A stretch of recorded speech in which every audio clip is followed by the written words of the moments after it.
6:30, you ready to get started? Good evening, and are we ready, Charlotte?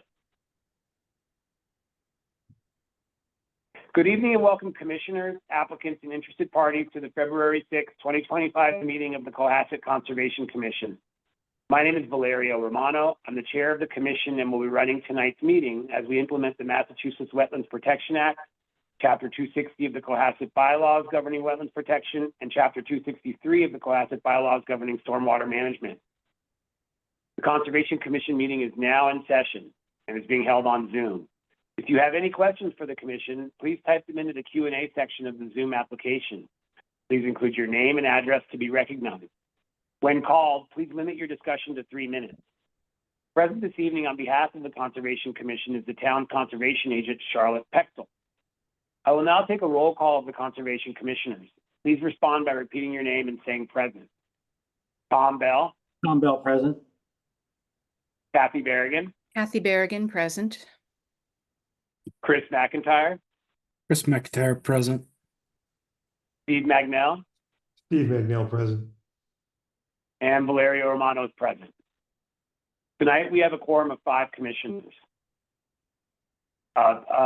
Charlotte, there are no minutes to approve, correct? Now on to our first public hearing.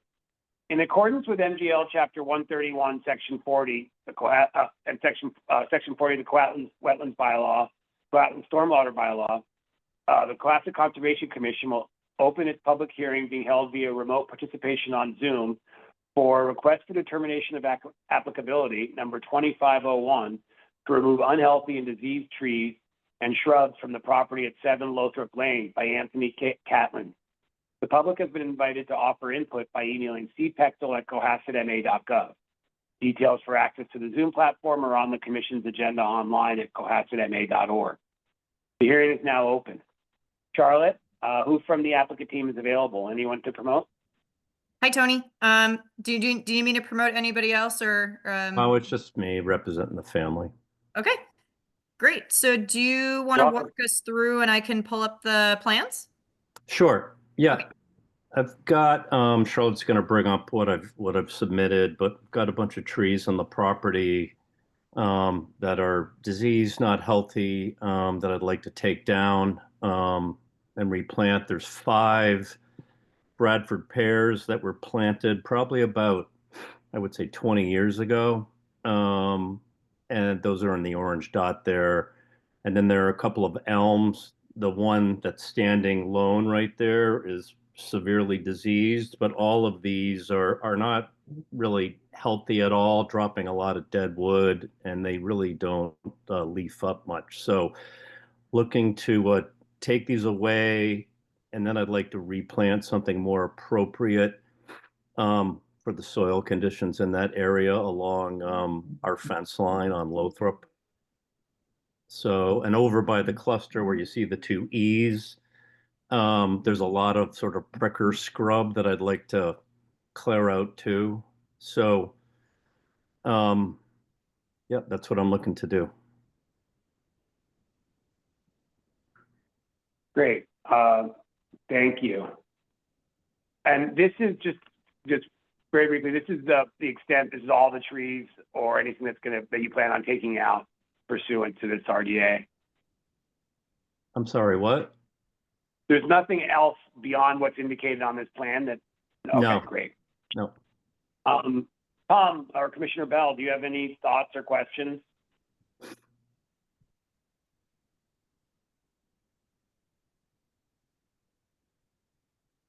Lose Tom? Yeah, Oh, there you go. I was muted.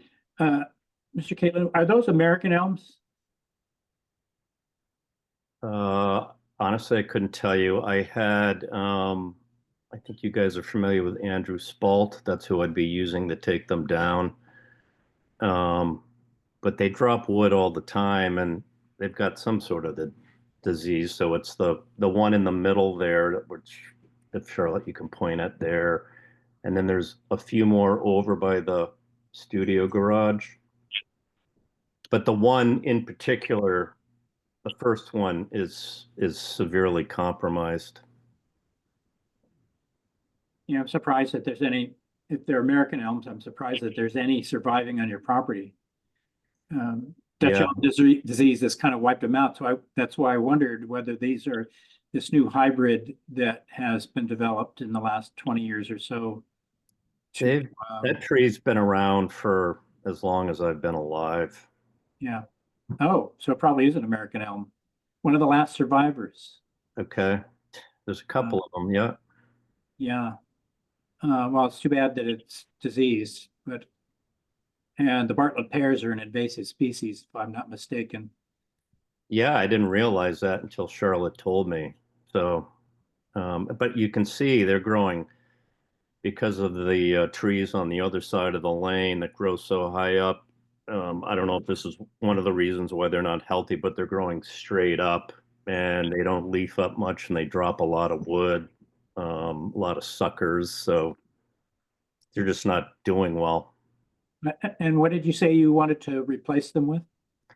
Well, Charlotte gave me a list of the appropriate plantings. I don't know if like a gray birch or some kind of a juniper will work, but I wanted something that, where that soil is, at high tide, it can get pretty wet. So I'm open to suggestions, but I had kind of narrowed it down to either the junipers and or the gray birch or some kind of a birch.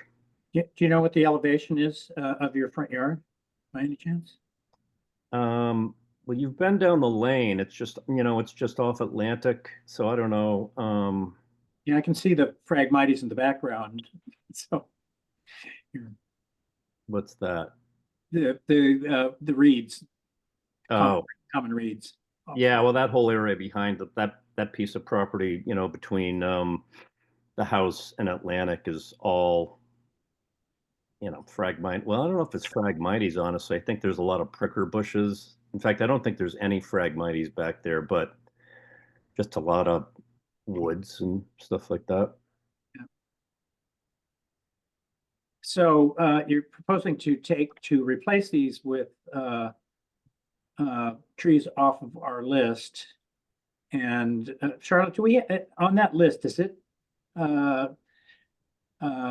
suggest trees for that might be exposed to saline conditions? Yeah, we actually have we have two lists. The principal native species list, and mostly just breaks it down by wet and dry soils, but we actually have another list for wetland and coastal plantings, and it breaks it down by like zones and inundation tolerance. And there's definitely a lot of similarities between the two lists, but I think the coastal and wetland one kind of breaks it down a little bit more by soil type and if it can handle dry, arid conditions or wetter conditions. So we could, take a look at it to see if the gray birch and the eastern red cedars or the junipers can handle more and, slight inundation, I guess, during high tide events or some coastal or salt tolerance or something. So yeah, there should be species that are listed that can handle those conditions. Yeah, I would even say something that's going to be fairly, like I said, to the right on the other side, the Higginson property, they have very, very mature trees, and when they green up, there's a lot of shade there. So if I'm not mistaken, red cedar is a somewhat salt tolerant species, but very slow growth. I'm open to suggestions. I mean, the idea that I was going to try to plant still keep kind of work along the fence line.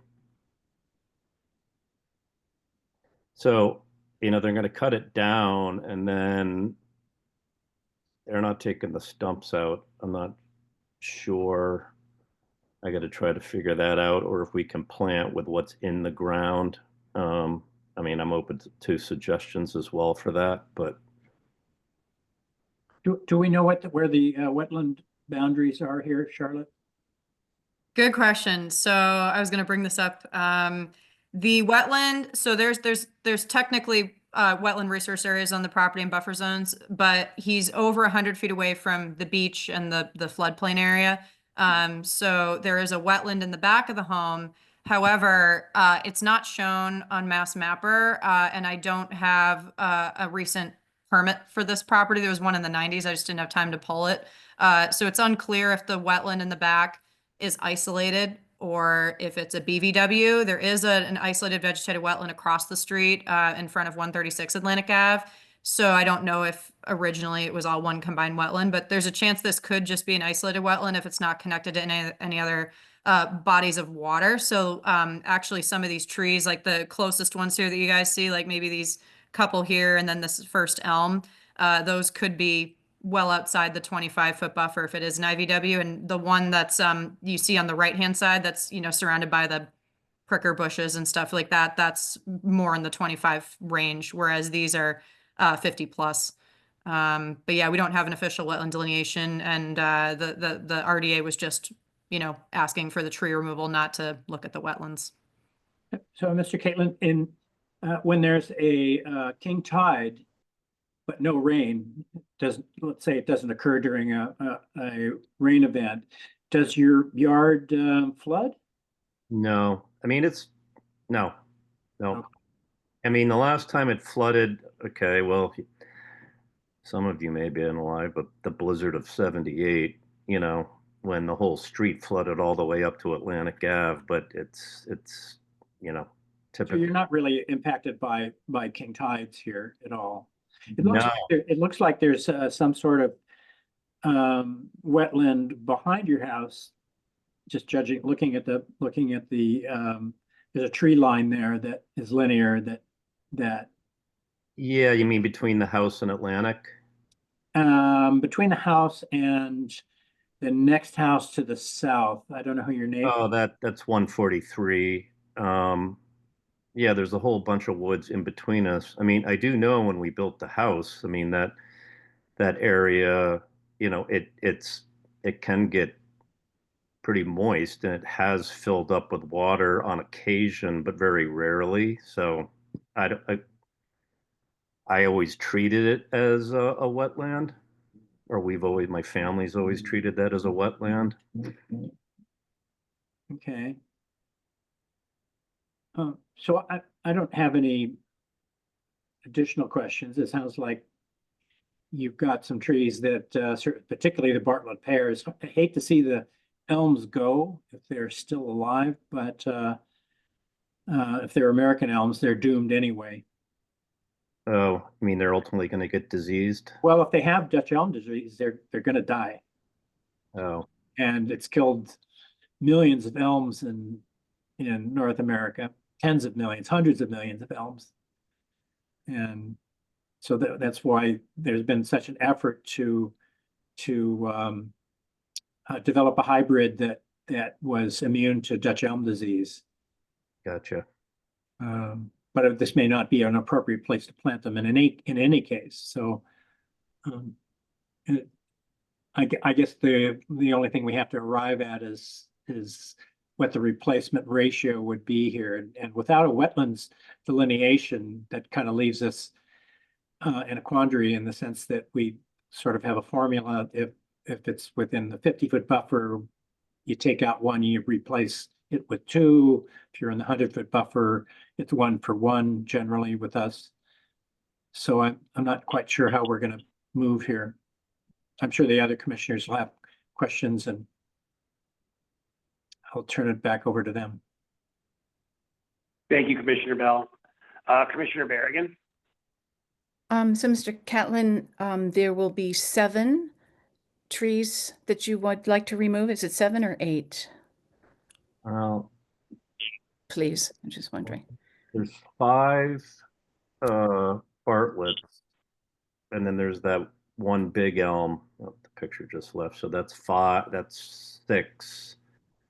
And I think there's Charlotte. What are there 2? I think there's 2. Yes, Yeah. I'm sorry. So 5 Bradford pears and Then there's looks like 3 elm. This looks like I think it's 2 small ones really close together. Yep. Okay, so there are Sorry. 8. Okay, thank you. 8 trees total. Okay. Is that it, Kathy? Yes, that's it. Okay.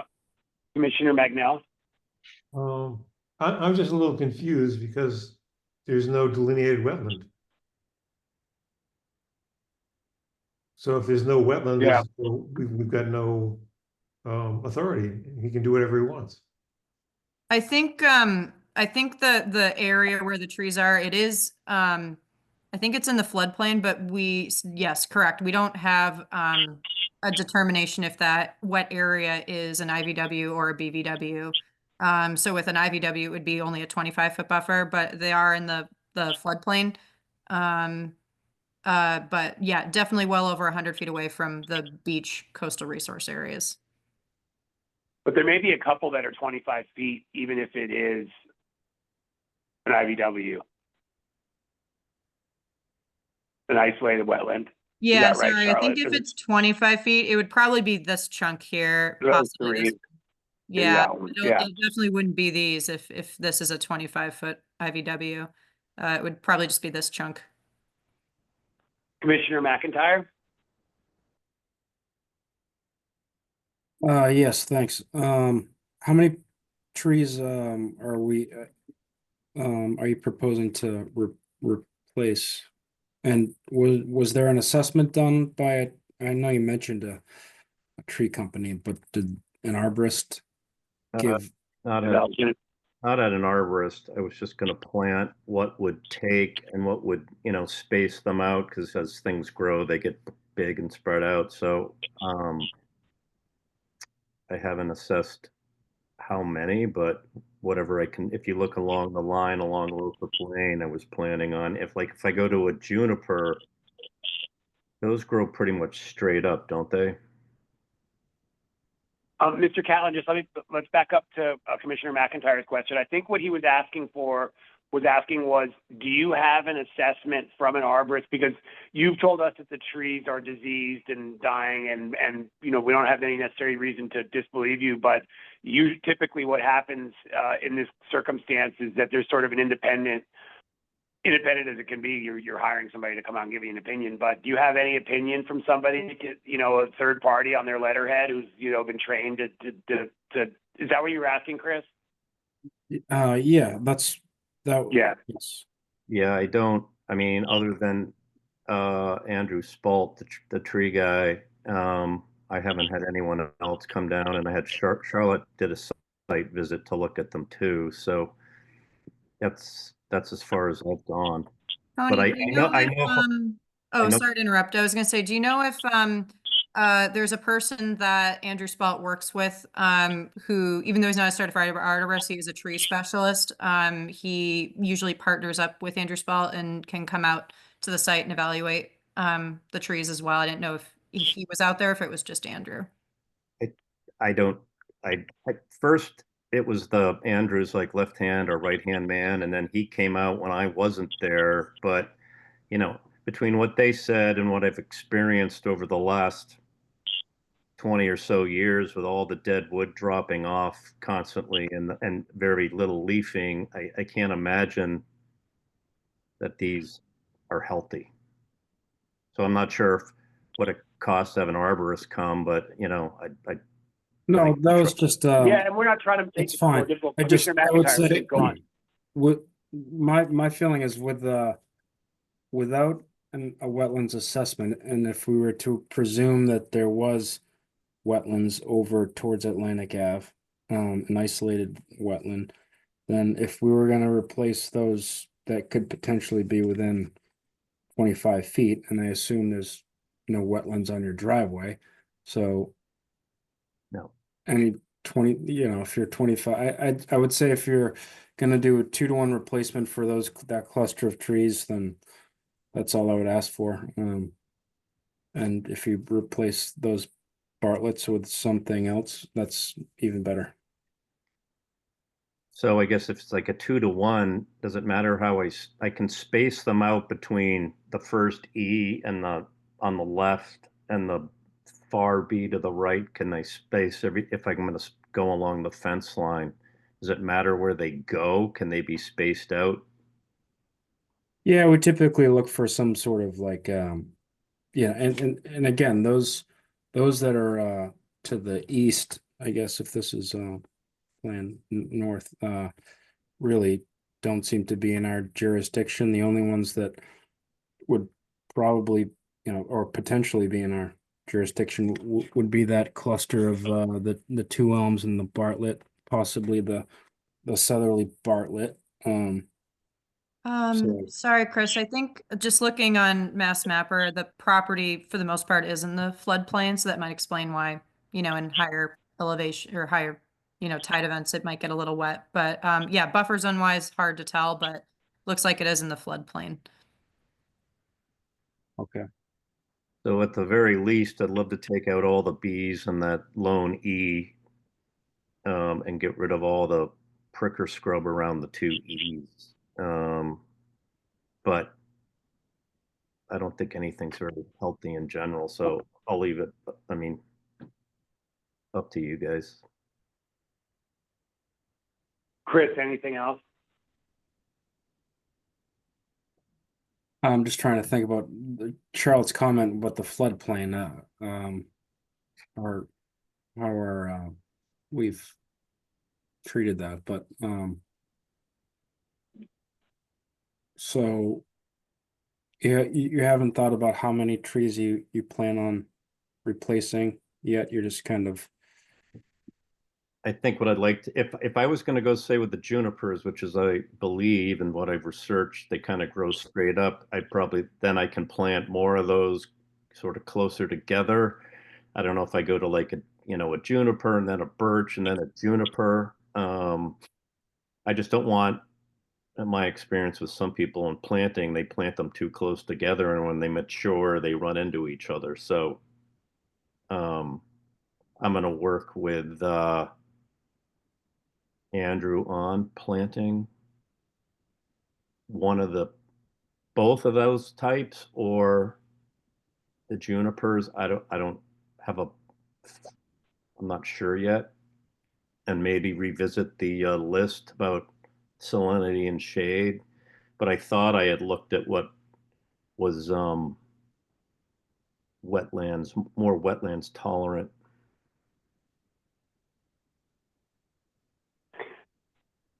So Charlotte, you're saying that all the trees are near enough to the floodplain to be protected? The whole thing's in the floodplain? At least, I mean, you know, you have to measure this by elevation. So again, Mass Mapper is just an estimate. Yeah. But I think it's safe to assume that, you know, this lower area on Atlantic Ave on either side, you know, definitely gets wet. Like there's an isolated vegetated wetland up here, just a little bit to the north in front of 136. And this is a lower area in elevation. So, you know, there's definitely a good chance it could be an IVW. It's just we don't have the delineation, but it is floodplain. So, I mean, I think depending on how many trees the commission wants to approve through the RDA to remove and then coming up with a replacement, you know, as Tony mentioned, he's willing to put back trees. So, yeah. I mean, we're having all these issues with consistency, you know, is the problem. Because it seems to me that, you know, 8 need to come out. It's arguable that, you know, depending on whether it's an IBW or, you know what, there's maybe 4 that are close enough and we would do 2 to 1. So that would mean 8 new ones. And that means, Tony, I mean, assuming that we look at that way, you could take out I think those 3, the 4 to the, you know, sort of north, is it the northeast?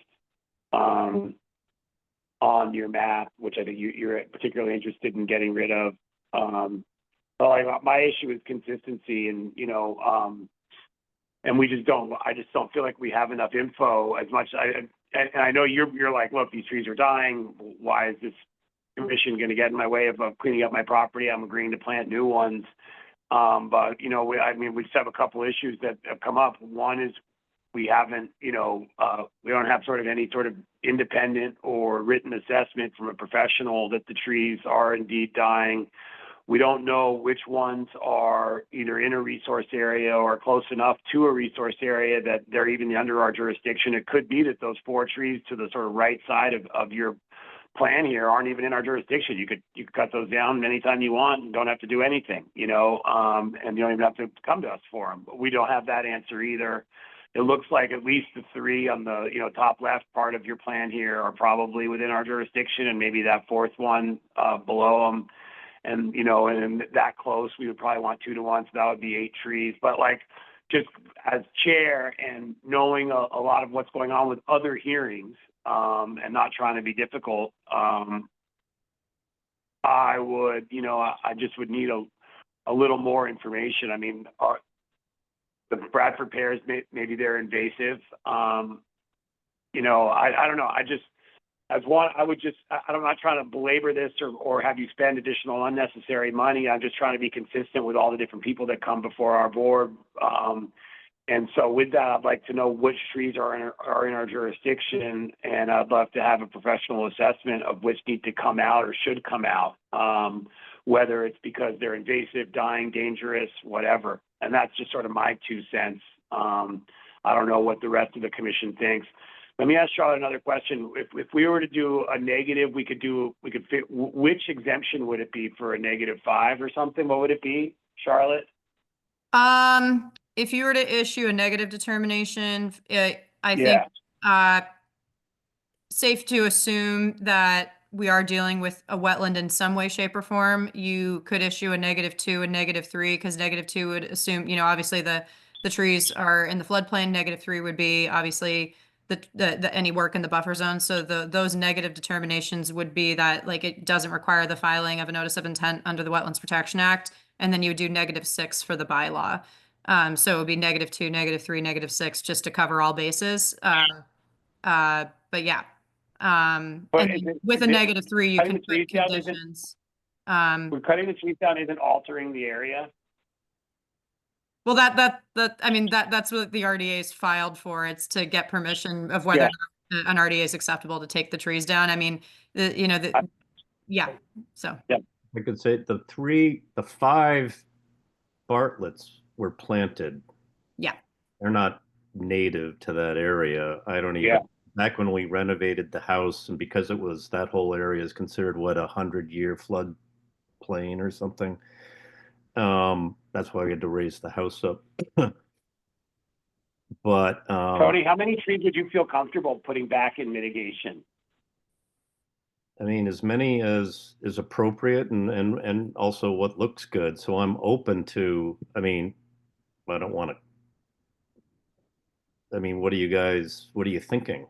I mean, if something's I'm thinking, up like Yeah. a juniper, then I can put quite a few along that fence line.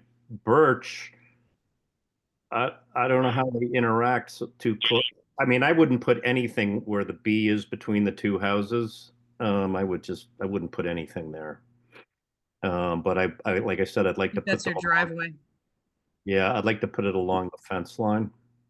I mean, I could. yeah, they don't have to go back in the exact same place. We typically like them to be sort of like not necessarily symmetrically spaced, but there's a limited control we're going to exercise here. We don't want it to look like we want it to look like a natural area to the extent that you feel comfortable having your property look that way. I also have to dig yeah, safe. go ahead. Sorry. I don't want to hit a gas line, but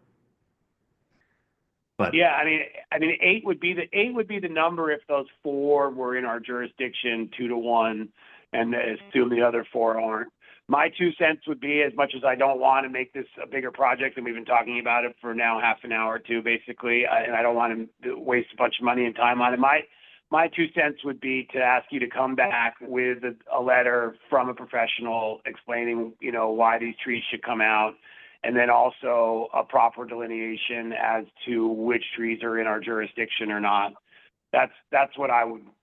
If I had my druthers, that's what I would like. I don't know if any of the other commissioners have any other thoughts. Yeah. how do I mean, how would I know if it's if you guys don't know the delineation, I'm not sure how I'm going to figure that out.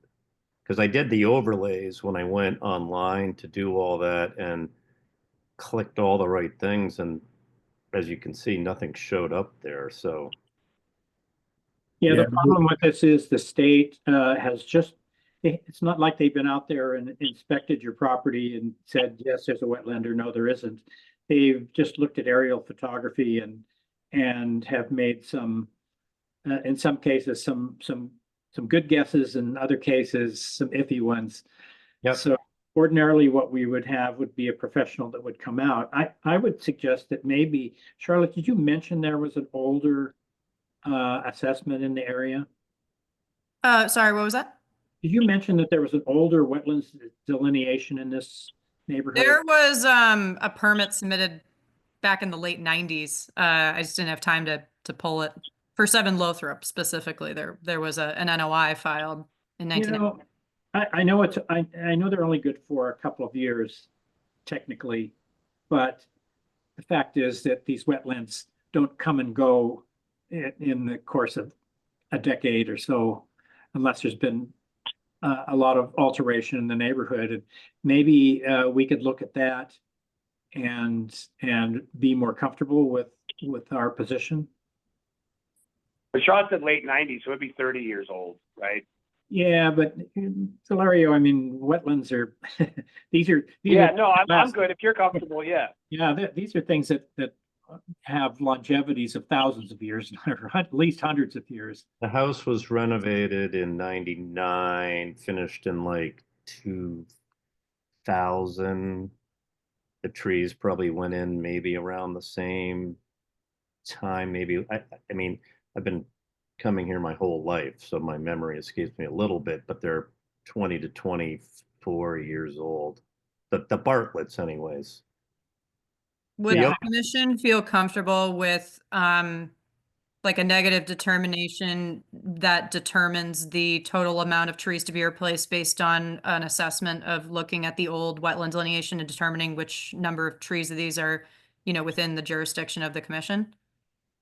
I'd be comfortable if we saw that earlier delineation, but I'd still like to see a professional assess the trees. So Okay. kind of halfway in between going the full effort of having a wetlands delineation. We're not talking about building a house here. We're talking about 8 trees, maybe only 4 trees. And so maybe we would find that we can live with that older assessment, even though it is older than 2 years and therefore not technically valid anymore. It might make us feel more comfortable working with this, but I think we do need to have a professional arborist just come out and take a look at it. And, the problem, Mr. Caitlin, is we have to be careful that when a tree cutting company comes out and tells somebody that they need to cut these trees down, so obviously there's a conflict of interest.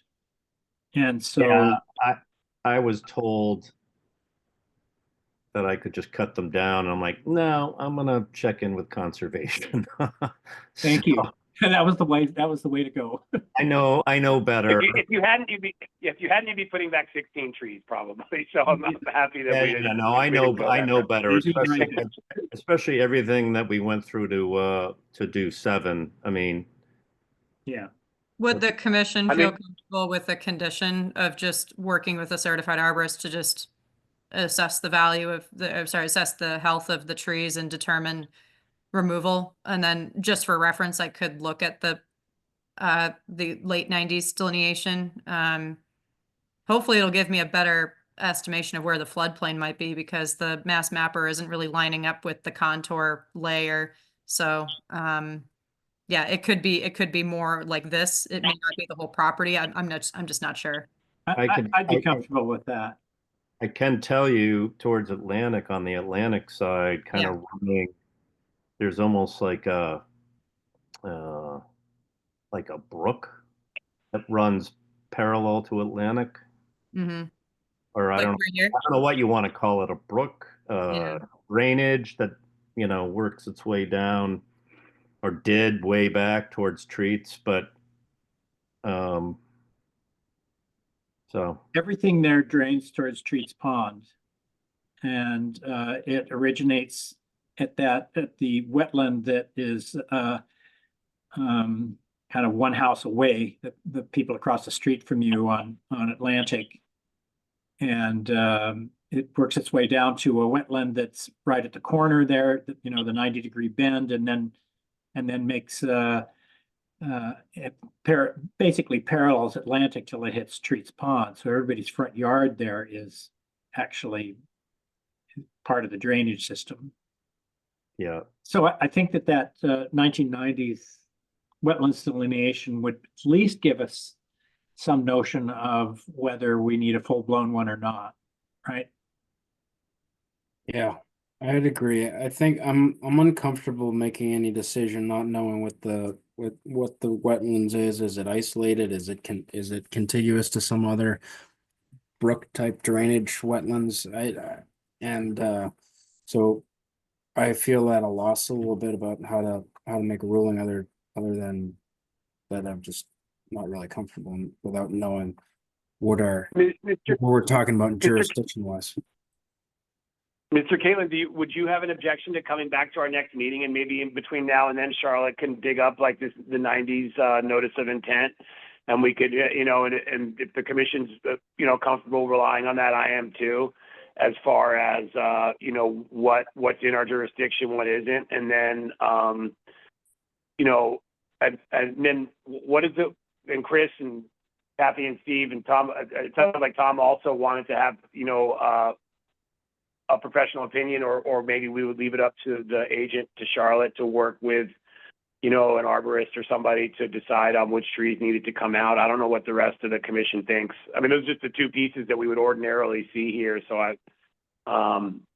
let's start with you, Chris. What do you think? You think we need to have independent assessment for the trees, to what needs to come out, what's dying, what's invasive? I mean, yeah, I would start with the wetlands, honestly, before the tree assessment, because then we know which trees we're even considering, Yeah, Yeah, that makes sense. good point.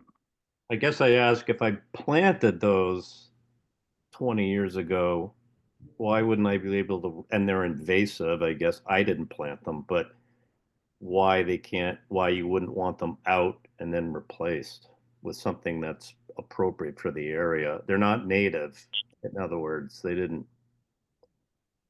So what, I don't. Yeah, I don't think the Bartlett pears are really as much of an issue as the elms, particularly if they're American elms. But yeah, the Bartletts, everybody's trying to get rid of their Bartlett pears. They're not just invasive, they're thorny, they drop branches, and they're, Yep. they were a common ornamental some decades ago, and they were planted all over Yeah. the Northeast, and now we are regretting it. Yeah. So I guess, yeah, I mean, it sounds like there might be more of a priority to assess the elms rather than the Bradford pears. So I guess if I can look at the delineation from the 90s, we determine which ones are in what jurisdiction, hopefully with that information, and then come back. And then if the commission just wants to entertain a potential condition to include working with an arborist, I mean, or I could figure it out. And then if we determine that all the elms are within our jurisdiction, Tony, maybe I'll just work with you to see if we can find somebody to just assess that. Would that be okay? Yeah, whatever you guys. Okay. Yeah, That'll let's work. do that. We have a couple weeks until our next meeting because we had to skip a week for school break. So yeah, the next meeting's at the February 27th. Would you be okay with continuing to that date? Yep. Yeah. Okay. I mean, these trees have just become nuisances, really, and like I said, Yeah. so I'm not, I'm happy to work with you guys, whoever you'd like to. I'm just trying to minimize. I was a little shocked at how much it costs just to get here. So, Yeah, well, and it's really just a matter of consistency that we're just trying to treat everybody the same as far as how we approach these things, so people know what to expect and don't get frustrated with the commission. So we appreciate being willing to come back. okay, so that's February 27th, and Charlotte, you and I can. Yeah, and I can put in a request to pull those files, Tony. We can take a look and I'll let you know when those are available and we'll just go from there. Okay, sounds good. Sorry to take up so much time, but thank you guys. Oh, thanks for Thank coming you. in. I'll make, Problem. yeah. Okay, great. All So right. we'll continue RDA 2501 to February 27th. Thank you so much. Bye. Thank you. Thanks, everybody. All right, next on the agenda, in accordance with MGL Chapter 131, Section 40, the Cohasset Wetlands Bylaw, the Cohasset Stormwater Bylaw, the Cohasset Conservation Commission will open its public hearing being held via remote participation on Zoom for stormwater permit, for notice of intent 2505 to elevate an existing single-family dwelling onto a FEMA flood-compliant foundation at 95 Atlantic Avenue. The public has been invited to offer input by emailing cpectil@cohassetma.gov, and details for access to the Zoom platform are on our website. The hearing is now open. Charlotte, who from the applicant team is around? Hi, Paul. How's it going? Good, how are you? Good. I do see the applicant in the audience, but I think they're just going to chill there. Is there anybody else you want me to promote from your team? Nope, just me tonight. Okay, great. And can you just introduce yourself for the record? Yep, so this is, I'm Paul Gunn. I'm a civil engineer with Morse Engineering. I'm here tonight to represent the applicant for the notice of intent application for the elevation of an existing single-family dwelling located at 95 Atlantic Avenue. So the property today consists of a single-family dwelling with an associated paved driveway, a detached garage, various. Paul, I'm sorry. Would Oh, you be able to pull up the shoot. plans? Do you have? Oh, yes, I do. I have them right here.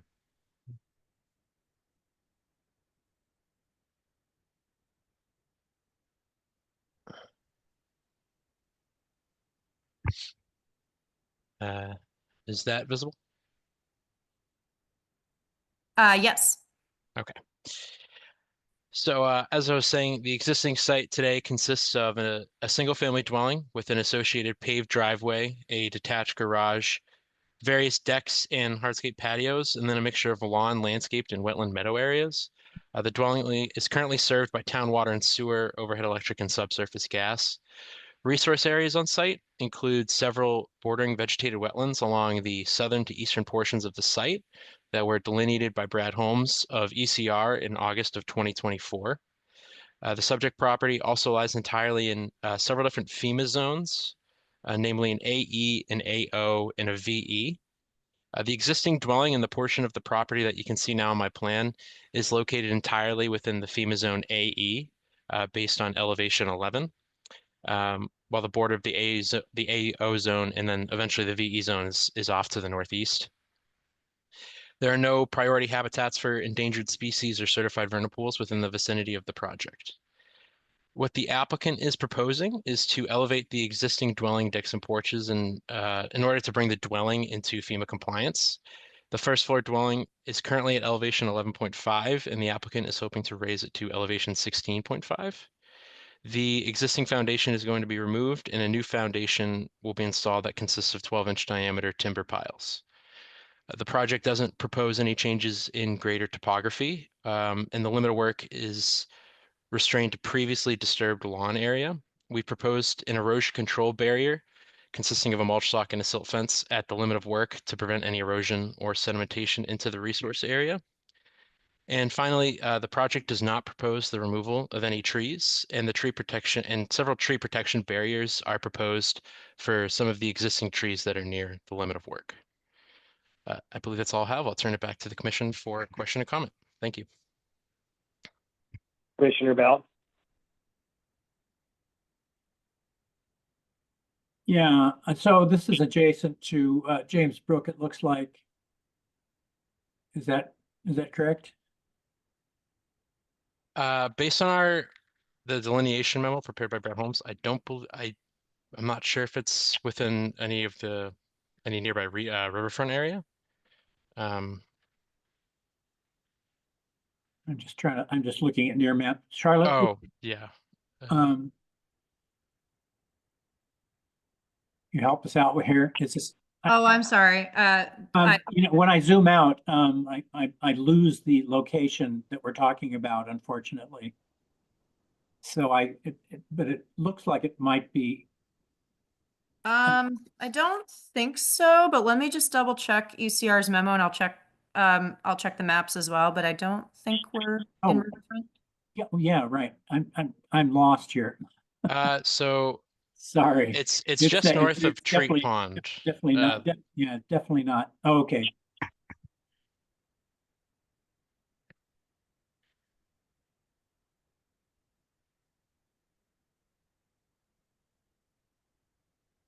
Yeah, unfortunately, I gotta turn some layers off. There's too much stuff going on here on this thing. So we do have a locus map in this corner of the plan, if that helps you situate yourself at all. Oh, yeah, that helps a lot. So you're close to Treats Pond. Yes, yeah, just north of Yeah. Treats Pond. Yeah, Yes. yeah, yeah. And your neighbor has just raised his house, right? I'm not particularly aware if that is the case. Paul, yes, 90, what is it, 91 Atlantic Ave? 91. Yes, they had an order of conditions issued, I think, a few years ago to do the same thing, like raise the existing home. Yeah. I think it was to 16.5 as well, but I forget if it was 16.5 or plus or minus. Yeah, Hollis Honeywell. Yep. Right, okay. Sorry, I didn't have time to orient myself today. I was a little busy.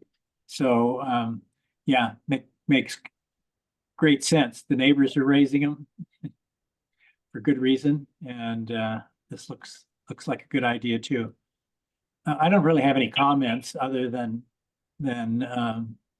just it's a good idea to get up out of the flood zone. Thanks, Tom. Commissioner Berrigan?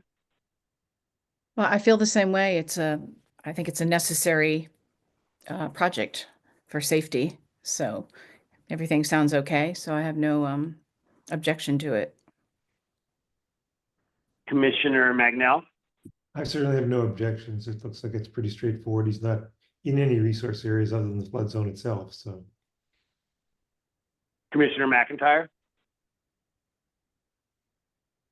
Or just say that our, standard 50-foot buffer conditions for heavy equipment on the, they're gonna have to presumably get all the way around the house, that they,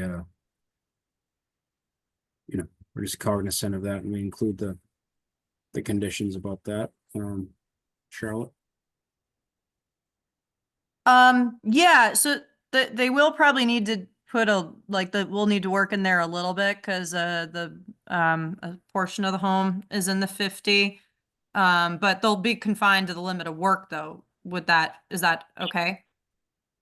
But maybe keeping the equipment out of the 50-foot buffer on the other side. Unless I mean, presumably they're gonna have to get some equipment in there. Do you know, does the applicant know they have to drive, like what's the methodology here? Like what they need to bring in there? Yeah, there'd likely have to be some equipment there, if anything, just to remove the existing foundation. And there's also, several piles, timber piles for the new foundation that would be going in that area. So yeah, there would be, within the limit of work, of course, probably some machinery. And so I'm fine with that. Our standard conditions. Charlotte, remind me, do we have any sort of conditions to put down mats or anything for driving heavy equipment into the 50 or? not in our template, but we have frequently issued those conditions. And then we've also had restrictions about obviously staging and storing and keeping any materials or soil stockpiles out of the 50. But yeah, sorry, I'd have to modify our template to make those more consistent, but we have frequently put those as conditions as part of the variance. Charlotte, could we review the conditions that we put on the Honeywell property? I can it's such pull a- those up. Yeah. This is so close Mhm. that I think that would inform the commission of what we expected in the past next door and very recent past. Within the last, I believe it's been less than 3 years that we Yeah. issued an order of conditions for that property. Let me see the conditions.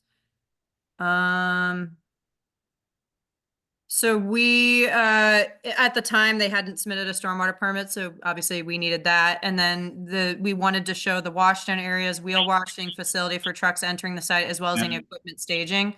Yeah, We didn't have a condition specifically saying not allowed in the 50 because 91 Atlantic Ave, I think a good portion of the work was in the 50. Yeah. This one, I think it's a little bit different, but yeah, we definitely wanted the wheel washing and the wash down areas and the equipment staging and stockpiling shown on the plans.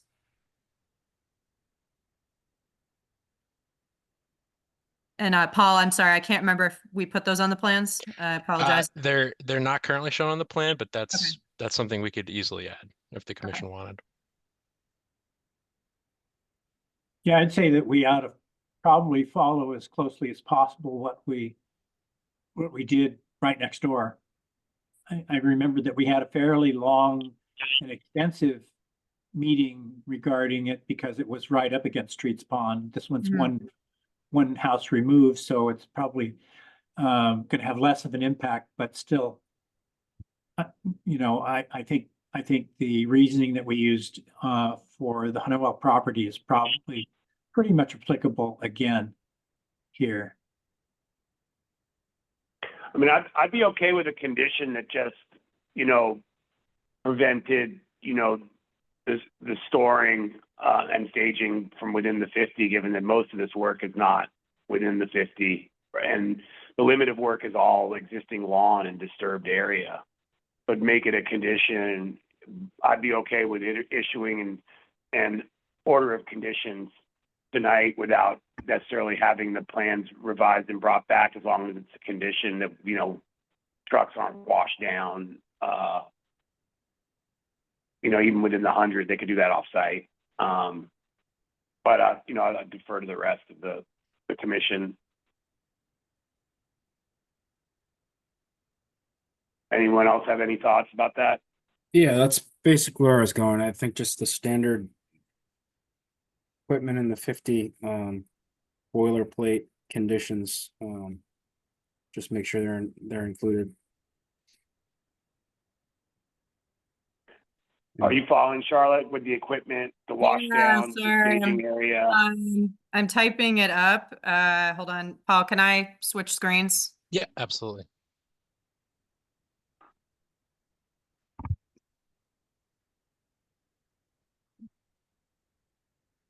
Um,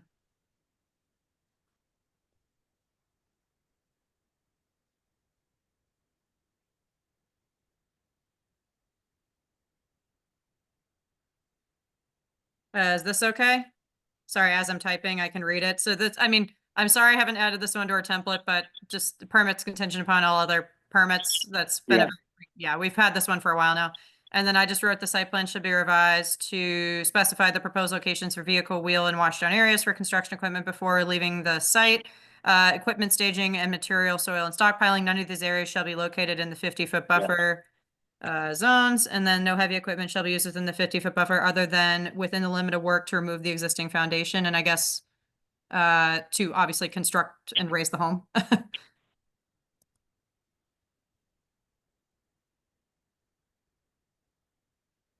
Does that sound acceptable? And then I just had three basic, you know, this is pretty standard, obviously pre-construction final, and then this is our middle checkpoint now for all projects. But I guess, is this, Chris and Tom, does this look appropriate? Is there any other language I'm forgetting? No, I think maybe some of the details where if I'm not mistaken, we specified the size of the stone that goes in the washdown area. Yeah, I think it was put on the plans. We just didn't put it as a specific condition. Yeah, and its length and width. Okay. Do we want to just say that, or do we want it to be even more specified? Well, I'd just say, let's use the same dimensions as we did next door. Okay.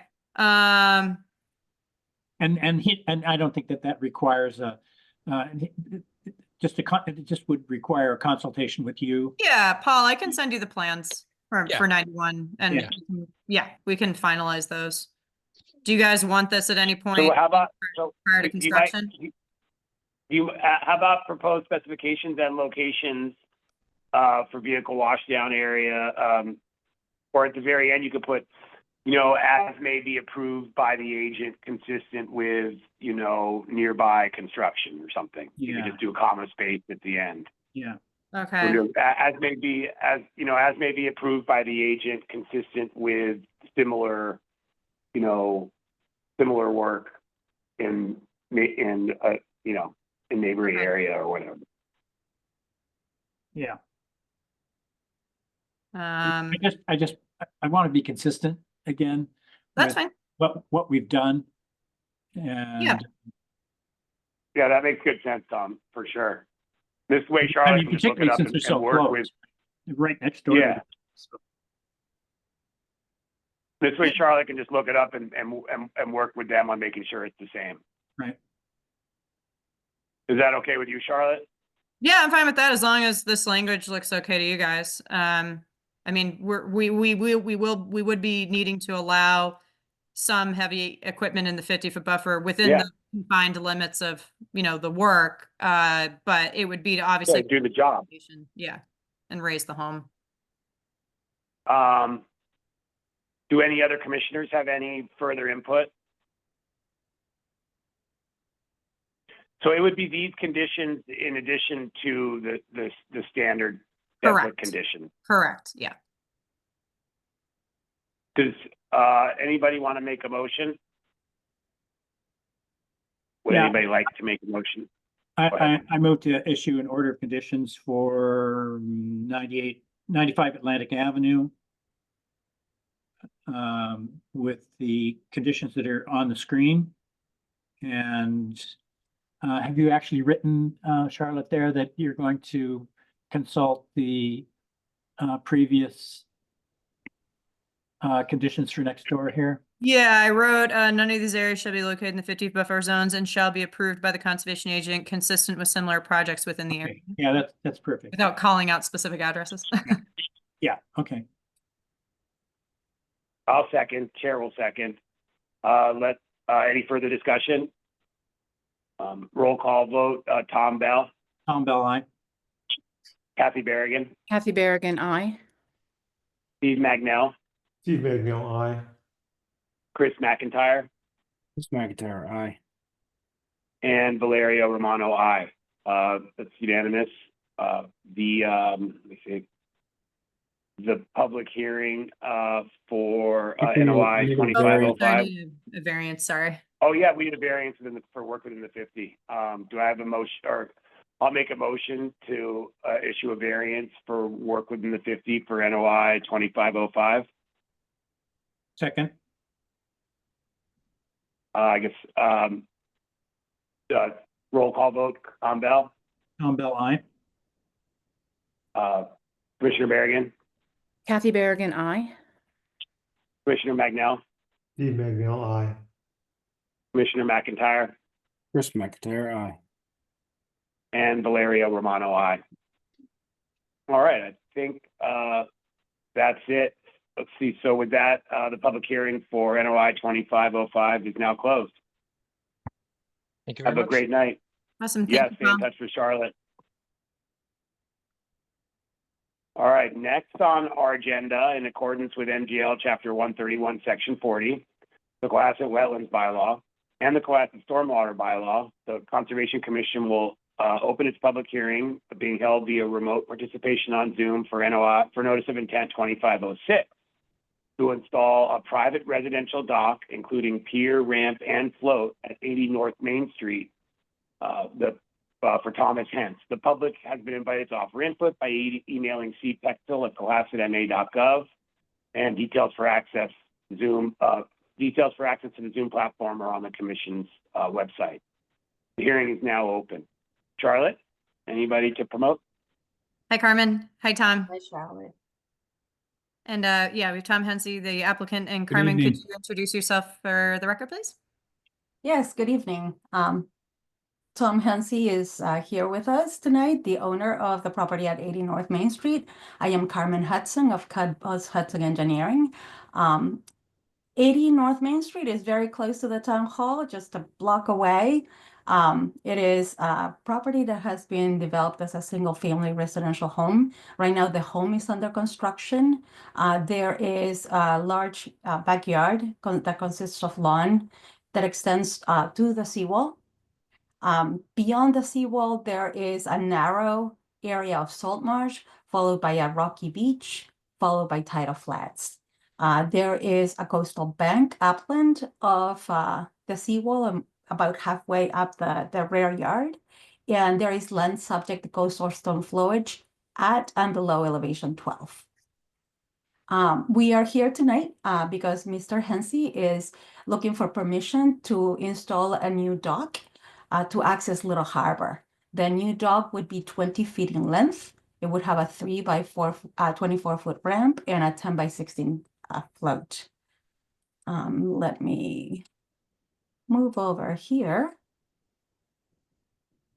Okay.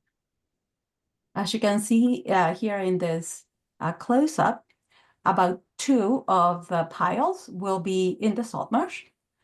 2 of the piles will be in the rocky beach, and 2 of the piles will be in the upland. So there will be a total of 6 piles that will be supporting this 20-foot pier. That's a 4-foot wide by 20-foot pier. The 3x24-foot gangway will extend to the 10x16 float.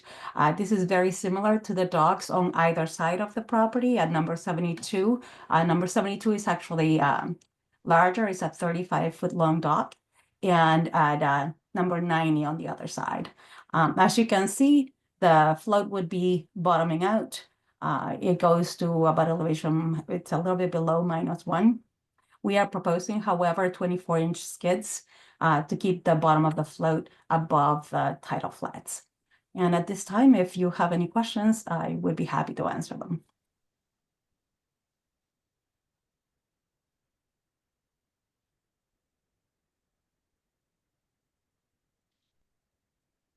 Commissioner Bell? I was just looking and it looks like it's the width to height ratio is consistent with DEP. Do you have a DEP letter? I'm sorry, there is one. Okay, great. And Charlotte, were there any comments that DEP made regarding? For DEP, I think the only comment they had was that a Chapter 91 license may be required, so no shocker there.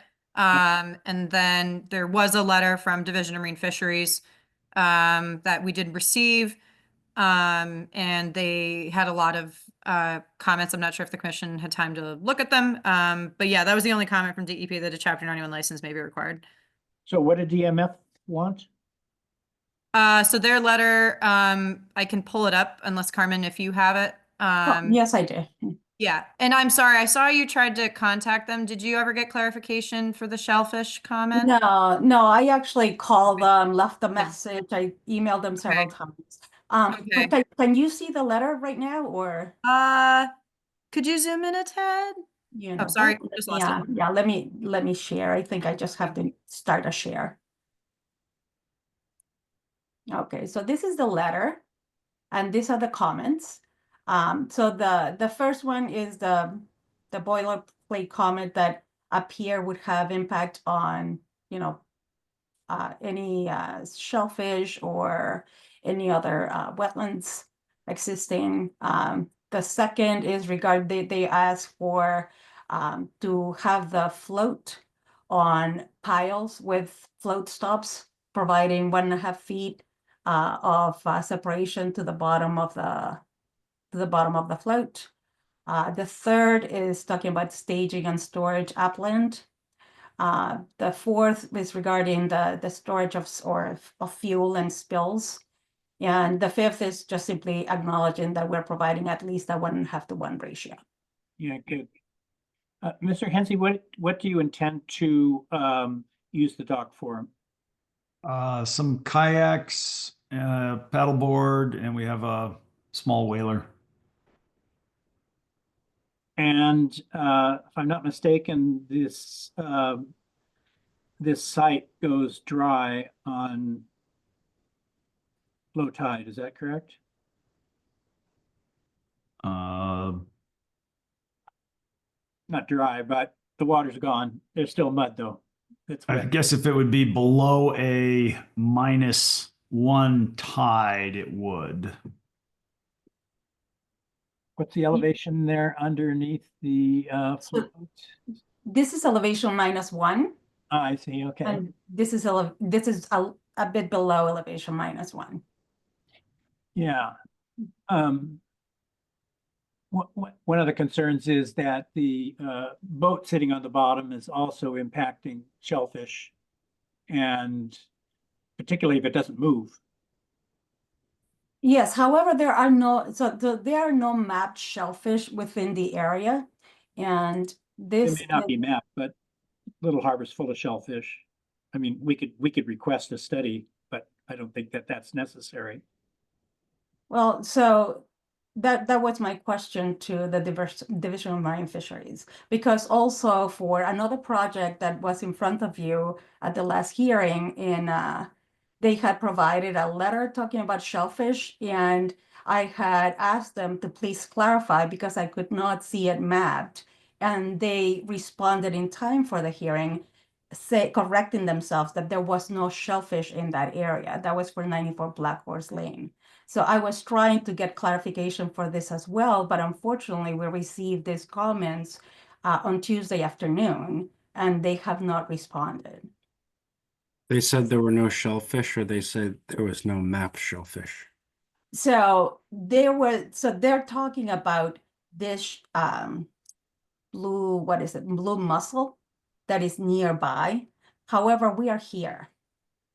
I understand that. Yeah, much like wetlands are not completely accurate on Mass Mapper, we would presume that the shellfish mapping is also behind or not completely accurate. So if they gave us that comment, we would typically, even if it's not currently occupied by shellfish, could be at some point, and with limited space, we're trying to keep as much of the below water habitat, Undisturbed. right. Yeah, I agree completely with Commissioner McIntyre that just because, DMF it would be impossible for them to literally survey every foot of shoreline in the state of Massachusetts. So I think that it's from what I've seen about Little Harbor, and I'm in there a lot, I would say there's shellfish everywhere. And if DMF hasn't actually mapped them, that doesn't mean they're not there. So we could require a shellfish survey, but I don't, that's not what I'm proposing. I think what I would say is that to the extent that I'm wondering how much of the time a boat would sit on the bottom, and if it is out there at minus 0.8, I don't know how frequently we get a minus 0.8 in Little Harbor. I'm sorry, I'm actually sharing a different map. So this is the plan for 72 North Main Street. Oh, I see. This is Okay. next door. We are actually to the left of North Main Street. So this dock was approved, I think, a couple of years ago, 35 foot in length. This bottoms out as well. We're providing 24 inches of separation from the bottom to from the bottom of the float to the substrate. They're only providing 18 inches. And once again, this was approved only down, Yeah, I'm not referring to the float though. I'm concerned about what gets tied up to the float. I think Just to clarify, fine, just fine. if I may clarify, Mr. Bell, we also keep it in the harbor. In what harbor? Little Harbor? Cohasset Harbor. Oh, Yeah, at the town dock. oh, you're not going to keep it there all summer? No, not all the time. No, because otherwise you're kind of have to stay in Little Harbor, and we take it out to the sandbar and that type of stuff. And Oh, yeah. we're on a town dock also. Oh, okay. That makes a makes huge a difference. A Yeah, huge difference. that's where I've kept it now for the past, I don't know, since 2008. Yeah. So you're going to bring it in from time. We just to want to time. be able to come into the harbor and have it there when we're at home and using it there. But the kids also like to use it out at the sandbar and everywhere else. Yeah. Yeah. If you've got a boat in Little Harbor, you have limited access to egress and ingress there. Yes, It's a dicey move to go out it sometimes. needs to be calm at high tide. Yes, okay. All right, so that's fine. That settles it in my mind. That good clarification. Thank you. Commissioner Berrigan? Yes, I had one question. I was just curious. On the float, there are foam pieces underneath it, right? That float and then would rest on the ground when the tide's out. Is that correct? So it's made of plastic. So it's made of plastic and it's empty on the inside so that it helps the float. And underneath, what they will have is 3 planks of wood, Mhm. and they will provide 2-foot separation from the bottom of the float. So what actually will be touching the ground whenever it's low tide will be these 3 planks of wood.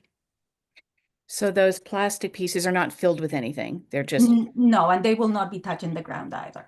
okay, thank you. Thank you. Commissioner Magnell?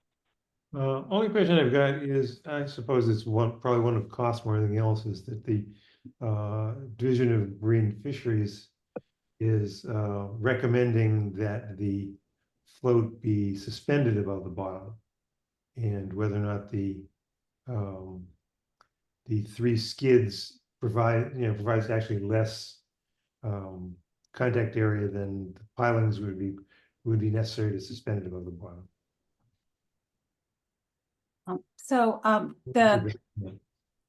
The Division of Marine Fisheries has had that comment on most docks. So even if the situations are the same, sometimes they have that comment and sometimes they don't. And for example, can everybody see this aerial?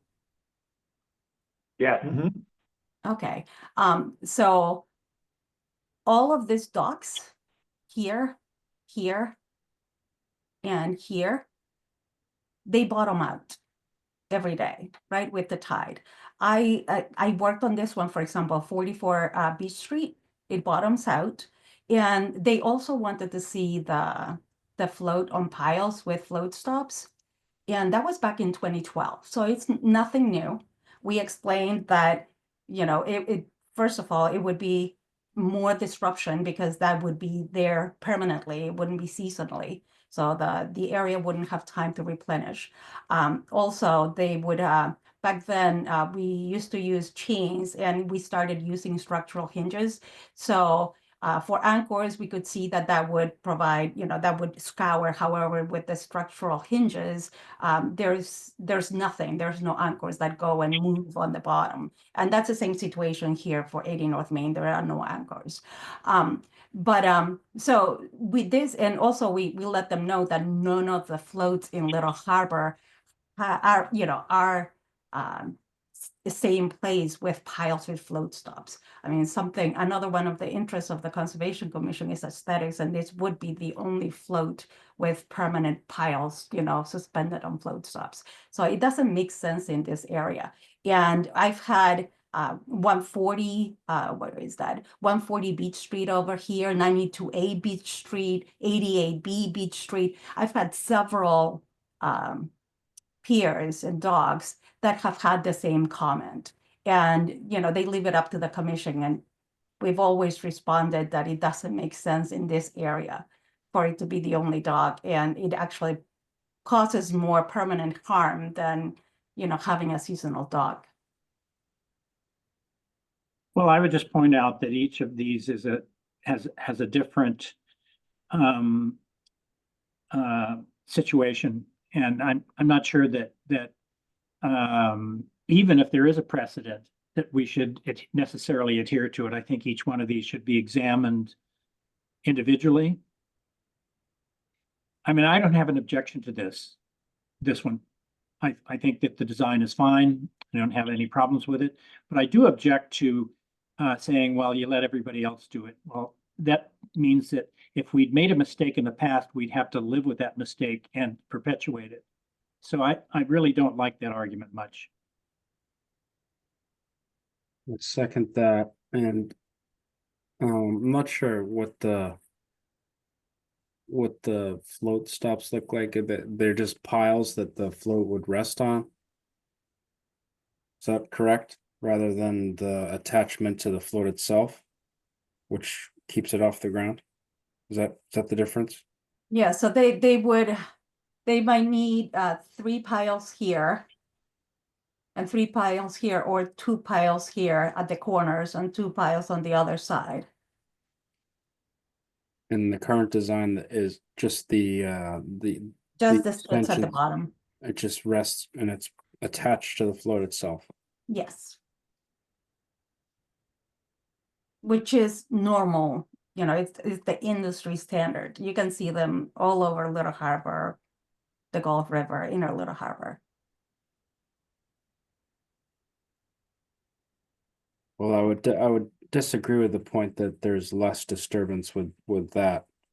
I kind of second Commissioner Bell's opinion that I don't necessarily have a problem with this, but I don't like the idea that you know, we're to be held to what other commissions and whatever other decisions have been made, because I've seen for myself doing marine studies that piles become habitat in themselves for shellfish.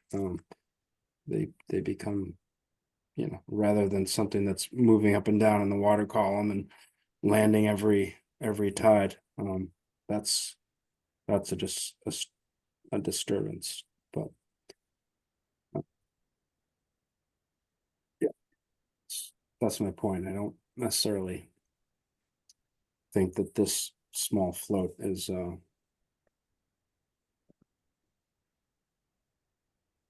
needing piles for kayaks, and it's pretty minimal, so.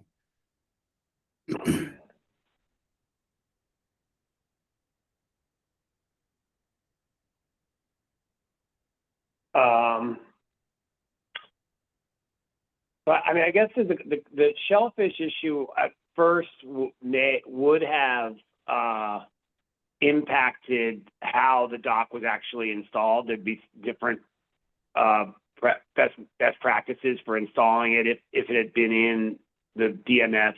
But the DMS had decided it was in that shellfish area, which they hadn't. So, as far as the construction of the dock, I don't think so far the commission doesn't have any particular input besides potentially using mats.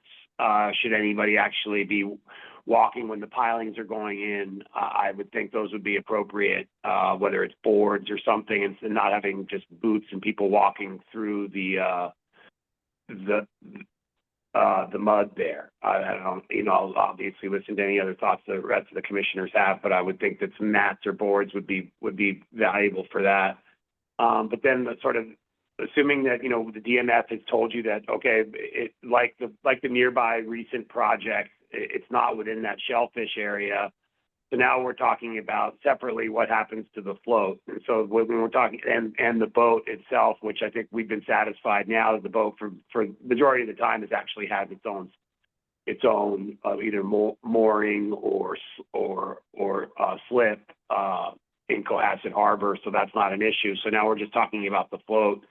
And anybody jump in and correct me if I'm wrong. And so now we're talking about sort of, you know, how we can best protect the shellfish and the habitat when the float's going up and down. And so it seems like there might be some, you know, concern as to whether just sitting on those 3 boards and going up and down and disturbing and not disturbing and disturbing and not disturbing is better than having further pilings to, you know, to keep the float from affecting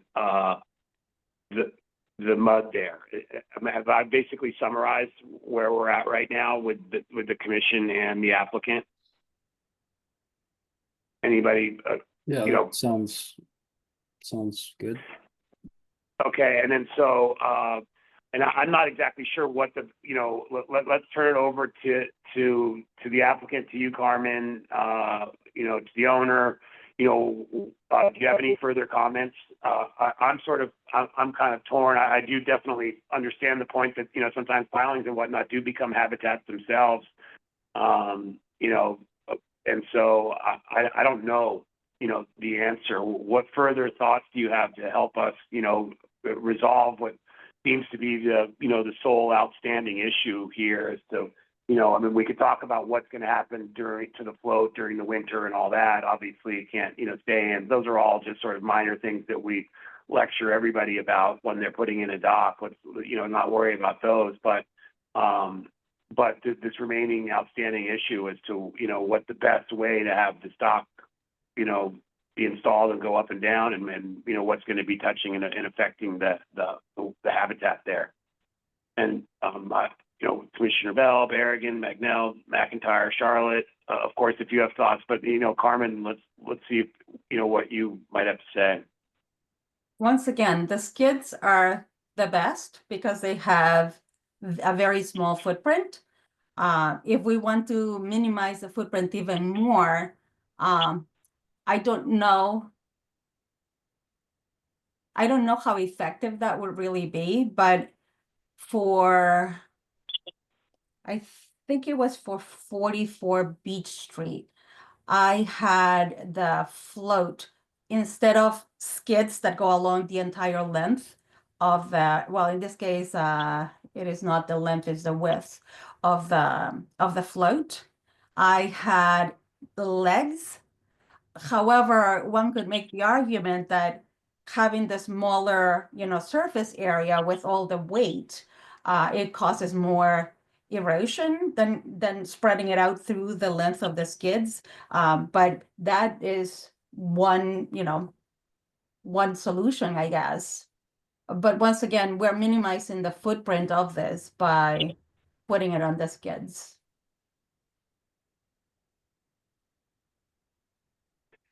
And we're talking the width of a you know, of a board. It's like a couple inches. And Carmen, if I understand correctly, the other idea that's being discussed, these are pilings that at low tide would be quite tall, Yes, sticking out in the middle of Little Harbor. exactly. Okay. So you're saying, Tom, aesthetically they'd be, you know, not pleasing if they're sticking out like that. At low tide, they would stick out. So It's not just that low there tide, might be though. more neighbor comment than Mhm. if you've got these large poles that are sticking up at low tide, because those would be.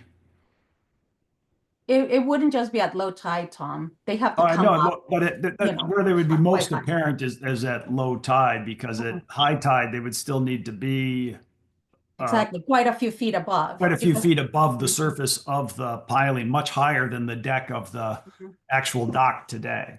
Yes, You see that down at the docks in Cohasset Harbor. That's the effect you would have sticking out into Little Harbor. exactly, which it makes sense in Cohasset Harbor. You know, having the water, having the currents, it does not make sense in Little Harbor, and that's why you don't see that in Little Harbor. Yeah, and it's usually when you have a lot of weight Mhm. also associated with the floating docks themselves. This is a relatively small dock, isn't it? Just at 10 by 16 or something like that. Yes. Yeah.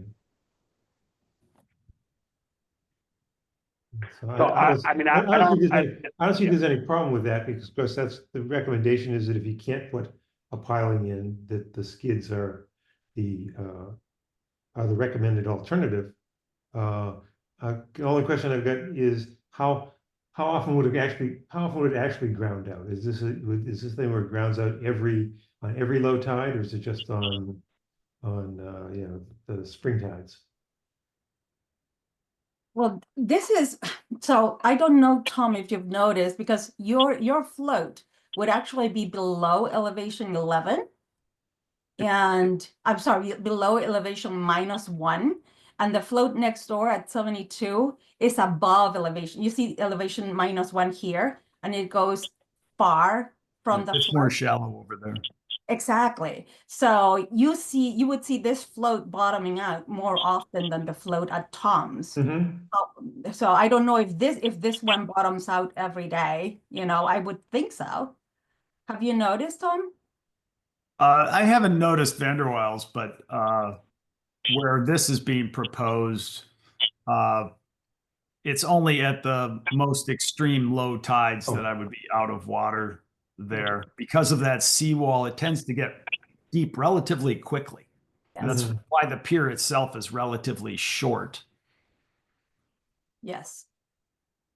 And that's why we also have less salt marsh here, because salt marsh needs also that change of tide. It needs the salt water, but it also needs to be dry every day. Okay.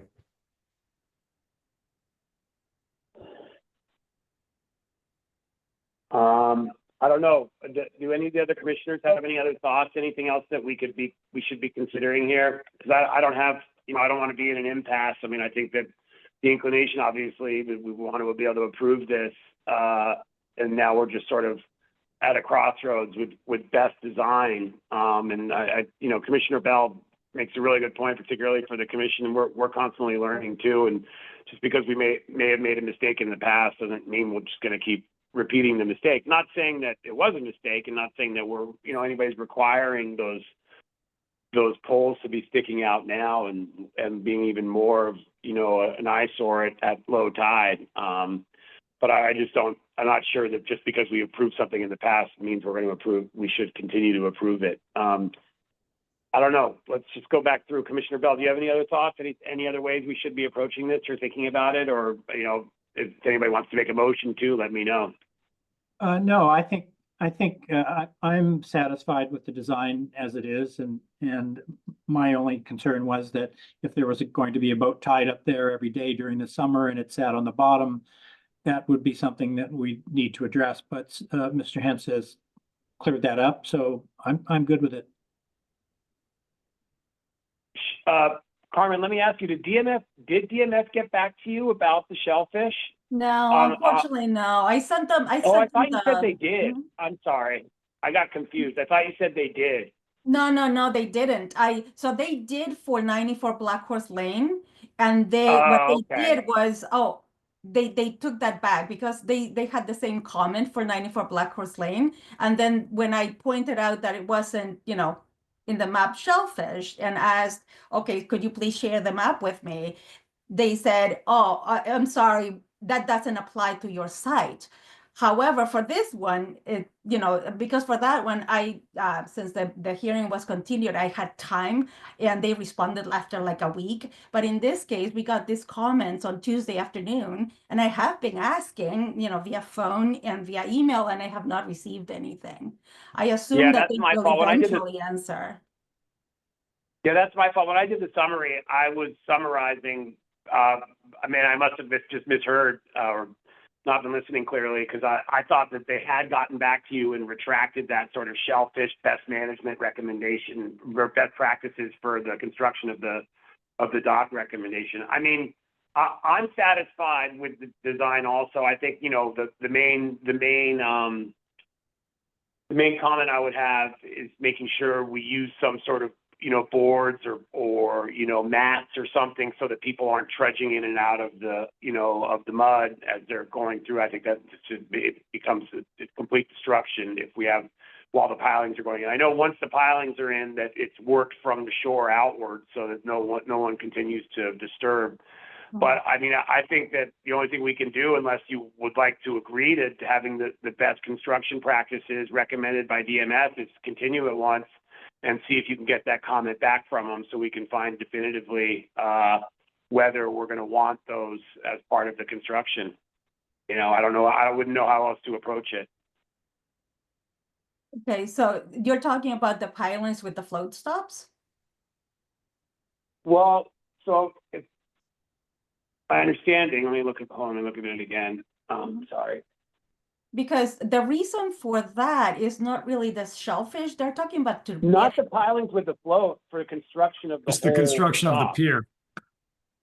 Of the whole pier itself. If DMF says that that this is in the shellfish area, does it not require recommendations, particular construction recommendations? Or not require, but recommend particular ways of constructing the pier? They don't. The only thing here, they're talking about the float, but they're talking about the float being on pilings because it says that here, while skids would reduce the overall area of direct impact, these structures would repeatedly ground with each tidal cycle, causing turbidity and potential scouring effects. So they're concerned about turbidity and scouring. They're not concerned. They're not asking for the pilings because of shellfish. Okay. So it's only recommendations for the float that would be that the DMS recommendations would be affected as to whether it's inside a shellfish area or not. No, actually. So the only thing, so this first comment right here, which says that Sorry, I was reading it myself on my computer. Sorry, let me flip back to where to your screen. Sorry, go ahead. Yep. So the first comment just says that a dock has impact on shellfish and here may cause further indirect impacts that negatively affect bordering shellfish habitat. So they're just talking about docks in general, and they've had this, same comment on every letter that I've received. So this has, but it has nothing. This is simply a statement. It's not a recommendation. So the recommendations follow here. And this recommendation for the pilings with the float stops have to do with scouring and turbidity. Then this for staging and storage, they're just recommending to having the staging and storage upland, which we are. We also have a construction protocol, by the way, that was submitted with our notice of intent. And then this has to do with fuel spills, and this is a 1.5 to 1 ratio, which we surpass. So whether or not they say it is a mud shellfish or not, it wouldn't affect the recommendations, because they're already assuming that it is. If you read here the very beginning, it says that the project site lies adjacent to mapped shellfish habitat for blue mussel, and that this is the mapped shellfish habitat for blue mussel. And as you can But see, you think, we are here. yeah, go ahead, sorry.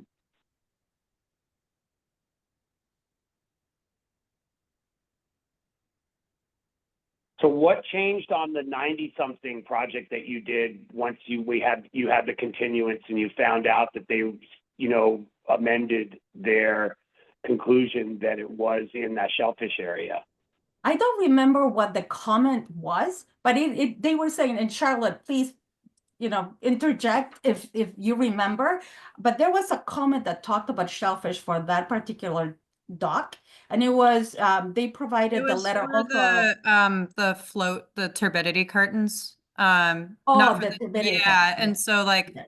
since it wasn't in a map shellfish habitat and the construction, at least to install the float and the gangway, would be on the mudflats, they didn't want the turbidity curtains sitting on the mudflats. So DMF had said that that comment can be disregarded. Mhm. So that was assuming that they were that we were in a shellfish area. So I contacted them, and again, after about a week, they had a response to me that was incorrect and that recommendation did not apply. So it was the use of turbidity curtains, and I think they wanted us to use that, but it didn't make sense because that just it dries out. It would be at the bottom of the tidal flats every day.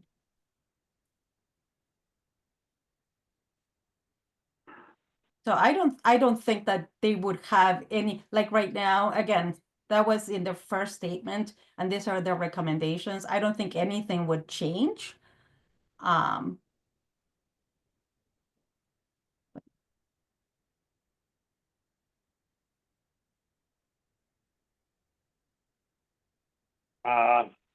mean, if you think it's Charlotte, do you agree that nothing would change? I mean, I'm looking at their letter again related to this project and not their general recommendations. And if we're gonna go with the skids, that's fine. I'm not sure what else would Unfortunately, I change. can't say Yeah. for certain, you know, just because obviously we're looking at a different project than the letter that they submitted Yeah. for the other one. So I mean, I would assume they would, if it's not in a map shellfish habitat and DMF doesn't think that there's a possibility it could impact shellfish, they would probably tell us to disregard, but I can't obviously say that officially and speak on behalf of their department. Yeah, of course. I mean, I don't know. Does anyone? I mean, I have no objection to the design. I'm not sure if there's anything in their recommendation that would change either. You know, other than the general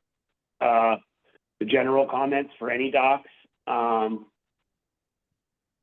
I would like to see. I mean, you know, their comments are definitely related to shellfish, and if they tell us that you're not actually in there, we would be less, you know, mindful of these comments. And if you're, I don't know, I'm okay. I'm okay moving either way. Do any commissioners want to make a motion? Would you like to ask for a continuance, Carmen, to see what DMF says as to, you know, however you guys want to proceed? I'm a little unsure. Well, I also don't know, like, in this case, they're saying that we are adjacent to a shellfish habitat, correct? The blue mussel. So the comments that they have are, and also they say that we are within or near a diadromous fish. Yeah. And that happens. It's far away in Little Harbor, but it is in Little Harbor, you know. And I have it also if you want to see it. So their comments, once again, I don't really see their comments being related to either one of their statements here. Once again, because as far as the pilings with the float stops, they're recommending that because they're saying that the skids bottoming, you know, touching the ground every day would cause turbidity and potential scouring. That's all. It's not, I'm with you. they're not saying anything about it affecting the diadromous fish habitat or the shellfish habitat. And Yeah. then they have the other recommendations, you know. So I don't see how these recommendations would change. I actually, to tell you the truth, is I don't know why they don't have the same recommendations really for all, like let's say all docks in Little Harbor, you know, as long as they are not within a shellfish habitat that is mapped. But have Yep. the other dogs received the same comments? I have no idea, you know. Yep. I think we're But I getting know hung that up there's a on dock some next door. boilerplate here. That's what it Yeah. looks like. Yes. And Yeah. that's the And- thing, you know, I mean, there's this dock and it's the same thing. And this is actually a 20-foot long dock. And it definitely bottoms out more frequently, at least longer, maybe not more frequently, but longer because it is in higher ground. So I don't see why they wouldn't have the same comment for this, you know? Yeah, well, just much like us, they are entitled to have different comments at different projects, and so just because one dock bottoms out,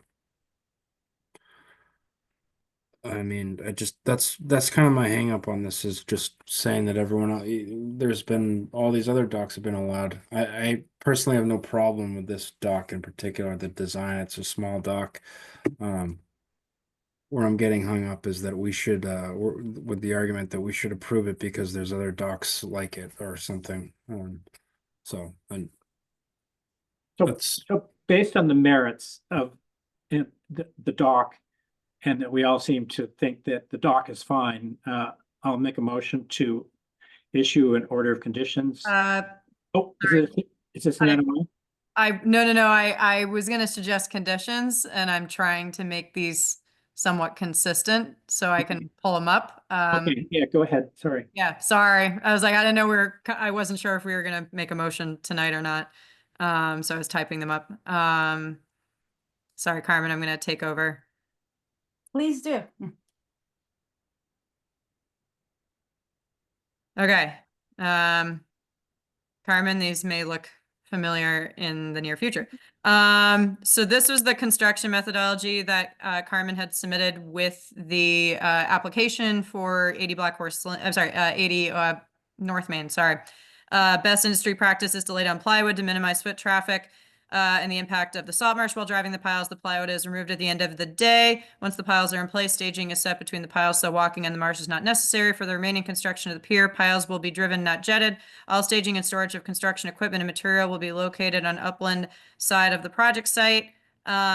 Construction equipment will not be refueled on site, and the gangway will be stored on the pier, and the float will be removed off site in the off season. So I just wrote the proposed construction methodology submitted with the NOI shall be followed as part of this order copied below. Carmen, I can't remember if DMF also had this comment, but this was No, they didn't have, and once again, like, why didn't they have that comment? But right. they didn't have that comment there. Okay, so this, for yeah, this this was not project. specifically submitted for this particular project. No, Is there any, is this feasible to do between November and March, just to, well, we're in February. We still need a chapter. no, I meant 91 like, license. oh, you want to build this? No, I meant like for when you get your chapter 91 license and everything and you go to construct. So we designed this dock because it's so small, and we're providing the 24 inches of separation for the float, so that we qualify for self-verification for the chapter 91, and that can be done in a month. So this could be done. I mean, we are dealing by with a the end little of bit of February. salt marsh here. Mhm. I know it's not obviously as much as other projects, but I mean, Mhm. it makes sense to me, and I'll defer to the commission when vegetation's dormant. It just makes sense to work when things are frozen. You can, further reduce the risk of, damage to the marsh. I think if things are frozen and you put the boards down, you know what I mean? I don't know. I mean, I'm not a wetlands scientist, but I mean, if the commission doesn't want it or wants it, I mean, I will just clarify, it was not submitted as a comment from DMF for this letter. I'm sorry, for this project. So is the question, I think the question to Ms. Hudson is it feasible to at least get the marsh side of this completed before the end of March? So unfortunately, we have the ZBA hearing on March 4th. And then we have to go for a chapter 91 license. And again, we tried to do it so that we could comply with the requirements for self-verification. So let's say it's very quick, because 1 month is very quick. Normally the 30-year license is about 6 months. So we had a month to the March, and the thing is, unfortunately, ZBA doesn't close on the first hearing. It's always 2 hearings. So we're looking at April for the second hearing, and then they take a couple of weeks to write the decision. So, and then let's say another month. So we're looking at about May for construction, and having this recommendation that wasn't actually recommended for this project would delay the construction of this up until so Tom wouldn't be able to enjoy his dock up until the next boating season. Well, I'm just, Carmen, I think Yes. Keith Waylow, who's the harbor mooring and custom dock Yes. contractor, I think he had us in a schedule Mhm. for some time later this year, later in 25.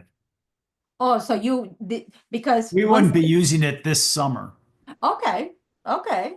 So because this would, so Tom, this condition would limit the installation of the dock from November to March. So you would not be able to have a dock up until Yeah, I next can't boating speak for Keith, but he had a very specific timeline that he was fitting various projects into based upon various construction schedules. I mean, that type of a condition, I think he would not be in business I don't know how he would ever conduct his business if everything had to be done during those periods. And also, we're talking about 2 piles that are in the salt marsh. Oh, is that all? That's it. Yeah, that area there it's very rocky, and I think there are some Well, there's a some total, vegetation there, but it's very rocky and right next to the seawall, so there's not much, if anything, there. All of that is to the on the drawing to the left of the dock, which we're not anywhere near any of that area. yeah, so 10 feet of the dock is on salt marsh and the other 10 feet is on the rocky beach. So there are 2 piles on the salt marsh and 2 piles on the rocky beach. And at the beginning, there are 2 piles in the upland. So So- Charlotte, maybe we should adjust that condition to something to the effect that if there is any damage to the salt marsh, that it be restored. Yep. Oh, you've already got it there. Yep. Okay, well, So if you want to take this out for this particular project, since he'll probably be able to do it in like a day or two if it's only 2 pilings in the salt marsh. Yeah. Each piling, actually, it takes them between 2 to 5 minutes to vibrate the piling. We also down. have template conditions to work in low tide as much as possible. So that's already included in our conditions template. So I guess if the commission's comfortable with taking this out, I only had drafted it for other permits because it was a condition from DMF, but not for this particular project. I'm okay removing it. Okay. All right, I'll keep going. And then it's kind of just reiterating it, but I just want to keep it for consistency that all work shall be done on the constructed portions of the dock to the maximum extent possible. And as it says, once the piles are driven, they can basically get out of the marsh and start building the dock from the upland portions and then the parts of the pier and the dock that they construct. So once the pilings are pretty much driven, they can essentially get out of the marsh. So that's why I kept that in there. Any work on the ground in the marsh shall be done using zoning plan. I mean, this is, I had, Carmen, the construction methodology you submitted for other projects was slightly different. That's why I typed these conditions out, but I think this can be taken out because it's already set up here. And Yeah, then you have it I above. think we need a barge here. Is that correct? No. I don't think the harbor master really allows barges in Little Harbor. Yeah, and no, there's no need for a barge at all. Everything will be taking place. So I think, yeah, that condition can only be, I would say, can be done for certain projects, maybe not for others. And then any temporarily disturbed areas shall be restored as needed to pre-existing conditions as determined by the agent. So yeah, if we see anything like scarring or footprints or anything like that, then, you know, we would work with Tom and his team to take care of that. And then after project completion, the following shall be implemented and shall be ongoing conditions for the property with and after the issuance of a COC. This is also in our regulations, so just for reference there. Seasonal float and gangway shall never be stored on the marsh. I don't know if we want, I mean, I think, Tom, you had mentioned it's already gonna be taken off site, so I think it's just a reiteration that it has to remain either in the water as long as there's sufficient depth coverage, it has to mooring in open water with any necessary coordination with the harbor master, or shall be removed seasonally to an upland location on-site or off-site location. So this would just be giving you options. I typed this out for other projects, but you know, it's already set up here that you plan to keep it off-site. So if that ever changes, I mean, I don't know if the commission wants to keep this or if we just want to adhere to the language here, just expecting that the float will be taken out every time. I think that we need to be explicit about it. If it's going to be stored upland on Mr. Hence's property, Yep. we need to see a plan for how that gets moved so it Okay. does not get dragged across the marsh. Yeah. upon Otherwise, removal. if Yeah. if it's going to be taken out of Little Harbor and picked up over at the boat ramp, then we don't have to worry about it. But if it's going to be stored on that property, we need to see a plan for how that Okay. float is going to be moved without touching the marsh. Okay. So I could modify this and I could say something like, should the float, you know, remain on the site for any reason, you know, a plan shall be submitted to the Conservation Commission, you know, with keeping this in mind, obviously, but not dragging it. Or we could just say that, you know, should the float remain on site its removal shall not disturb the marsh. Shall not be, shall not disturb the marsh. Well, I think we need to be more explicit than that. Shall not touch the marsh. Okay. Shall not be Shall not dragged touch the across the marsh. Disturbed is subjective. Sure. Is there a problem with that, Mr. Hens? No, there shouldn't be. Yeah, we just don't want anybody dragging their floats across the marsh when they take them in and out, Yeah. What I see typically that the docks I see, they do them on the very high tides. Is when they do that. Okay, so I guess, so we're kind of just They accommodating just get for like. floated and tied off. Oh, sorry, Tom. So, okay, I clarified this, since we're already specifying that construction methodology was specifying it's going to be stored off-site. Should the float remain on site during the off-season, the float shall not be stored or touch the marsh at any time. Upon removal of the gangway and float for the off-season, the components shall not be dragged across the wetlands, marsh wetlands, and shall be stored in an upland location if kept on site during the off-season. Does that make sense? This one, I don't know if we want that. This was a potential condition I was contemplating. We have not, to my knowledge, required this, but it was just something to think about, considering that we are dealing with issues with a lot of people in town keeping their floats on the marsh. So I don't know if, I don't know, with the size of this dock, I don't know if we need it, but and then I guess if you only have a whaler, I don't know if we need this condition either, so I'll defer to the commission on that.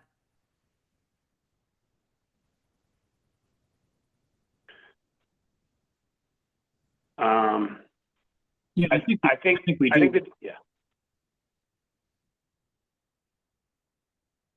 It's not only high tide, it's just not when the tide's so low that the boat will disturb the marsh, right?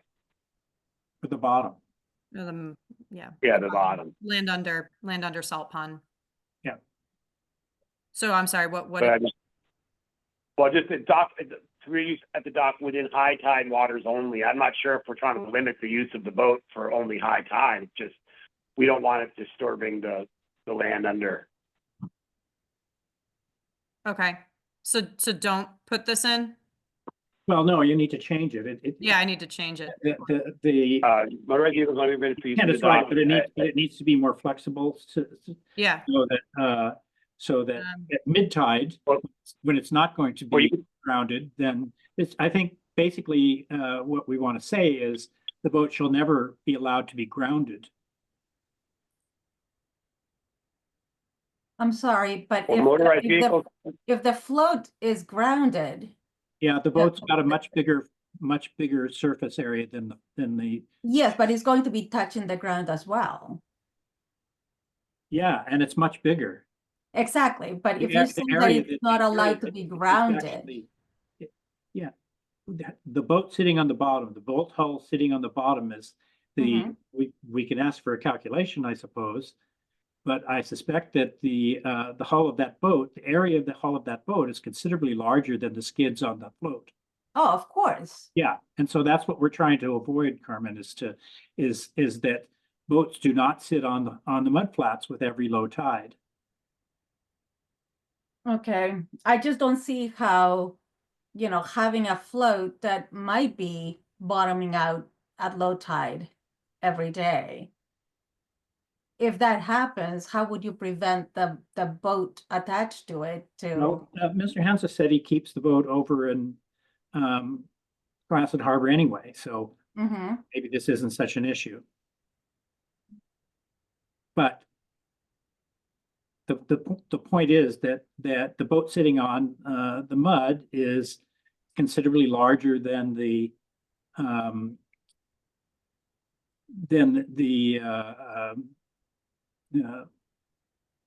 for lack of a word, I guess the supports underneath the dock to minimize its contact with the mud flat or the bottom. So it kind of defeats the purpose if you're going to this trouble to keep the float from sitting fully on the bottom and then bring a boat in, and then it's even larger, or maybe it's not larger, but it's big enough to have an impact.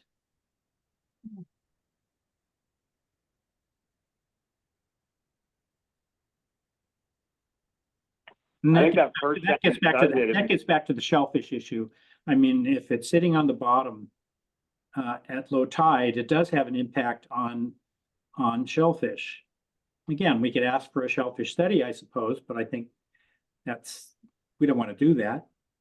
And it's just, but we also don't want to take the chance that this boat's sitting on the bottom and smothering shellfish at low tide. Or impacting them. I don't know whether to smother them, but impact them. Yeah.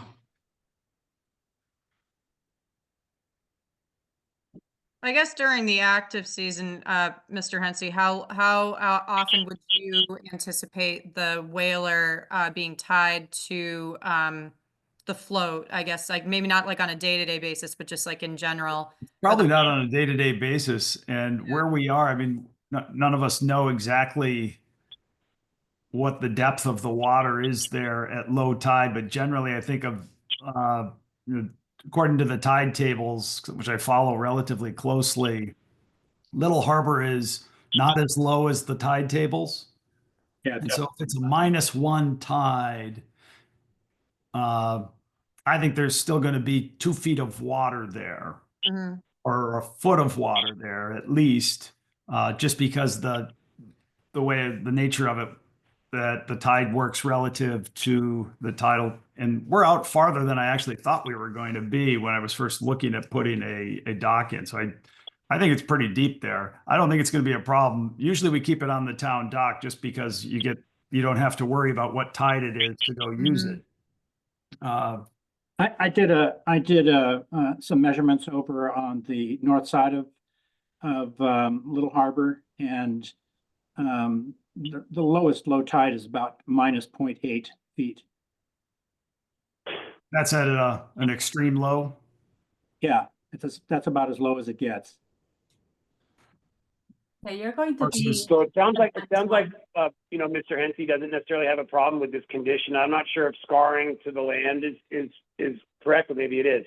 Does that look like good language to you, Tom? Would you amend that, Tom Bell? Well, Valeria, if you've ever seen where boats are continually resting on mud bottoms, I mean, they make a nest for themselves over time. Oh, yeah. Well, no, of course they would scar the land, but that's not necessarily what we're trying to prevent. We're trying to prevent, disturbance of the shellfish or just any, That's where they touching. live. That's where they live, on the Yeah. underneath the bottom. So if the with boat that. is sitting on top of that, periodically at every low tide, it rests on the bottom, there's not going to be any shellfish under it. No, I'm with that, and I think we're all in agreement in principle on the condition, and I don't think Mr. Hensey opposes either. He doesn't think it's even going to get the tide's going to get that low, and if it does, the boat's most likely not even going to be there anyway. I was just wondering if you wanted to amend the language to see there in any way, Commissioner Bell. Well, I just say that that it should never be allowed to rest on the bottom. That's pretty definitive. There's That's pretty direct. not Yep. subjective. It's just, it's pretty direct. Yeah. That's all I was getting at. I'm not disagreeing that the boat sitting on the bottom is not going to. Yeah, of course it's going to. I suppose if you're there and your boat's there and you know that the tide's going to fall that low, you can move it offshore a little bit and anchor it up in the channel there or in the deeper water and swim back or paddleboard back and move it if you need to. So Or quickly run. I mean, it's not exactly convenient, but it can be done.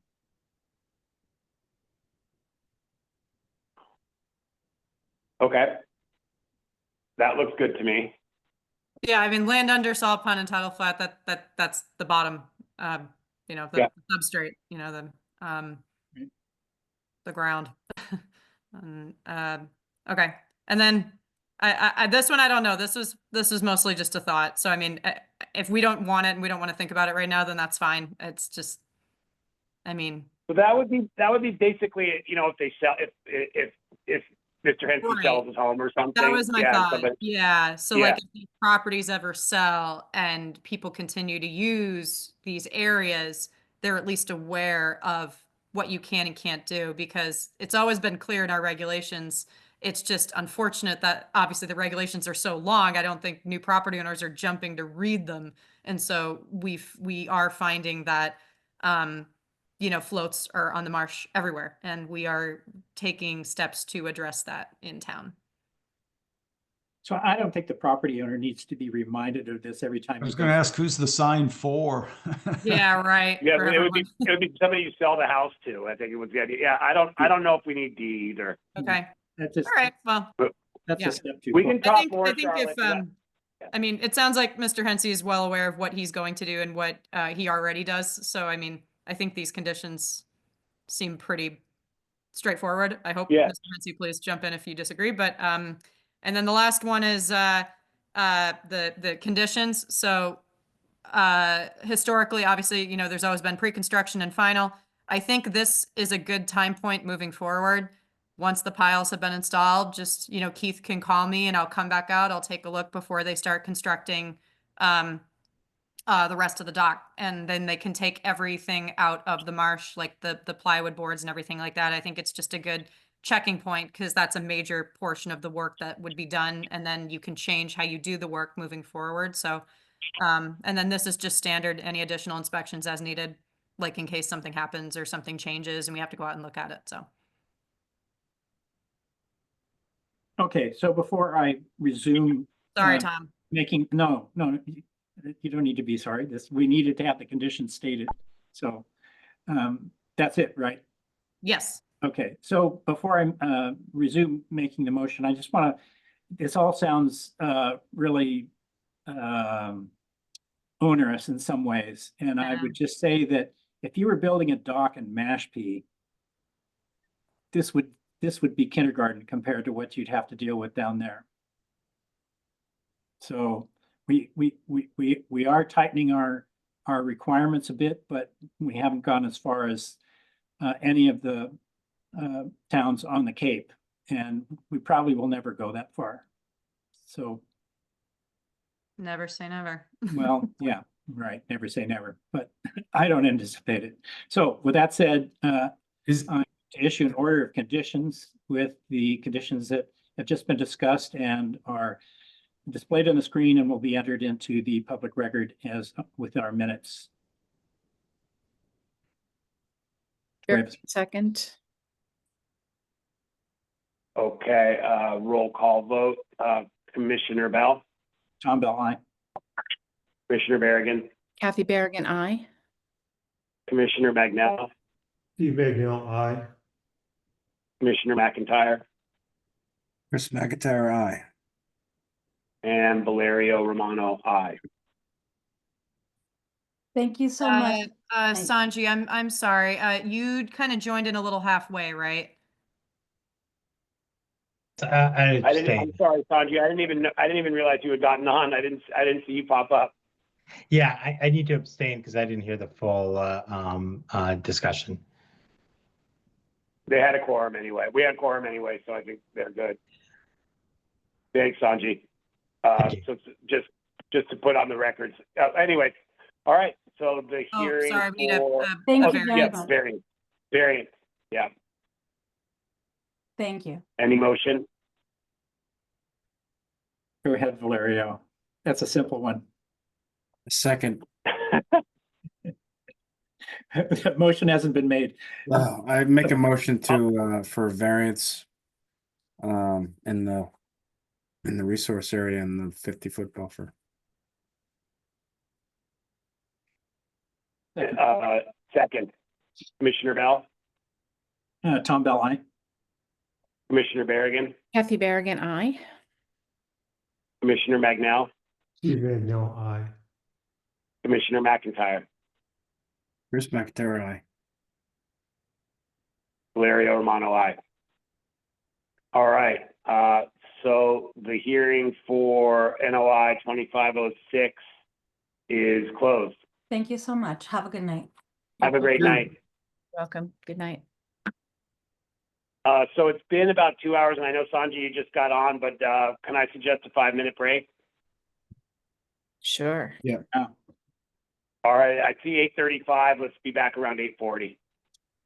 And Sanjay, are you all set with the next one, or are you Oh, is this 34 Rocky Hill? Yeah. I have not had a chance to watch Okay. the video. Okay, that's fine. Yeah, you can just chill. I'll go on mute. Yeah, Yeah. that's fine.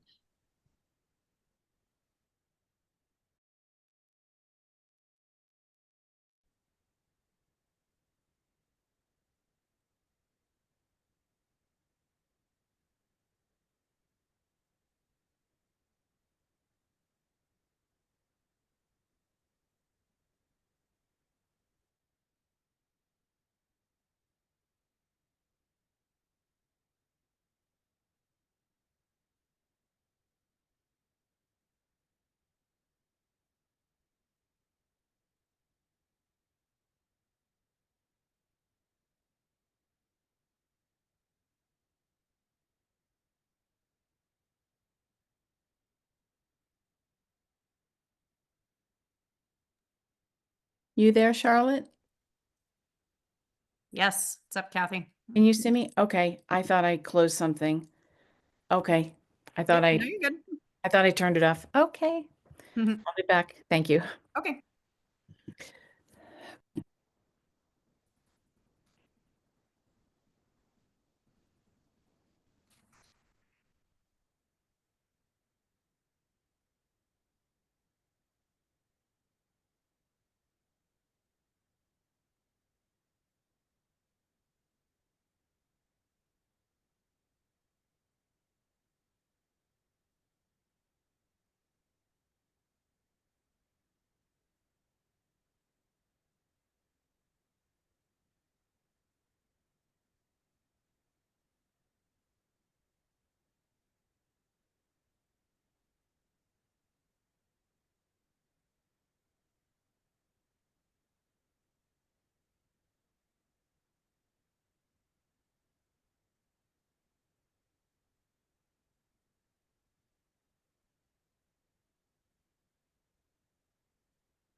Hi, Christian. How you doing? Yeah. Good. Do you know if is Jeff Hassett going to be here, or is there's Oh, Paul still Paul. chilling? Okay. yeah, Thank he should be. Okay, great. I'll promote him too. Hi, Brad.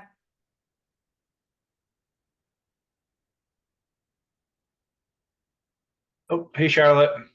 Hello. How's it going? All set with the other meeting? Yeah. There you go. Hey, Christian. Hey, how are you? Good. And Brad, I'm sorry. You may have told me before, but I either forgot or didn't know you were a certified arborist, so I apologize for that. Oh, no problem. I was like, oh, he is? Oh, good. Well, yeah, go ahead. So, Yeah. yeah.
Steve, did we leave at 8:35?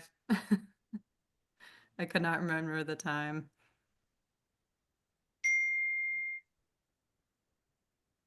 What's that, Charlotte? Oh, we said 5 minutes at 8:35, right? Yeah, I think so. Okay. Should be about 5 minutes. Yeah. Okay. Let me call them back. Tom, you Oh. there? I am. Perfect.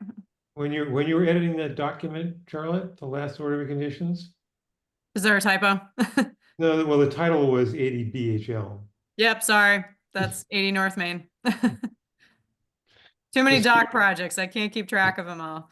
Just so you don't lose it. in the wrong Yep, place. nope. I was rewriting things, so I Yeah. forgot to change the title of the document.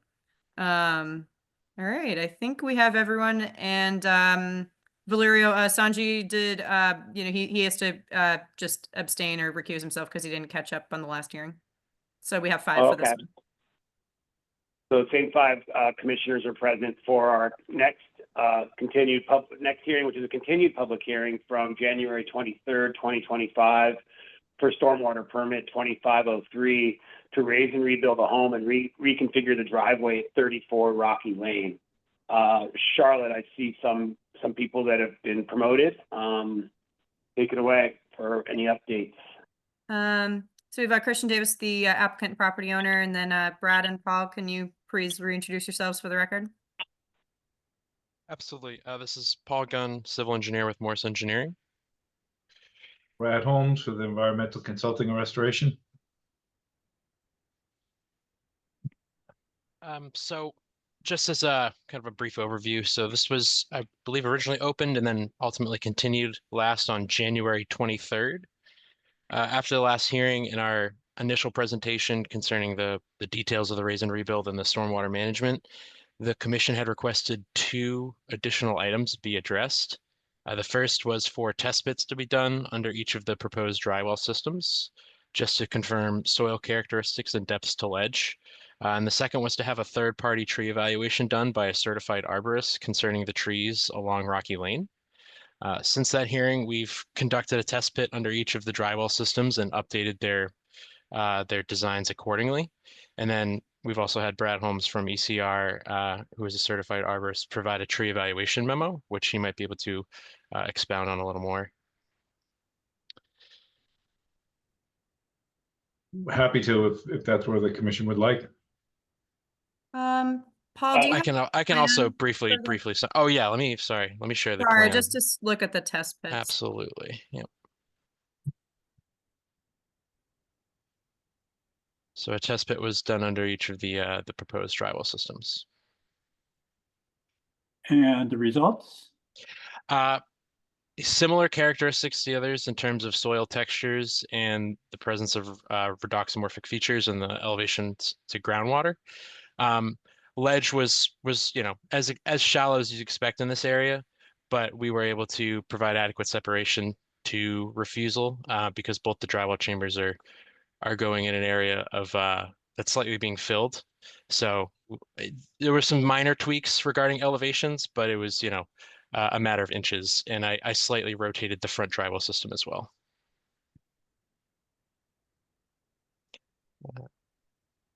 And Commissioner Bell. Oh yeah, sorry, go ahead. I was just going to put these are the test pits that were conducted up here on the site plan.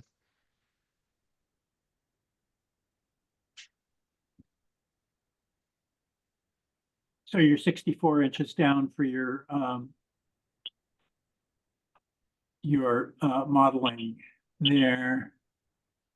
Yep. So the test pits 1 through 4 were all done on the other side of the property over here. Yeah. The dry wells were done over here where there's, obviously a lot more exposed ledge. So we were expecting a much shallower depth to bedrock, which is, precisely what we found. Yeah.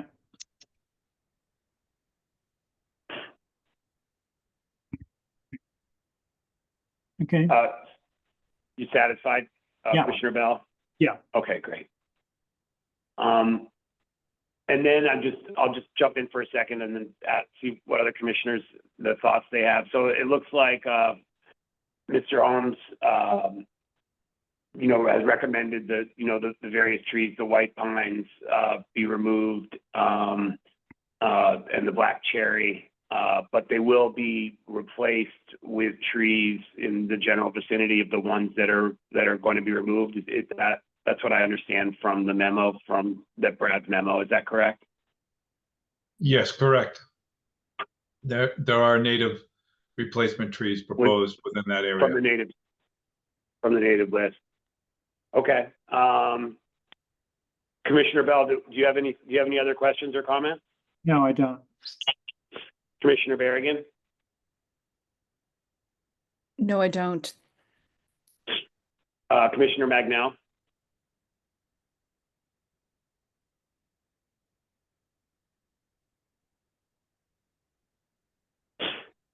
Steve, are you muted? Yeah, you're muted. So I was. There. I have no additional comments. Thank you. Commissioner McIntyre? No comment, thanks. Yeah, those were the two outstanding issues, and I really appreciate you guys addressing them, thoughtfully and thoroughly. And I read Brad Holmes' letter, and it satisfied my concern with the trees. And so I don't have anything further either. Let me see one more second.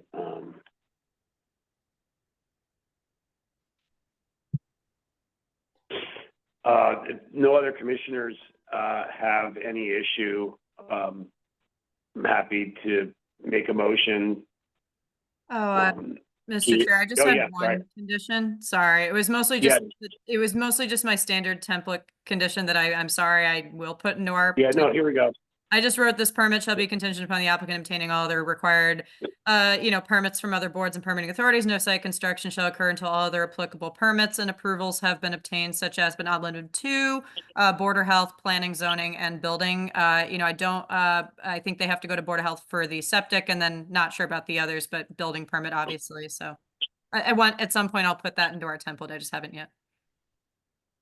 And we're and part of the reason why it's moving forward is we're relied on, the letter from Mr. Holmes regarding the disposition of the trees and the condition of them. So I don't know if we need an additional condition for them. It's part of the application materials, so I'm okay. As long as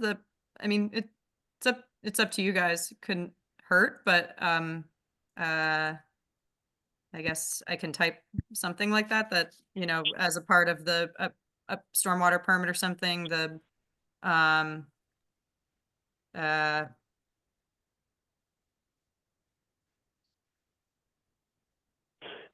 Brad, I'm sorry, what is your memo called? I think it's a tree evaluation memo. The January 30th, 2025 tree evaluation memo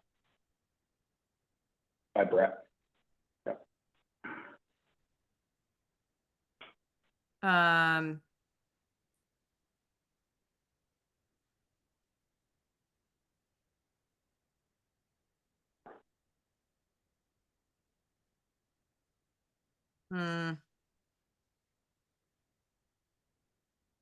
that okay? Just to kind of acknowledge. I mean, it's fine with me. I think it goes. I think like it goes without supplementary saying. So document. yeah.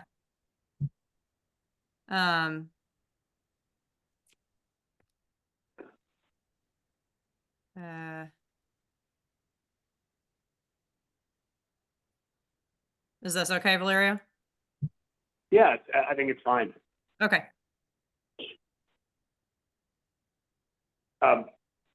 Anybody from the applicant team have any concerns with any of the conditions or anything further that you want to bring forward or discuss?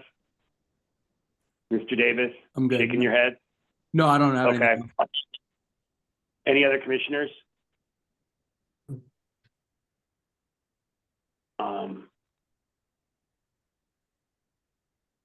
So with that, I'll make a motion to issue a stormwater permit for SWP number 2503 at 34 Rocky Lane with our standard conditions and the conditions as set forth during the hearing and on the screen.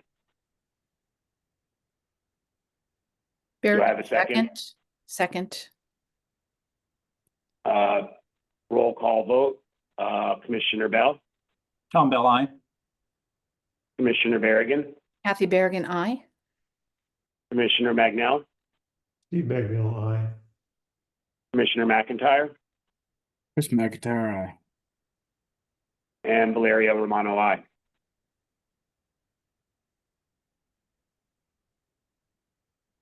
Great. And then, Mr. Chair, sorry, just say motion passes. Yeah. Oh, yeah, motion passes unanimously. 500, yeah. Okay. Thank Oh, you. sorry, did you close the hearing yet? I was about to. Sorry. So the public hearing for, no, that's okay. Public hearing for stormwater permit 2503 at 34 Rocky Lane is closed. Thanks. Thank you, very guys. much. You're See welcome.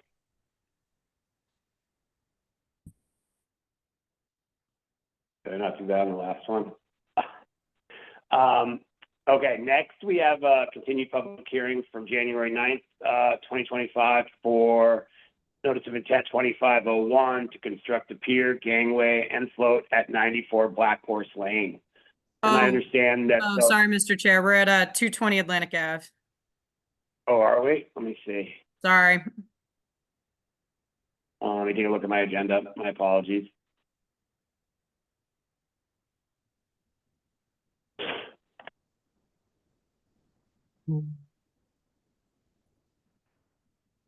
Can go cross-eyed with Oh, our yeah. agendas, so I get it. Yep. The next, let's see, that was continued from, was that the January 9th. 9th? Yes. Yeah.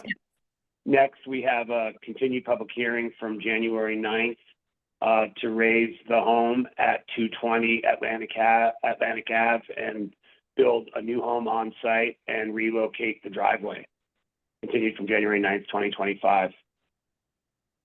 All right. So we have Well, agenda B, the property owner and applicant, and then, I'm sorry, Caroline and Brad, can you please reintroduce yourselves? Yep. Good evening. Can you hear me okay? Yes. I always check. For the record, my name is Caroline Reese from Merrill Engineers and Land Surveyors. I am joined with Mr. Brad Holmes from ECR LLC, wetland scientist, as well as the homeowner and applicant who I believe is listening in, but will probably not join for the presentation. As you know, this project was continued from the January 9th meeting. Would you like me to share my screen at this point? That'd be great.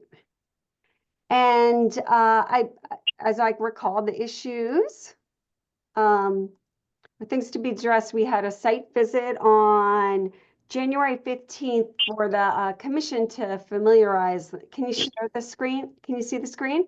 The site plan? Great. Yes. So I think the meeting was primarily continued to give the commission an opportunity to visit the site and also get a sense of the trees that we were proposing for removal. That happened on January 15th. After that site visit, Charlotte and I, if we may, kind of walked the site and reviewed some of the trees.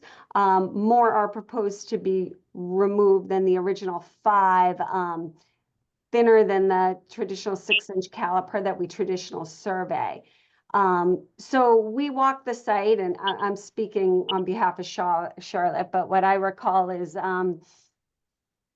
we agreed to about 10 trees as replacement, 10 to be removed, looking at some shrubs, combining them, some dead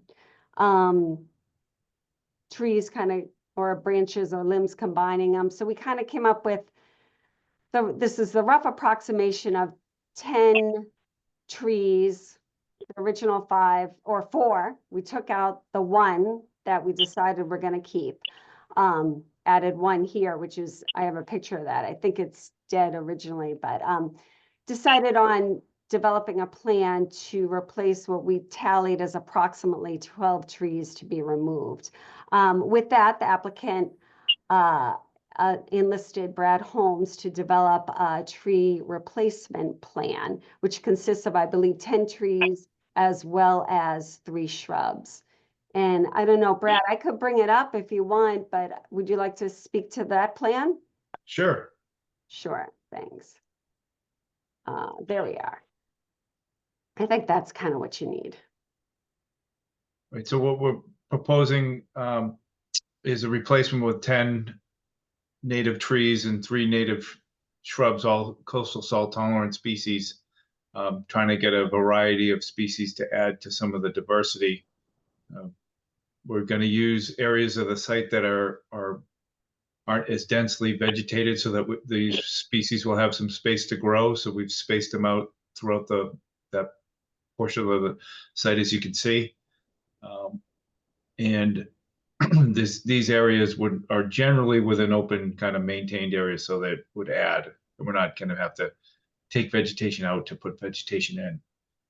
So you can see the list of species there. They're 1 to 1.5 caliper trees that are proposed for replacement, of which are good size trees. The evergreen trees would be 6 to 8 feet high, and the shrubs are 1.5 to 2 feet high, which was the 2 bayberry and a beach plum. So that addresses the kind of replacement numbers that Caroline and Charlotte discussed on site. And those would all be able to be hand planted.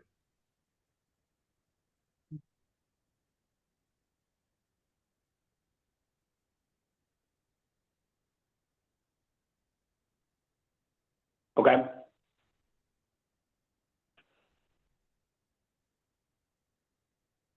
I don't know if there were any other comments or issues. I do think the trees were laid out, Brad, if I'm speaking for you, to kind of enhance the buffer. They're all a little closer to the resource areas than the ones were taken down for some protection or enhancement. True. The rest of the site is fairly vegetated with mature vegetation, and there's areas of ledge which also make it difficult. So we're trying to pick areas where we can enhance and get a good sized root ball in. I think when we last met, we had requested, I mean, this is nice. This is a tree replacement plan, but we wanted a better sense of what the landscape change was going to be. A landscape plan, like, is the intent to like build, like, we took a site visit and we saw that it was like scrubby type, you know, like coastal habitat. Is the intent to build to make this a lawn, or to allow it to maintain its kind of current state? Like, that's besides the trees, which I'm glad we've elaborated on. That's what I was sort of looking for. Is there is the intent to kind of like make a kind of homogeneous green lawn on the other landscaped areas, or what's the?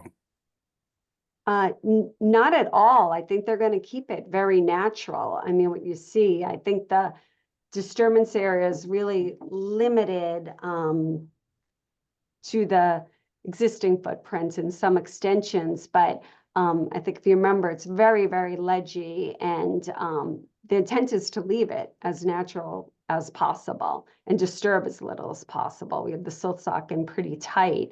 I think, you know, we'll replant or the existing driveway area with native grasses, but I think they like that kind of natural look, and I think that kind of works there. I don't think it's I'm not an expert in landscaping, but it'd be a tough site to really landscape, I think, with all that ledge. So I think it's to keep it as close to existing conditions as possible and let the grasses kind of grow. And they're not planning any yard work in back or patios or anything. It's very minimal disturbance. Well, I mean, and the new driveway that's going in, right? And ledge is coming out for the new driveway. Correct. Yes, that's gravel. But as far as landscaping, I think they're just going to let it be natural. As you saw, it's a difficult site to landscape anyway, but it's beautiful. And can you go, we can still see it on this.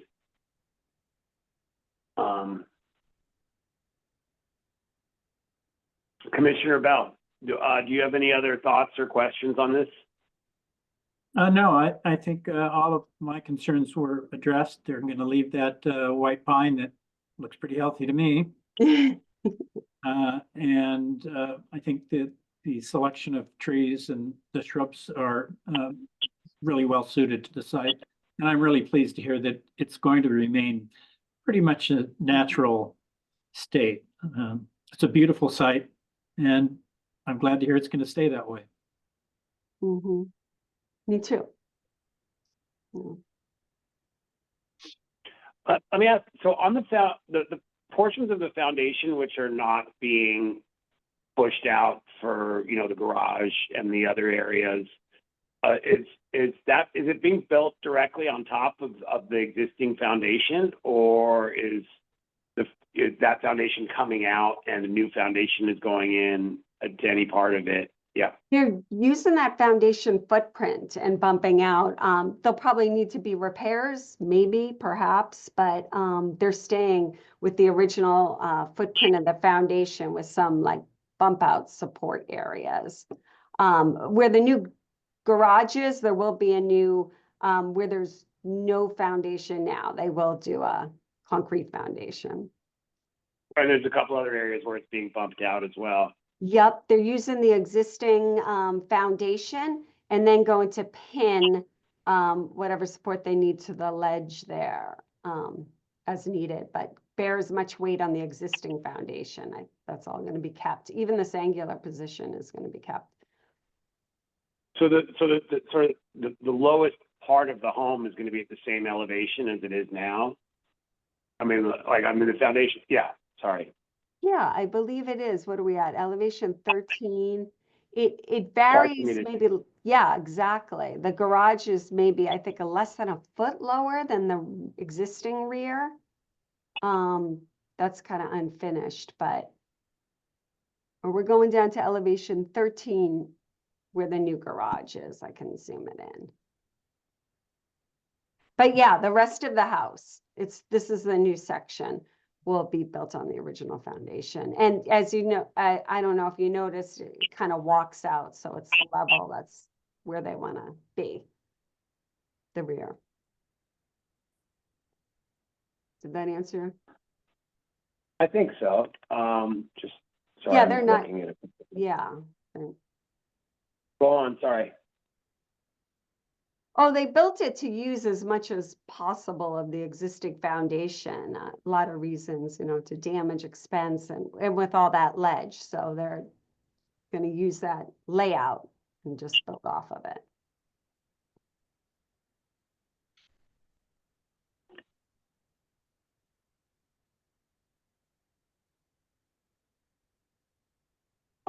Commissioner Berrigan?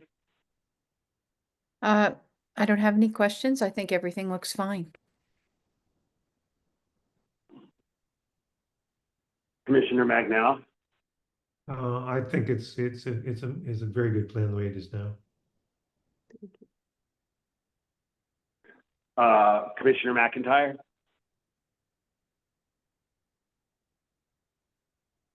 Yeah, I mean, I think pending approval for the ledge removal, I think they've done what we've asked for in terms of tree replacement. And they're Wait. Yeah. How does that ledge remove, Charlotte or anyone how does the ledge removal approval, like what's the process for that? I'm sorry for asking, I don't know. How does that work? Yeah, my understanding is the architect, John Teriyaki, looked at it and has studied the new ledge removal bylaws and believes it's exempt. I think, Mr. Chair, it would be, so if it's, if it'll have to go for a building permit, so Yeah, I think the building inspector course. would take that into consideration, and he would review the land alteration bylaw and the regulations to kind of finalize if they have to go to planning board. I don't know, Caroline, if John Teriyaki had already had that conversation, but usually John needs to see the fully developed site plans to make that determination. Mhm. So, I think we sometimes can. that may or may not change depending on obviously how the other board reviews go. So yeah, it would definitely be evaluated through the building permit application process, if not Mhm. beforehand. And then Ms. Reese, where else, what other boards are you waiting on from in Cohasset? Any? I-9. No, None. And this is on I sewer, mean, I- correct, Caroline? yeah. It's sewers. correct. I'm sorry, I didn't hear you, Charlotte. Oh, I'm sorry. I just wanted to verify. We don't have any septic plans on here because it's connected to sewer. I mean, my concern is, you know, you have these trees that have lasted this long on top of this ledge that's sort of like, kind of like up above, you know, it's a habitat for birds and wildlife. And, you know, we're gonna, you know, take these trees out that have lived on this, you know, ledge and managed to, you know, survive there. And at least one of them, which I'm happy to hear is staying, you know, and then we're gonna sort of plant new trees down, which is nice. They look like they're all going to be within the 50, you know, and I'm happy that they're all going to be native. And then we're going to, you know, take out a portion of this ledge to put in a driveway. I mean, I still have the same sort of, you know, sort of aesthetic concerns, and I'm not sure how they can be addressed with conditions. I understand the, you know, the assurance that, you know, we're leaving it in its natural state. But I mean, it just seems like the plan itself is, you know, contradicts the idea that it's going to be left in its natural state. And I don't know. It just, we sort of have this kind of, you know, top of the rock house. And I understand the house it needs to come down and is no longer habitable, you know, but, you know, just, I don't know, just something, it just seems like it's sort of, there's another way to approach this. And you know, we have this portion of our bylaw, you know, to do with aesthetics. And I think it is sort of on point as, you know, the change that's happening here. Is there any condition that we can do that would, you know, that would help to, you know, ease my concern? I have one, Mr. Chair. I just didn't know if you wanted me to pull those up at this time or if Commissioner. Yeah, maybe we should talk about them a little bit. Maybe that will help my concern because I mean, yeah, go ahead. Sorry. Can I ask you a I just clarifying didn't know if question? commissioners were all set with questions, so I Oh didn't. yeah, Sanji. Yeah, you're in, Sanji. I'm sorry. I think my speaker view is wrong, and you're back in for this one. Yeah, Sanji, please. Yeah, go ahead. I'm sorry about that. I just had a clarifying question because it's sometimes hard to see the boundaries. But just going back to the ledge piece, are we saying none of the ledge removal is in a protected area? We're saying the ledge, as I understand, and our architect who would file with planning on the ledge alteration is confident that in his discussions that it is exempt from the ledge removal policy. That being said, there's ledge being removed between the 50 and 100-foot buffer. So we are approving implicitly, not just tree planting, but ledge removal in the 50-foot buffer. I just want to clarify. Not in the 50, in the 100. In the 100. Yes, between the two. Really? And this site, I think you saw it, we picked a spot for the driveway. I mean, I thought it worked out pretty well. That's just a 2-car garage, wide garage. So the driveway provides for 2 cars. Picked a spot where, you know, there was a least impact. I mean, this site has a lot of ledge, and to get to the house, the road is very narrow. You can't really park safely on the road. We kind of saw that, especially on his property. Across the street is someone else's. So, 2-car wide driveway that's gravel and moved outside of the 50-foot buffer, I know is an impact, but to access that house, it's the narrowest or the straightest shot to the house. The shortest driveway, I guess, to access the house. And again, he was very careful to design on the footprint of the existing house. It's not I mean, it's all relative. Yeah. It's not a large footprint compared to some others we see in Cohasset. Maybe that's why the driveway looks big. That's a 2-car garage. It's not a large. I think just to summarize, like, so we are approving both tree removal and ledge removal in this, approving this project? I just want to understand the scope of what we're agreeing to. Yeah, I think that as agreeing to the whole project, that would be a part of it, yes. Is work in the buffer. Mhm.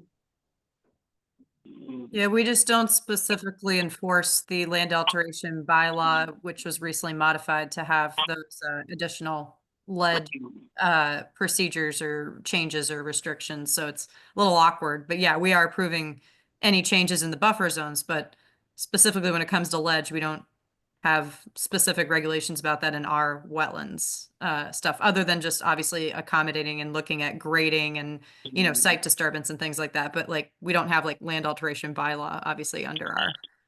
I think I'm a little confused, like if it is in the buffer, it's within the purview and scope for us to approve or not. Okay.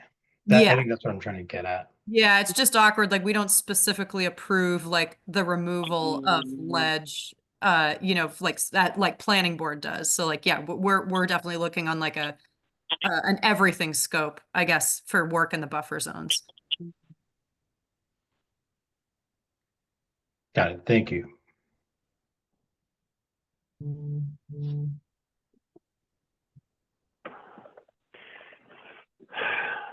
Yeah, I mean, Charlotte, maybe if you'd like to bring up the conditions, we could talk about them. I mean, it seems like I don't know. I've sort of expressed my concerns. I think I might be the only one who has them, so I'm not sure, you know. I mean, it looks like are we going to be able to do the driveway work and maybe at least one of those trees is really pushing up against the 50? Are we going to be able to do this work without disturbing within the 50? I mean, it looks like that ledge removal on the driveways, I don't know, just a foot or two away from the 50. And then the previous driveway is asphalt, and we're going to be removing that asphalt from the previous driveway, and that's within the 50, right? So Correct. It's Yeah. I have this area, it's about 400 feet of asphalt we'll be taking out in the 50, as well as gravel that's kind of buried in the grass. That'll be cleaned up and reseeded with native plantings. So it does move the driveway, although it's larger, away, but the existing driveway we show is so overgrown. I mean, it's just a small car space. It's not big. It's deceiving, I think, comparing the existing driveway area to the. And should this be approved, you're comfortable that the work can be done, the ledge can be removed without disturbing the 50? Well, the silt sock does extend into the 50 to get around the house. But I'm just that would be up Like, to the are- contractor if you want to make a condition. I'm not. Like, are you gonna have like a chipper in the 50 to chip out like I'm not a construction guy, but I know that's know. not I think not hard. it was recommended to me. I'm not sure that blasting is maybe not the way to go here. And I mean, that would be up to the builder. I mean, the builder could speak to that more, but you know, we're just in the permitting stage. But we have the limit of work mapped out. It has to go around the existing driveway to contain that work. So, I mean, working within the 50, you know, typically, you know, we try to the extent possible, and of course, you know, we want to remove the driveway and put native plantings back there. I mean, that's obviously an improvement. I think that goes without saying. But, you know, to the extent possible, we would want to, you know, remove or prevent, you know, machinery that's leaking oil and gas and, you know. Sure. I'm sure there's I know I've heard those conditions, of course, whatever conditions. I just don't want to make an impossible condition that's just going to be overlooked because it's you know, the chipping or the removal of the ledge is basically abutting the 50. You know, but yeah, Charlotte, let's go through them if that's all right. Yeah, sorry, I was typing more as you guys are talking. Hold on. No, I mean, No, that's okay. Yeah. I mean, yeah. Okay. So again, these are I'm sorry, I have not added these to our template, but these are standard. This one I think I can take out because we already have conditions about that. I mean, we've put this for other permits to reiterate for complicated projects, so we can take it or leave it. There's already conditions in our template about changes have to be submitted to us. Valeria, or Mr. Chair, this is what I had so far. The intent of this project as shown on the site plan, the tree review memo, and the proposed tree replacement schematic is to keep the natural landscape and aesthetic of the area in the buffer zone. Should any additional hardscaping and landscaping modifications, unanticipated site alterations in the buffer zones, and/or alterations outside of the approved limit of work occur, those changes shall be submitted to the Conservation Commission in writing prior to any additional alterations or activity taking place to determine if further permitting is required. So, I mean, Well, I don't know why it would be outside. I mean, I would take out the part that's outside of the approved limited work. I mean, we're approving the work in the limit of work also, if there's any alterations to that, whether it's in the limit of. Yeah, I mean, it definitely depends on the project, but what I'm finding on site is, especially with blasting and especially with any level of heavy excavation, if the approved limit of work is tight, there's people calling me to the site asking me if they can, bump out the barrier, and I'm uncomfortable with doing that unless absolutely necessary. There's obviously times where if a tree is right up against the limit of work, and the digging from excavation will disturb that tree, they're obviously asking to get permission in that case to take the trees out. There's all these issues, I think, with the limit of work as shown on the plans. And obviously, we work with the engineers to be as cognizant as possible in the buffer zones. But then when the actual work starts and then you find that the limit of work may be a little tight, that's where it gets difficult. Like with a stormwater permit, it's not as much of a big deal. But in the buffer zones, when you're at the edge of the 50, for example, like that's really difficult. And it's just a matter of a conversation of now it's an active construction site and you kind of have to work it out as best you can. And, if necessary, sometimes I do have to temporarily stop the work, but I'd rather not do that unless there's a solution. So, I mean, that's why I added that language. I can write unanticipated alterations outside of the limit of work, just to reiterate that. But You wrote it unanticipated, but I mean, the issue buffer is. zones, yeah. I don't think,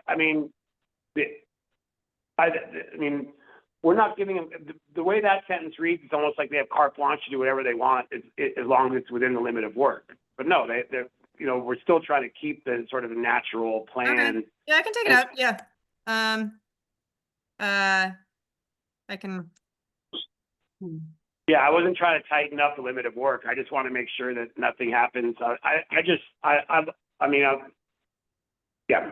Yeah, does this sound okay? Like this first sentence of obviously the intent is to keep to the natural landscape and aesthetic of the area in the buffer zones, and then should any additional hardscaping and landscaping modifications and/or unanticipated site alterations in the buffer zones, occur, those changes shall be submitted to the Conservation Commission in writing prior to any additional alterations or activity taking place to determine if further permitting is required. And maybe not occur, but you know what I mean? Like, I don't know how to write that. What's a word? Be necessary. Yeah. But yeah, I mean,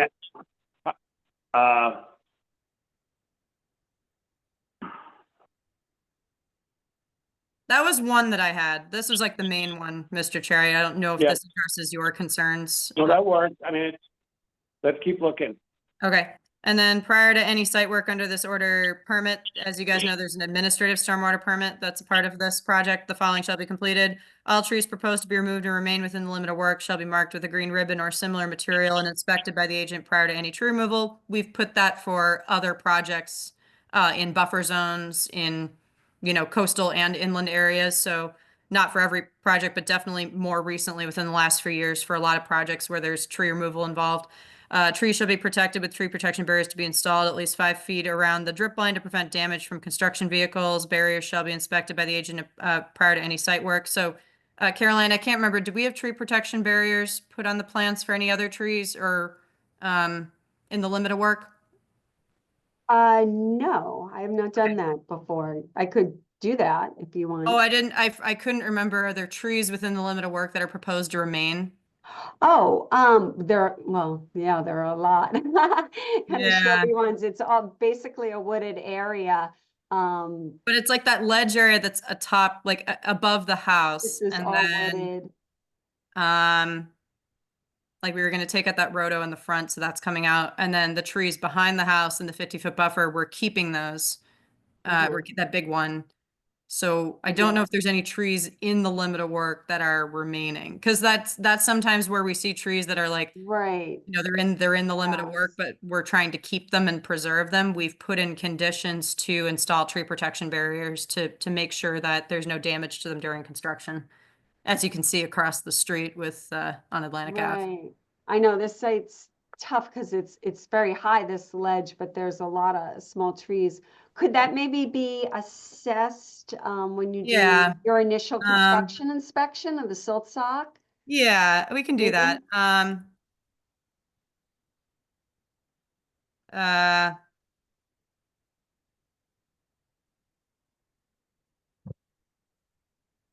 sorry, trying to think of words for that. No, the rear yard.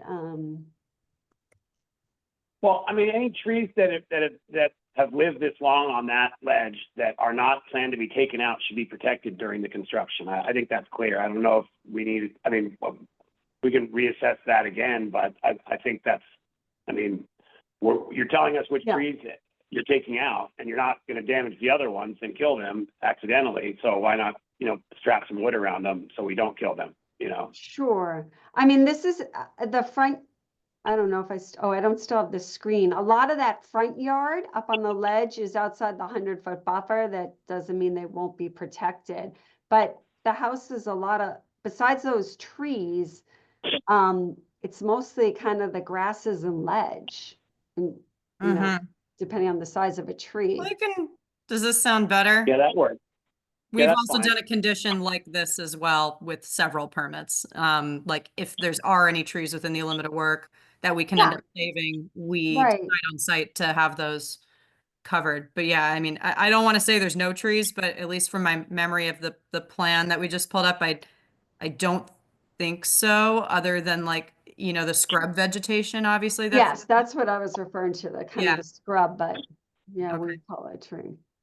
And then again, also what we've done for other projects, limited work, including the limited tree clearing shall be staked. And it's basically just saying, we want to look at everything before everything's cut. Sure.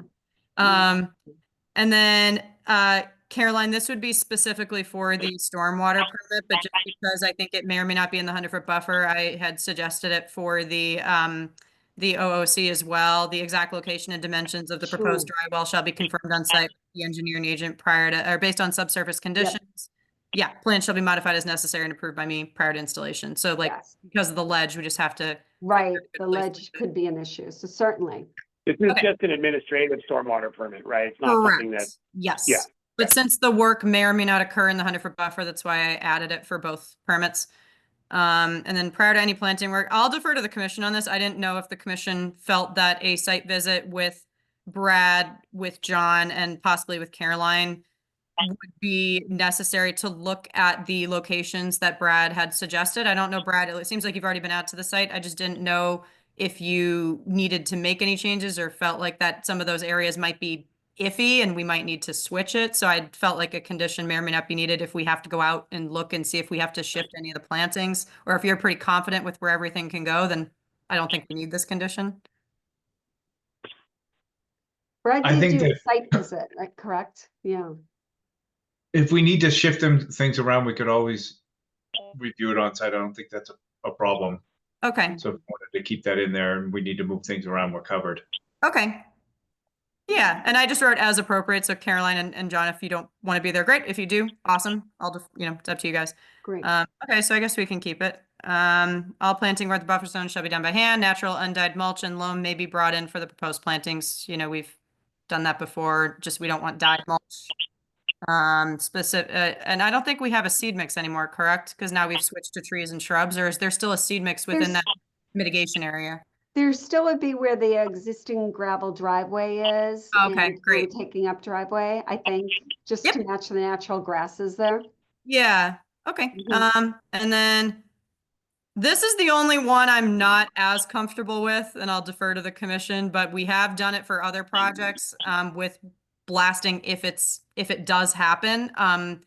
In my experience, blasting is, I don't know how to say it. It's done more quickly, obviously, than chipping for a long time, but it can sometimes create a bigger, issue with the limit of work than chipping, because there's a lot of material that can sometimes come out, and it's just, I don't know how to describe it. The site can just be a mess until it's obviously all cleared up. I mean, I don't want to get in the middle of a blasting permit process because that's not my jurisdiction, but I know sometimes in sensitive areas like buffer zones, it can be a concern after the blasting work is done, and then you go and visit the site and you're like, what the heck happened? So I mean, we haven't, I don't know. If you guys want me to do this, I will. I admit I'm not too comfortable with it, but I decided to just put it in here just to see what we think. I don't even know if they're going to need to blast here. They may just chip. I don't Commissioner think Bell, they do you have any thoughts on, this condition? I do. I think one of the biggest issues is where before they blast, they have a mat that they put down that's Correct. basically a bunch of tires all chained together to keep debris from spreading through the neighborhood. And obviously that's needed, it's necessary, but where do you put these big mats? And this is a very small site. And so I think it would be difficult. I'm personally, greatly in favor of blasting instead of chipping, having undergone 9 or more months of chipping in my own neighborhood. It drives everybody crazy here. And the blasting gets done in just like 2 weeks or 3 weeks. And it's relatively quiet. They drill holes that are 3-inch holes to put their blasting materials down instead of chipping away for hours each day and week over week over week. But at this site, I don't see where they would actually be able to store their mat. Yeah. They're big. They're big carpets of chained together tires. So if they can figure out how to do it, I mean, I'd be all in favor of seeing that blasted, even though it's not our jurisdiction. But it is in our jurisdiction to regulate, I think, where they can put construction materials, and it all has to stay within the limit of work. If you look at the limit of work, there isn't any room. Maybe Well, once the house is torn down, maybe it's possible that they can do that, but that I don't know. It's also right up on the 50 too, right? I mean, where the ledge needs to come out is like basically abuts the 50-foot demarcation. So it gets you within the 50 if you're going to be putting down extra material or, so I don't know how that might relate to it. Well, we do have a defined limit of work, and it only goes into the 50 where they're going to reclaim the existing parking pad. Is that, if I understood what you said right, Ms. Rees, that the only reason that it's outside there is so you can remove the gravel and stuff from that old driveway and replant it with your grass mix. Yeah, and then the silt sock, I don't have it here. Yeah, and it just extends right to the 50 after that. It kind of curls over, but Can you bring that up, Ms. Reed? Sure. The limit of wanna work share and the where the screen silt again? sock's gonna go again? Thank you. Sure.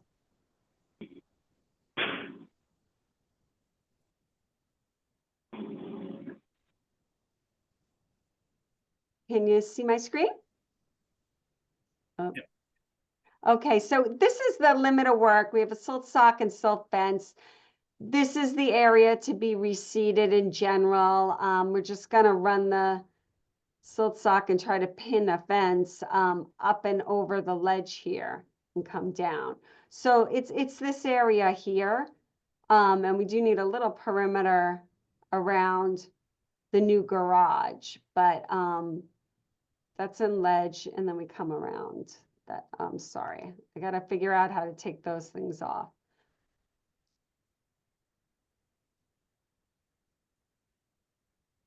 So it looks like the majority of the bedrock that's going to be removed is around the stairway, right? It's pretty much, yeah, right under the garage footprint. There's some here, though this is kind of Yeah. broken up. I don't know what you call that when we saw it on site. This ledge here, yeah, kind of broken, but more, yeah. Well, it's where the driveway comes out, right? So It's, Up yeah, it's until basically the beginning of the driveway and under the proposed garage. yeah. You can see from the contours what's going to be moved. Where they're close together, you're going to remove bedrock, and where they're spaced, you're not going to have to do much at all, I suspect. Correct, yeah. I mean, I guess, do any commissioners have a strong preference to keep that checkpoint in there, or like, I mean, if they don't even blast, it won't even be applicable. I mean, I just don't want to get in the Yeah, middle of the some- blasting permit process because it's not my jurisdiction, but I'm happy to just make sure that no staging or anything obviously gets, equipment or anything obviously gets like, I don't know. Well, it isn't within our jurisdiction to define the activities during construction within the limit of work. And that's certainly one of them. Again, where are they going to put those mats? And that's well within our jurisdiction. Yeah, I mean, there could be just a general condition of if blasting work does occur, or you could just have a general condition about no staging or any equipment in the 50-foot buffer. I don't know. I mean, outside the limit of work, obviously, or in the 50-foot buffer. So, You know what? It's a good thing we kind of circled around to this. What we don't see is where they are going to stockpile material here on the plan. Is it on another plan? No, it's here, it's up front, it's close to the street. That's pretty small. It is, but they'll also probably stockpile, I think, within the footprint of the house. They're Oh, gonna be yeah, okay. using that area. Yeah, but once they've got a floor in there, there's still a lot of the house to go up, and presumably a lot of lumber. And do you have enough room to do that?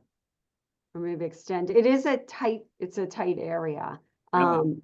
Well, stay within the footprint of the gravel driveway. I mean, you're gonna have a debris box there, and you're gonna have building materials staged there. For a little while, yes, you'll be able to work within the footprint of the house for your staging of materials, but as soon as you get a floor in there, or even floor joists, you're gonna lose that. Yeah, we'll have the driveway area. It's tight. If that needs to be revised, could that be a condition of approval based on the contractor? I just don't know his process. I have a feeling they're gonna be tempted to use that pad. It is within the 50. Well, And because we could it's within the limit of work, and it would look pretty tempting to any contractor to say, hey, right. it's a nice see flat that. spot to lay down our lumber and other building materials. We have the 50 staked out. We could maybe make a condition that no storing of materials or equipment in the 50-foot buffer. Yeah, I To think that's, specify that. It's a tricky site. well, maybe the way the construction schedule goes is the first thing you do is remove the gravel from that site and then move your silt sock to the edge of the 50-foot, 100-foot buffer boundary. Could do that. So that would be right now, that would be a temporary limit of work. And again, the first thing you do is remediate that site, not necessarily plant it, but at least do what you're going to do to remove the material that needs to be removed. And then the limit of work then shrinks to at least mimic the 50-foot buffer boundary. Yeah, that's reasonable. Can we make that a special condition? Would people actually do that? I know. I don't know. Do people? I like that do what? condition. I mean, I like that condition actually, but I think it makes good sense. I don't like that condition. that area there where the driveway is already disturbed, it's already paved. There seems to be no reason why they're not allowed to use that paved area until they're ready to replace it. Even though it's technically inside the 50. And if you look at that site is all ledge, it goes uphill inside the 50, where they're doing the blasting. I mean, it certainly isn't going to affect salt marsh because it's on the other side of the top of the hill. It is just a very tight site. It is. They are gonna have to stage this stuff someplace. I would rather it stay and not move in terms of like, that's their space. They keep stuff there. It's understood that they can't go past that limit of work and that silt sock. Cause I feel like if we try to limit that and the site gets even tighter than it already is, I mean, I just don't want to see stuff stored along the driveway or like all this other stuff and then potentially, create an issue in other areas that aren't even shown here. I think there already is a Steve, paved space.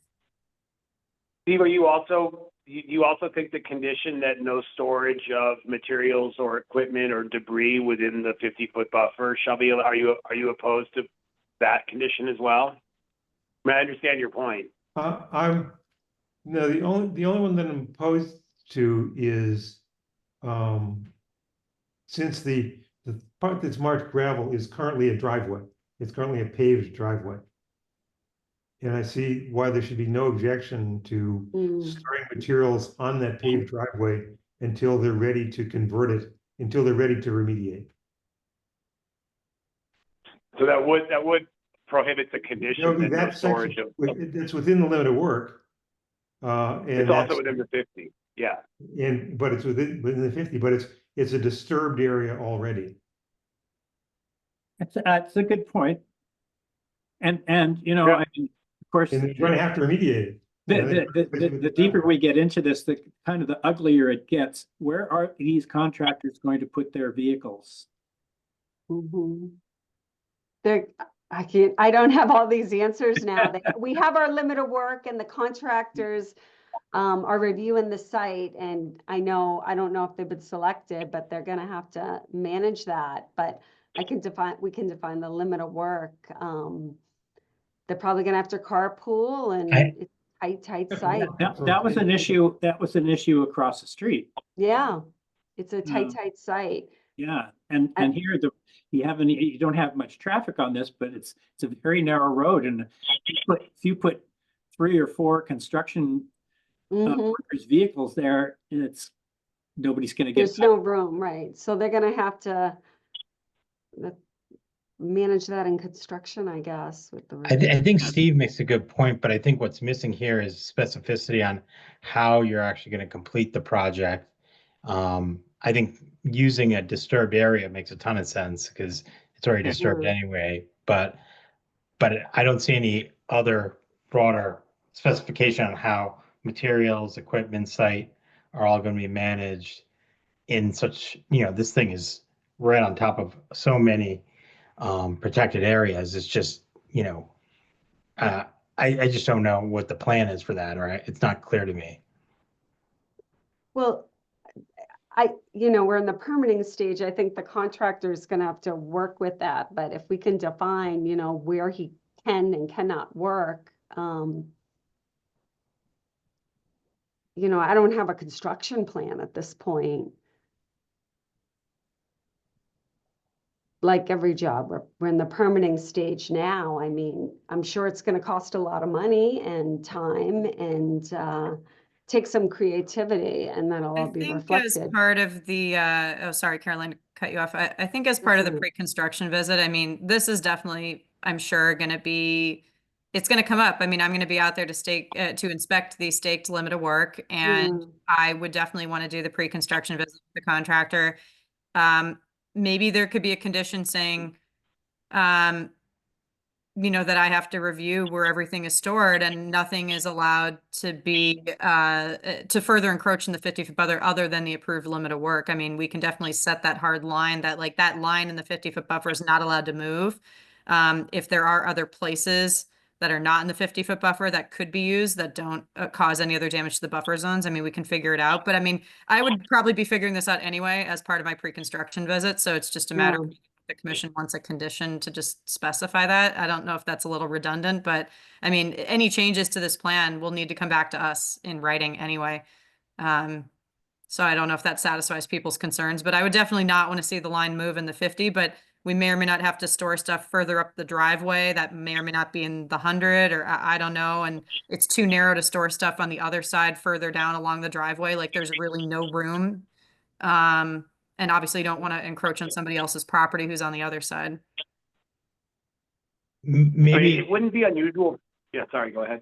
oh no, I think all that makes sense, Charlotte, but calling out Steve's, I think, important point, like if there's a disturbed area, we should use it because that'll be remediated on the final completion of the project.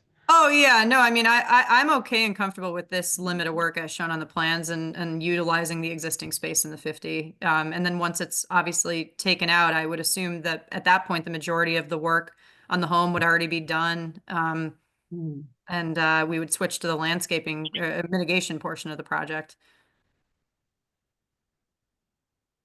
Got it. Unless the commission wants a timeline as to when the pavement will be removed, that could be something that is considered.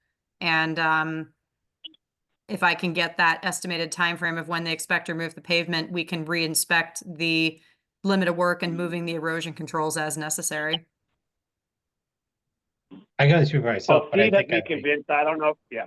Sorry, go ahead, Tom. Oh, I was just gonna say, it's just one perspective, but I would be okay if there's, that kind of oversight that you described and some discretion for the agent to assess the pre-construction site visit and where things are staged.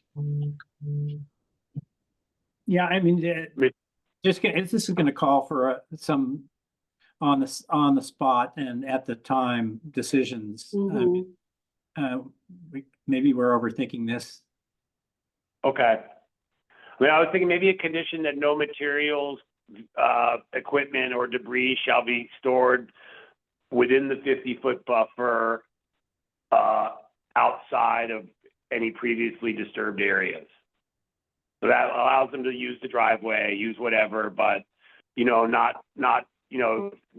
driving a truck or dumping a bunch of debris or whatever, just, up above that driveway, where, I mean, we have the silt sock, but as you get more and more debris and we're blasting or chipping and we're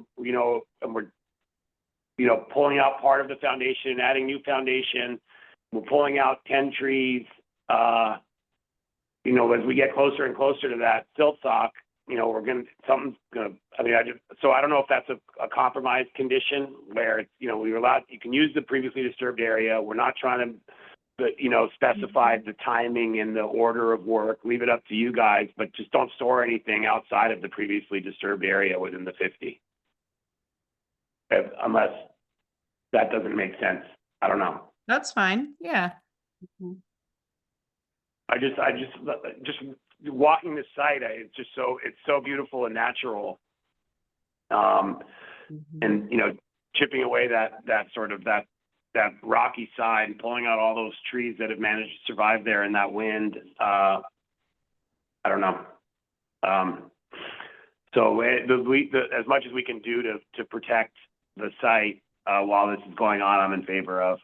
But like Tom said, maybe we're overthinking this, and Charlotte is certainly competent to, make these decisions as the agent as construction progresses. So I'm okay either way. Yeah, so I'd withdraw my suggestion not to use the, I'm looking at the topography here and thinking, yeah, that it's got to happen there. Yeah, Steve has me convinced too that why not use that? Yeah, I agree. Sorry to take over your screen, Caroline, but I guess this is. Please do. Yeah. Mr. Chair, does this satisfy your concerns? No vehicle? No vehicles, equipment, or debris, staging material storage shall be allowed within the foot buffer. Well, no, not outside the, okay, yeah, that's fine. That's fine. Okay. Okay. And then did all that, and then if it's okay, I just took out I don't know if blasting will be needed, but obviously any changes to the limit of work will have to come back to me anyway, so if you Sure. guys are comfortable with these time points, which are pretty standard in our permits at this point, you know, I don't know if, yeah. And this may be multiple inspections, obviously. I mean, that's why I sometimes write this. I'd like any changes to limited work to come back to us. Yeah. No, that, Not- yeah, that, it's like any changes. Yeah, any changes Yeah. come back to us. Any changes, yeah. Yeah. We write that several times in our conditions, in our templates. It's pretty, I would hope it's very obvious at this point, but Yeah. I'll stop talking after that. No. Okay, any other conditions from commissioners?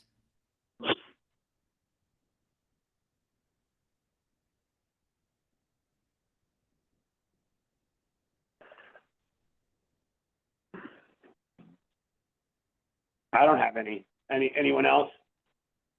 No, I don't hear any. Would anybody like to make a motion?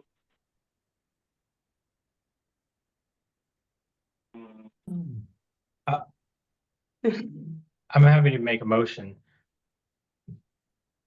I don't think you want to hear You'll mine. have to, might need a little help, Charlotte. We're approving an NOI and no Yeah, so stormwater We're issuing an order of conditions. order of conditions. Excuse me, and Yeah. variances for work in the 50, correct? yeah, we do There is those. a variance. Yeah. Yeah, so I guess, Sanji, you could say something like, you know, I make a motion to issue an order of conditions, and then you read the NOI and address number, and then, you know, you would obviously say with the template conditions and the conditions as shown and on the screen read by the agent, blah, blah, blah, entered into the record.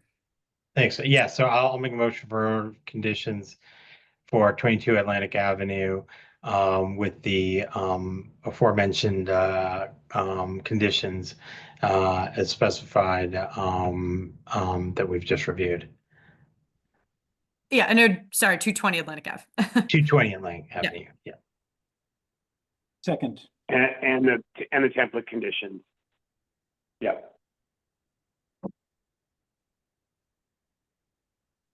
Tom Bell, second. Great. Okay. Roll call vote. Commissioner Bell, Tom Bell, aye. Commissioner Berrigan, Kathy Berrigan, aye. Commissioner Fernando, Sanjay Fernando, aye. Commissioner Magnell, Steve Magnell, aye.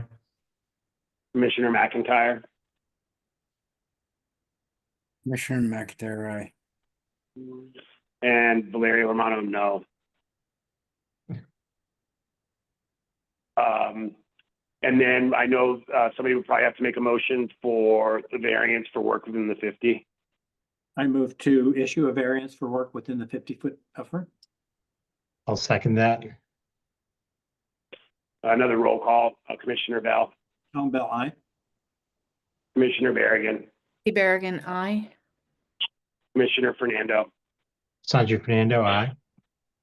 Commissioner Magnell, Steve Magnell, aye. Commissioner McIntyre, Commissioner McIntyre, aye. and Valerio Romano, no. Nay. All right, the public hearing is closed. You have to announce the votes. Oh, yeah, sorry. Particularly since The there's vote a was percentage. 5-1. I'm sorry. The vote was 5-1 in favor. 510. Thank Yay, you. me abstain, sorry. Who abstained? Yeah. Okay, and the public hearing is closed. Thank you, guys. Thank you very much. Thanks, guys. Appreciate it.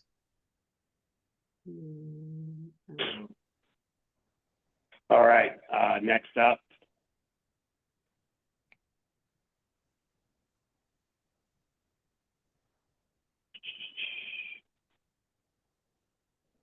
Now we're on to 94 Black Horse, right? We have a continued public hearing from January 9th, 2025. NOI 2501 to construct a pier, gangway, and float at 94 Black Horse Lane. Good evening, Sure. everyone. Yep. Thank you. May I proceed, Chair Romano? Absolutely. Thank you. Of course. Good evening. My name is Adam Brodsky. As you know, I am a local environmental attorney, and I represent the applicant KD Custom Builders, LLC. Nino DeNuno is the manager of the LLC, and you know Carmen Hudson, a registered professional engineer with Campos Hudson Engineering, LLC, who's also working on behalf of the applicant. Unfortunately, I was not available at the opening of this matter in the last public hearing on January 9th, but I've done my best to educate myself about the concerns of the commission as well as the community. Since that public hearing, we've submitted additional information, and as Carmen will describe for you shortly, we've made a significant change to this project plan and provided a revised plan, which Carmen will describe in more detail. Carmen provided a letter to the commission dated January 29, addressing the specific comments of the commission as well as concerned residents. Additionally, in anticipation of an issue raised at the last public hearing, and it was apparently a concern at one of the hearings this evening, we provided an impact analysis prepared by John Zimmer of South River Environmental, dated January 29, 2025. As you know, John is a local wetland scientist and wildlife biologist, and we asked John to address the potential for impacts to the tidal flats from the temporary grounding of a float and boats using the proposed pier and float. And hopefully you've had an opportunity to review John's memorandum, but he's concluded that those activities will have no adverse effect on tidal flats, and that the activity complies with the performance standards under both the Wetlands Protection Act as well as the Cohasset Wetlands Bylaw. And lastly, I submitted a letter dated January 28 with some additional information, which if necessary, I'll be happy to address later in the evening. But given the late hour, I'm going to turn this over to Carmen to do a presentation of the plan revisions. Thank you. Thank you, Adam. Carmen Hudson of Campos Hudson Engineering. So this is the revised plan that was submitted to you. In pink, we see the original dock layout. As you can see, the pier itself was shortened. The area, the bump out area that was 6 by 8 was removed, and the float was rotated 90 degrees. All of these changes reduced the entire length of the dock by about 60 feet.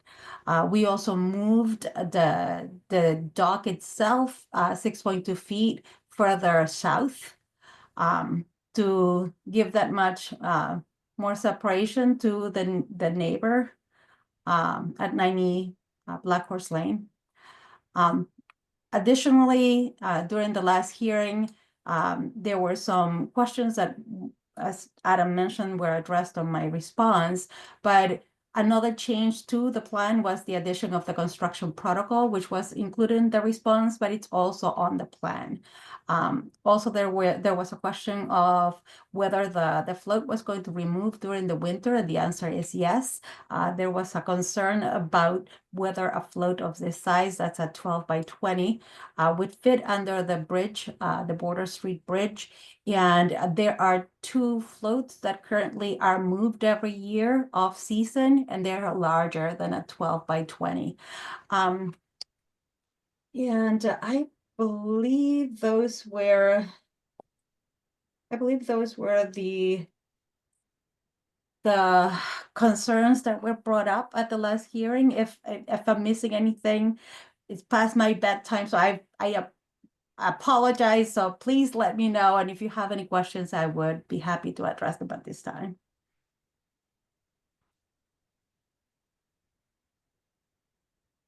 Thank you. Again, we're happy to answer any questions or to address the additional information that we provided to the commission.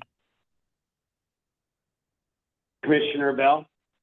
I'm just looking for Mr. Zimmer's letter.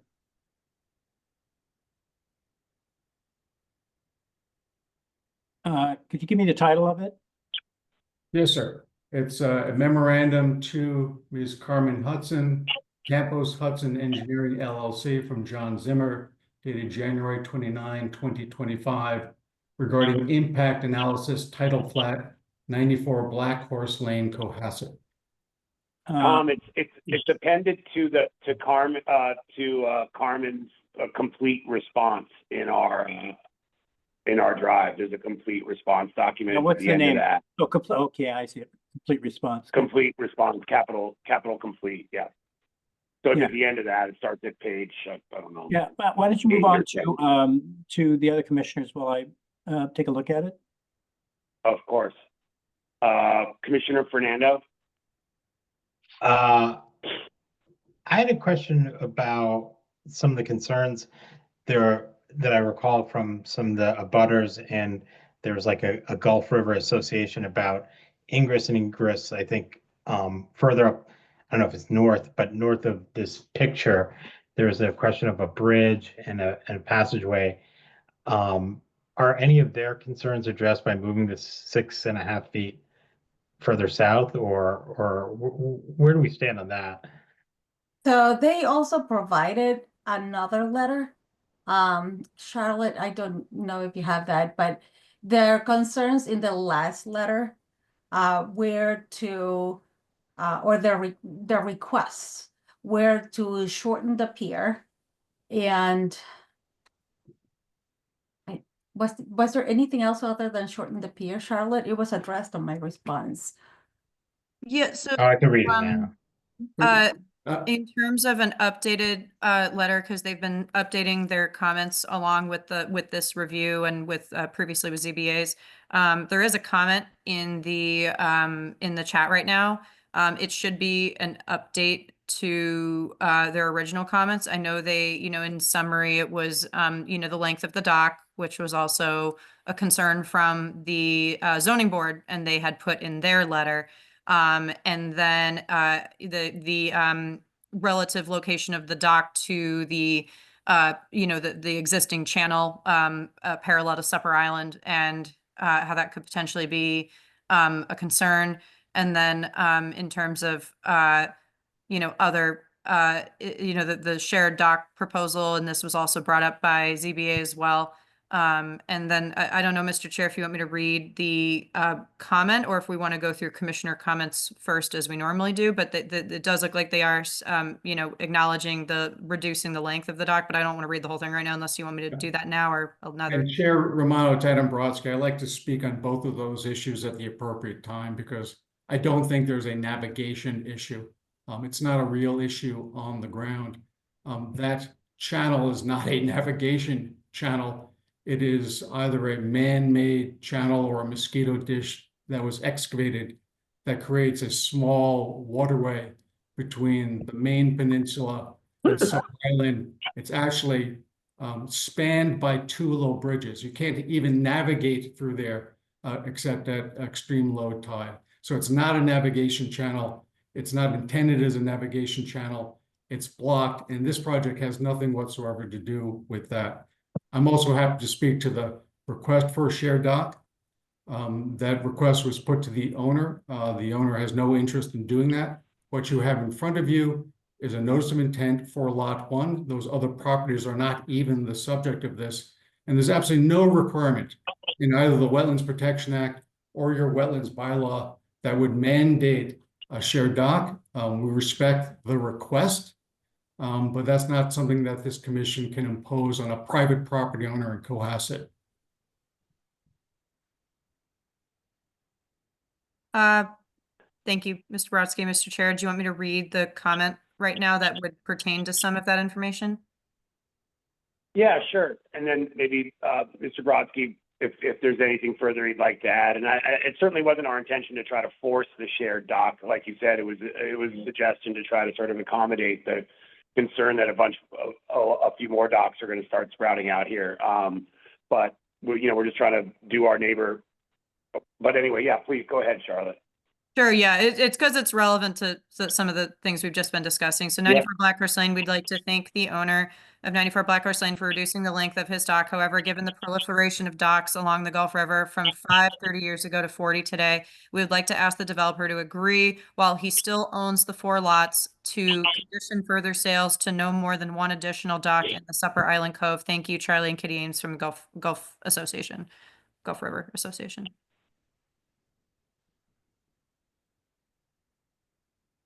Do you have anything further, Mr. Brodsky? No, again, my comments with respect to the channel, I'm talking about that narrow strip of water between Supper Island and the mainland. There is a navigation channel that follows the thread of the Gulf River, and we're outside of the navigation channel. So as I said, the discussion regarding that little tiny waterway has nothing whatsoever to do with practical navigation in this area. I just wanted to make sure that you understood that. Thank you. We did, I know Charlie and Kitty and myself, we've all talked to Lori. I'm not sure if they're here tonight and if they have additional updates or comments to that, but I did speak with the harbor master. She had looked at the plan a few times. I did let her know that the plan had changed to be about 55 plus or minus feet shorter, and then another 8 feet shorter by rotating the float. She did go out and look at the site a couple of times. She didn't think that it was going to be an impediment, but I don't know if, as of a few days ago, if her opinion has changed based on any further discussion with any members of the Gulf River or other abutters, or but yeah, at least up until when I showed her the plans last week, she did not seem to have concerns. But I guess there was a second portion of this comment, and Mr. Chair, I don't know if it's best to direct it to Mr. Brodsky or to the applicant, but they were asking to agree, while he still owns the 4 lots, to condition future sales to no more than 1 additional dock in Supper Island Cove. No, sir. No, ma'am, I should say. We're not in any position to do that. I'm against this dock because of the natural condition in this area, the proximity to the Supper Island, which is a conservation area. It's the proliferation of docks, especially of this length, I'm against in general. But speaking specifically to this one, its proximity to this area, and it's just the aesthetics and the kind of the pristine nature of this piece of the Gulf. I just don't think there's a need for another dock there, and I don't think I'm against it. Chair Romano, do you want me to speak to the issue of aesthetics? Yeah, I mean, I read your letter, and so I know that I've gotten different direction from our council. So, but please speak to it. Yeah. Oh no, I recognized in my letter that aesthetics, and we're talking not about general aesthetics. We're talking about the aesthetics associated with a particular impacted wetland that's the subject of the property, is an additional protected interest under your local bylaw.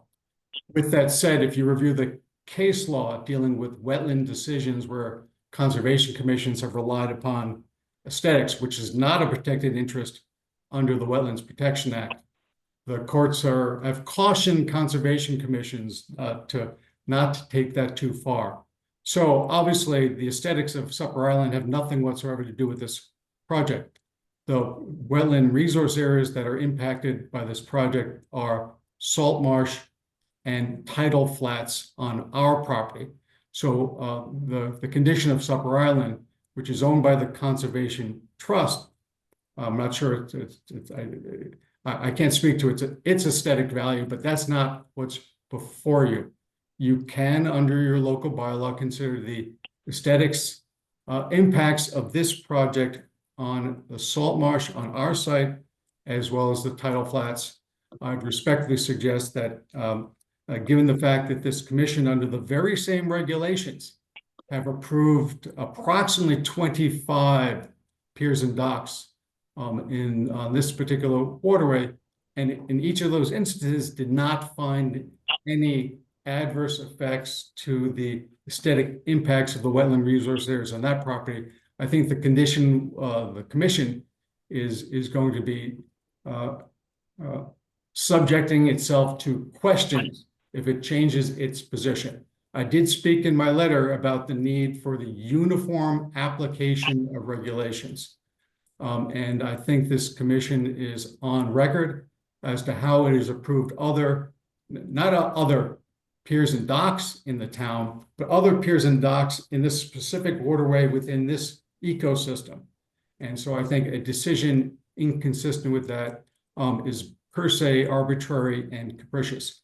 If the commission wants to review piers and docks differently in the future, what it should do is to modify its regulations. So it's got the ability to do that. But under the current regulations, and I respectfully suggest under the current wetland bylaw, that there's no adverse effect on the aesthetics of the wetland resources that are impacted by this particular project. So briefly, I mean, I don't think because we made a decision in 2001 on another dock, we're bound by that decision today. So Chair Romano, you're mistaken. I think, and I like the commission likes to say, well, we review projects individually.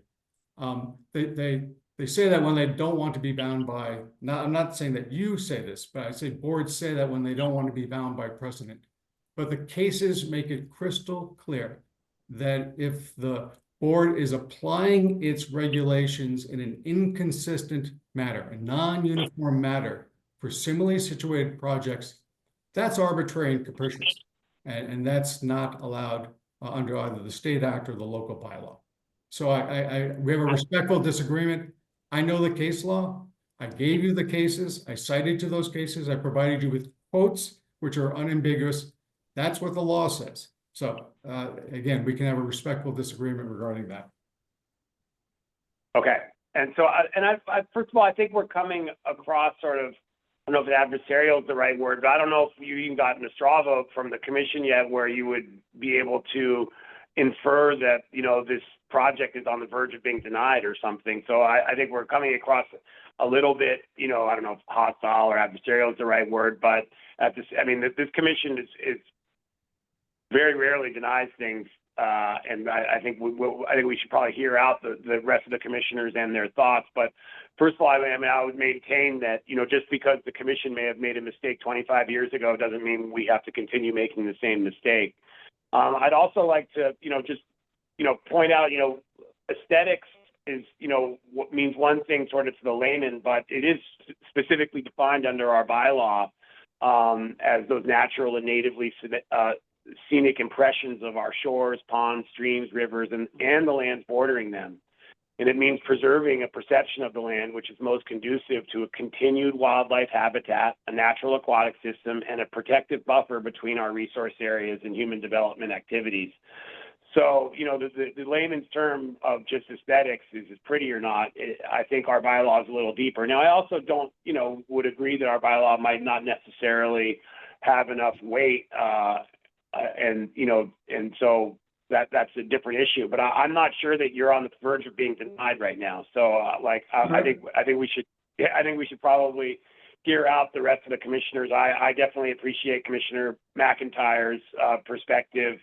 If you were around for the last hearing, you've heard that I'm not, you know, afraid of standing out when I oppose a project. I'm just not sure we're there yet. So let's start. Commissioner Bell, have you had a chance to review the letter?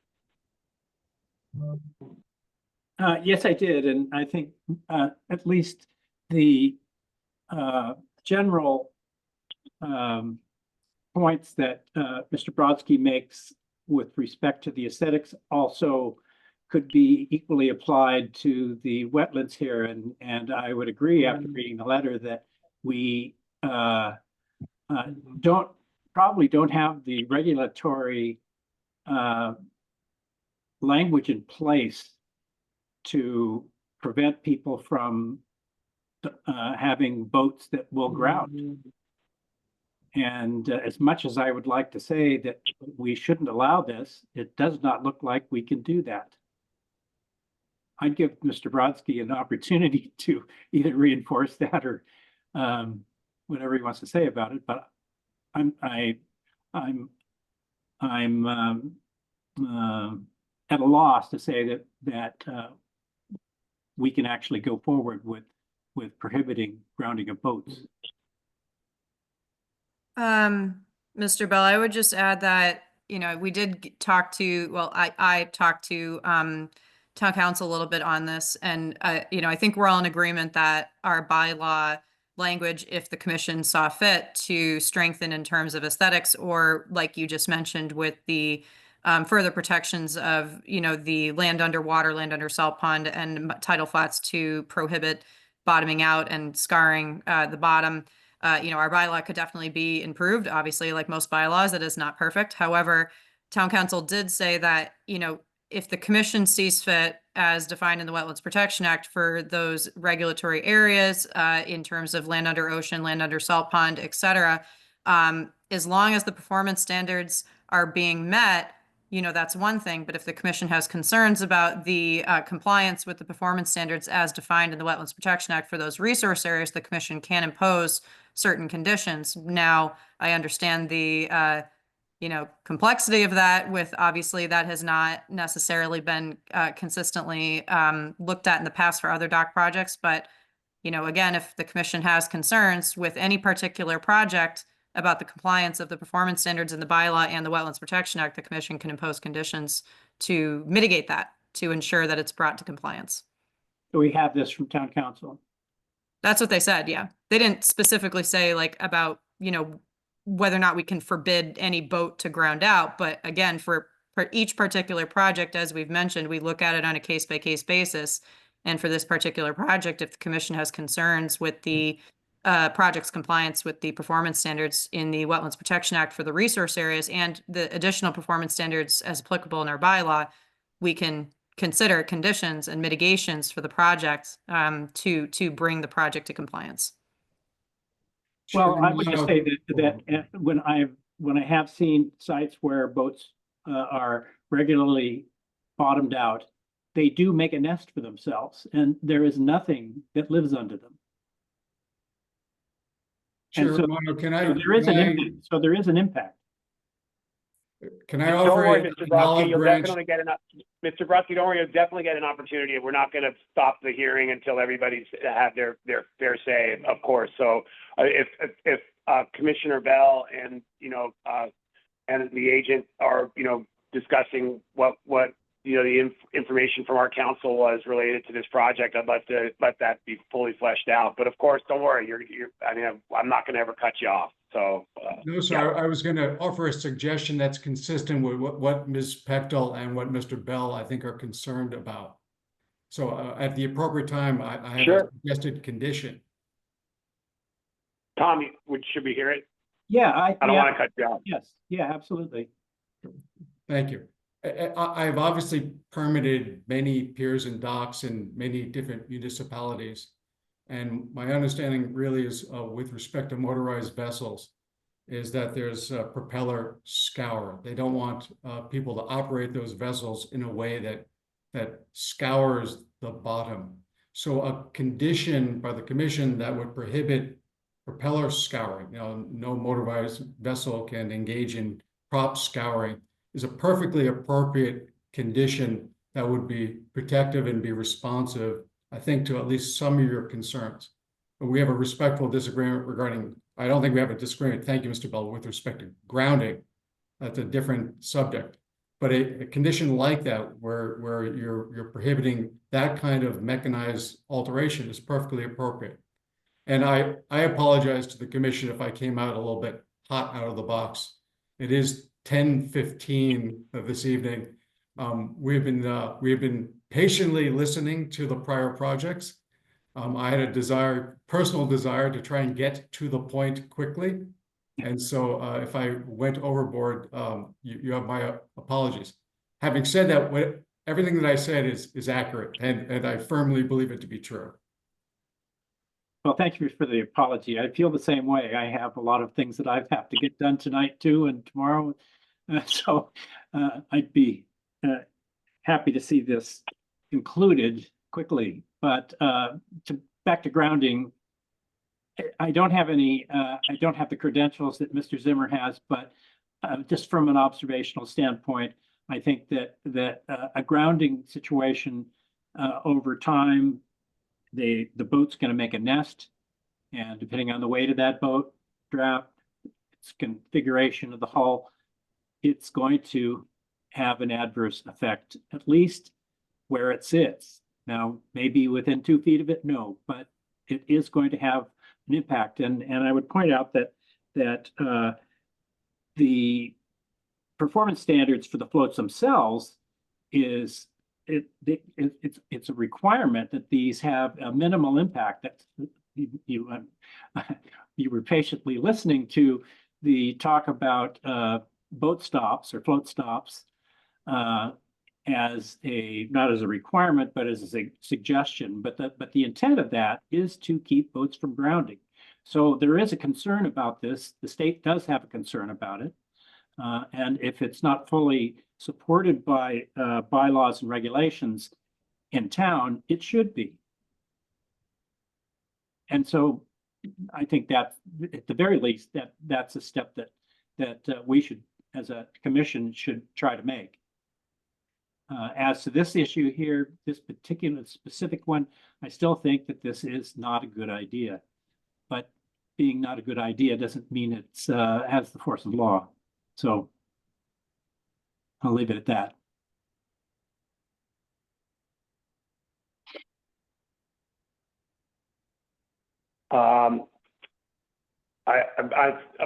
Let's just keep going through the commissioners, and then we can see, we probably have another hear from Ms. Hudson and Mr. Brodsky again. Commissioner Berrigan? I don't have any comments at the moment. Commissioner Fernando?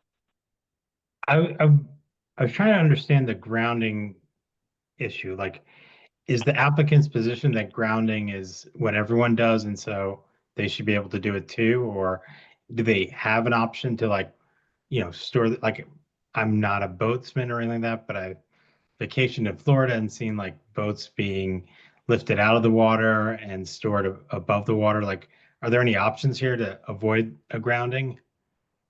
May I address that, Mr. Chair Romano? Yes, of course. Thank you, Mr. Fernando. Our wildlife biologist has rendered a professional opinion that the grounding of temporary grounding, so it's only grounded at low tide, will not have an adverse effect to the tidal flat, which is the wetland resource area. So he disagrees, I think, with Mr. Bell. And so that's just because other people do it. We're not necessarily saying that, but I should say that I mean, as a point of information, if the Conservation Commission is going to change its regulations and determine that the grounding of vessels in Cohasset is a violation of the Cohasset wetland bylaw, you probably should put in some grandfathering provisions, because the vast majority of boats in these intertidal areas in Cohasset do sit on the bottom. Just as an aside, and again, another piece of just personal experience, I've actually permitted these structures in areas where there's actually viable shellfish habitat. And what we're required to do when you actually have real mapped shellfish habitat is, prior to construction, and I think Mr. Bell alluded to this in the other project, you do conduct a shellfish survey. And then if there is shellfish where those structures are located, you relocate that shellfish, but the project is allowed to proceed. So just because you have shellfish in a potential site for one of these structures, that in and of itself is not disqualifying. There's simply additional requirements that DMF and DEP require in order to construct that project. And just again, the reason why the regulations are somewhat different for piers and docks is because of the strong riparian rights that landowners have in Massachusetts It's one of a handful of states in the United States where landowners can actually own down to low water. And the wetland regulations are actually drafted to preserve those rights. So as you know, salt marsh is really the most stringently regulated wetland resource area. But built into the wetlands regulations, as well as your local bylaw, is the ability to construct a pile-supported structure, a pier, to provide access to the water.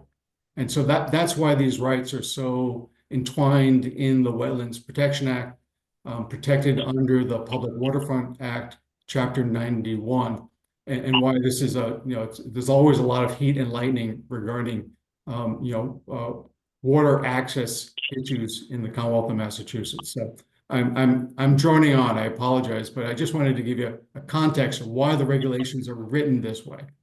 I'm sorry, Adam, if I may just add, so this was, and I'm sorry, Mr. Fernando, you weren't here for the hearing at 80 North Main Street. We had a letter in that, for that hearing for that project from DMF saying that there were shellfish, or it was in the vicinity of shellfish. In this particular case for this dock, they originally had that comment, and I contacted them, and thankfully there was some time. About a week later, I got an answer from them that there were no mapped shellfish here. So that's one thing. Another thing is that also Commissioner Bell had mentioned the piles for 80 North Main Street. For this particular project, DMF did not have that comment regarding putting the float on piles with float stops.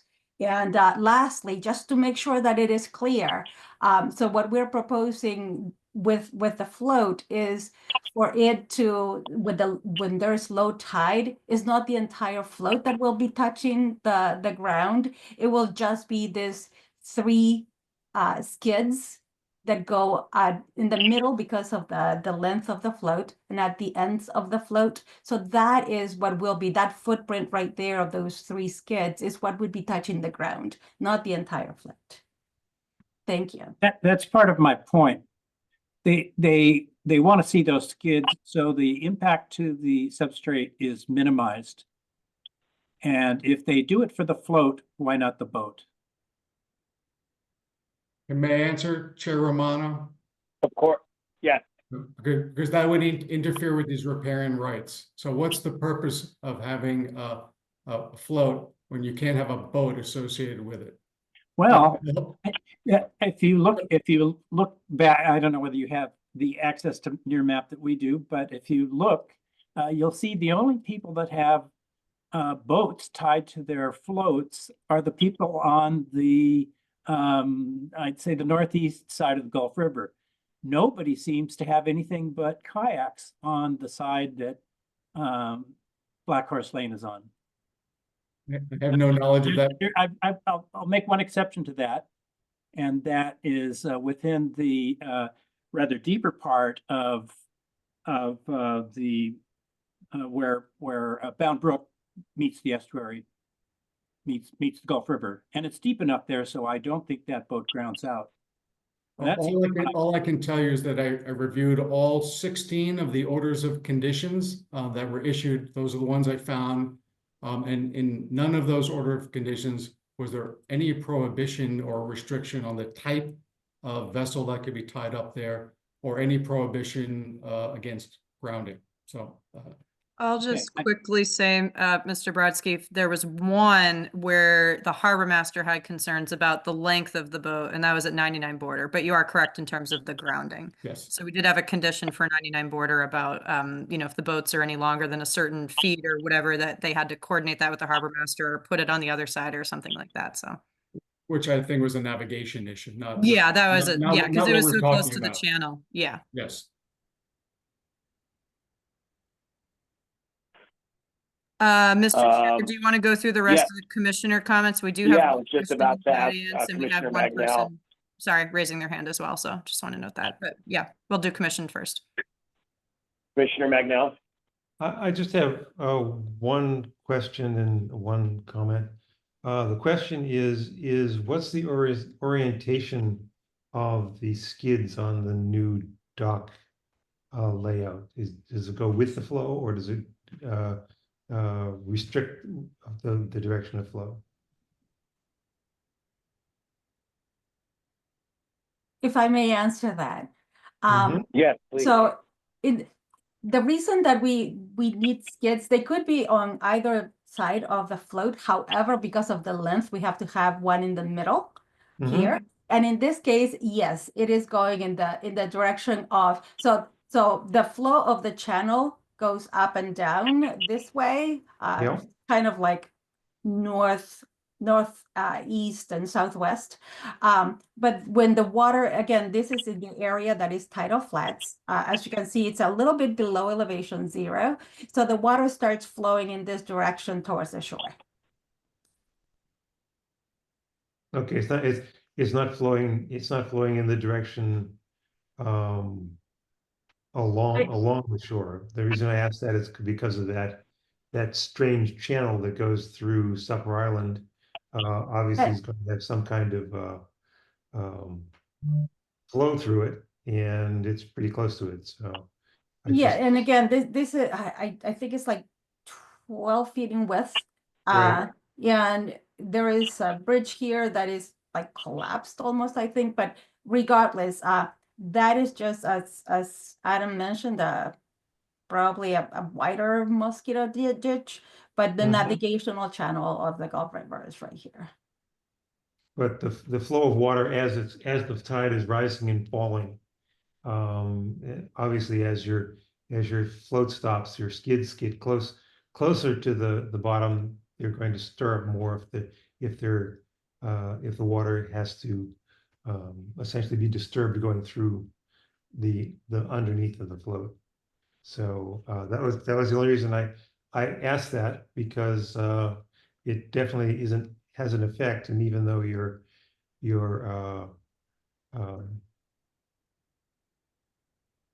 letter talked about it not having any effect on the grounding, I don't know if that was taken into consideration. Mr. Magnell, Carmen will correct me, but essentially the water flow is east to west. That's the direction of the proposed. If the water flow is east to west, then it's not a problem. Correct. It flows towards the channel, which would be in the easterly direction. General. I think if we threw a ping pong ball in there, we'd find that was really not the case. The velocity of the water coming in there towards the shore during the rising tide, there is a component there, but it's flowing upstream towards the pond. And I would guess that I don't know for sure, but I bet that if you put a ping pong ball in there on flood tide, you'd see that it's flowing parallel to the shore. Yes, because the ebb and flow of the river has to go towards the ocean. Yeah. So and then away from the ocean. Sorry. So your skids are at right angles to that. Yes, so that would be the main flow of the river. As you know, when the water starts going up, it is going towards the shore. But yes, the main flow of the river it goes towards the ocean during ebbing, and then inside from the ocean, towards the current. As during the flooding. The current parallels the channel. Yes. Yes. And I mean, what we could do if that were an issue is put the skids, so that would be 2 skids along the length, but we still need some kind of, actually, we could put 2 skids along the length if you think that's an issue.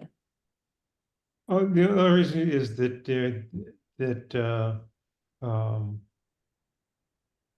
if the skids are across the current, then there's going to be a significant amount of fluid being rotated through there, and it will have some effect on the underlying mudflat.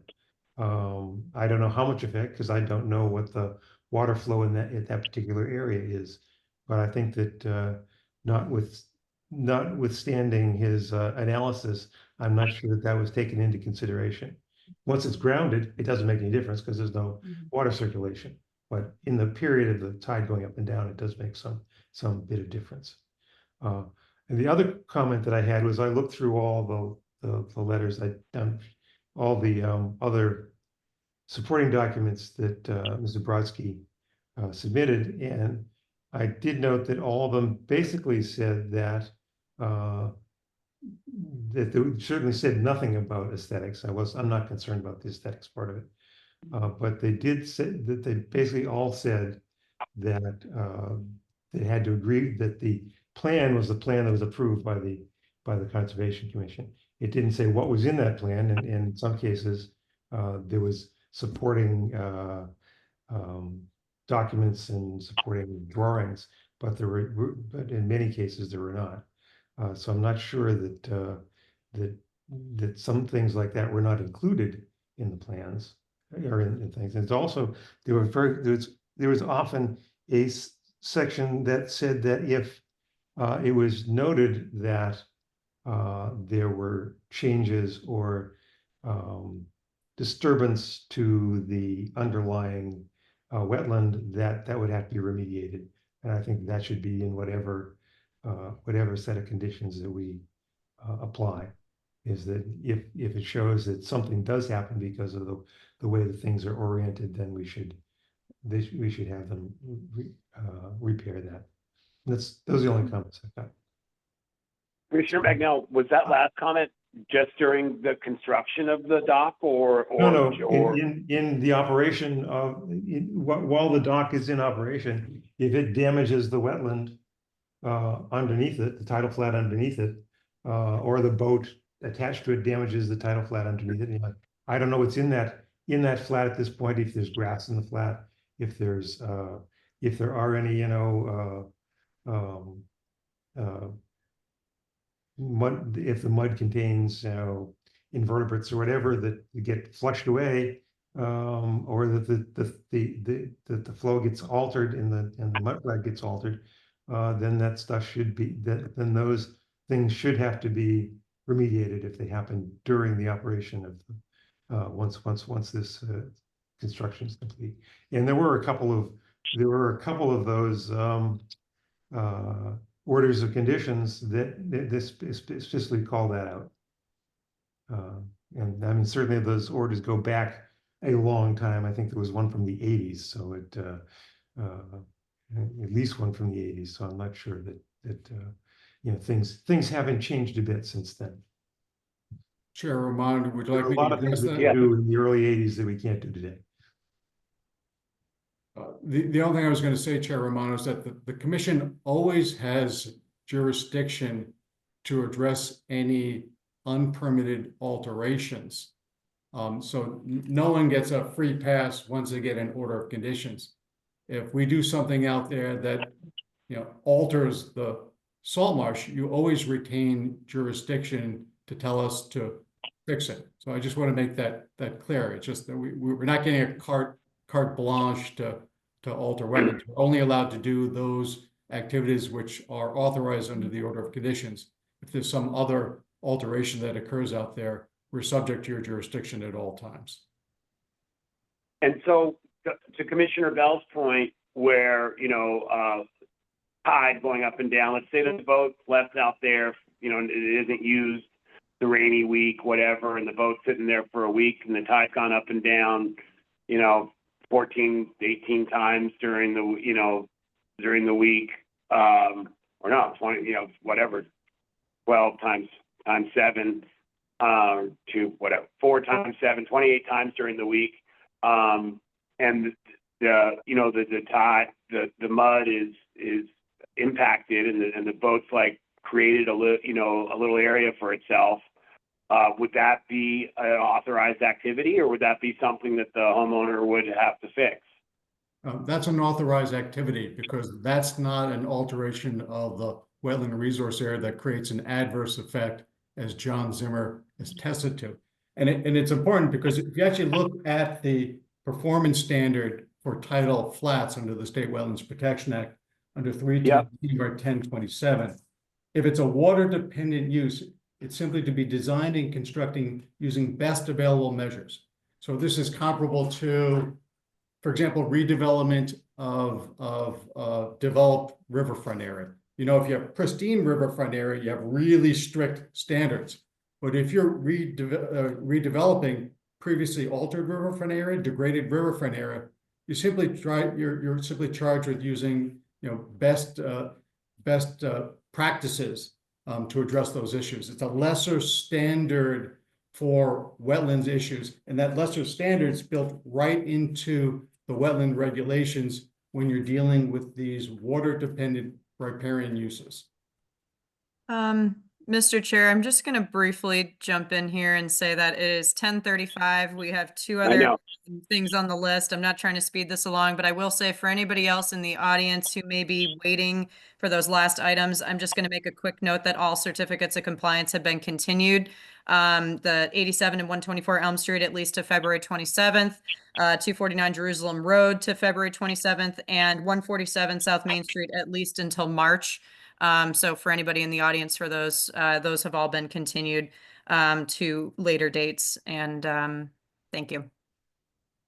And I apologize to members who, anybody who's waiting for, you know, the upcoming hearings. This has been something of a controversial one. I want to make sure that everybody's heard. And I know there's at least one question from the audience, but you know, I wanted to finish up with the first round of anything the commissioners might have. And Commissioner McIntyre, I know you had expressed an opinion. Is there anything else you wanted to add? No, I don't like this, the location of this. I think even though it's a minimal, channel, they refer to it as a mosquito ditch, ditch. I think it has, it certainly probably has a wildlife, and tidal flow, implications. The length of the dock over the marsh. I don't like it. I think it's adverse impacts to the resource, beyond what I'm willing to approve. Okay. I don't know if Mr. Brodsky, if you had anything else to add. No, Chair Romano. I mean, when I'm looking at, you know, Mr. Zimmer's letter, you know, there's a sort of a conclusion. The portion of the Gulf River where the project is located is not identified as a suitable shellfish area and is prohibited from being a shellfish growing area. Therefore, the title plat is not significant to the protection of land containing shellfish. It just seems sort of conclusory that there's no habitat there, which I'm not convinced of that. For me, one of the you know, that's one of the most important parts of, you know, our role here, is protecting habitat. So I mean, I'm still sort of thinking things through. Charlotte, should we take the question from the audience? Sure. Have all commissioners had a chance to ask their questions? I think we've been through the commissioners. Yeah. Okay. And we might have some more as it comes up, but oh yeah, this is okay. That's obviously, yeah. Sure. Yeah. It's So obviously not going to be agreed to. We've one already. question in the chat, and the same person's actually raising their hand. So I don't know if this question is no longer relevant, but we can go through it first. Do you want me to permit him to speak as well, Mr. Chair? Sure. Okay. Hi, George. Can you hear us? Good evening. Hi. Did you still want to ask this question that you posted, or have we moved on, or do you have other questions? It was probably an hour ago that I asked the question. Yep. Sorry, it's been a long night, but you were asking can the commission stipulate that no boats can be grounded based on council review?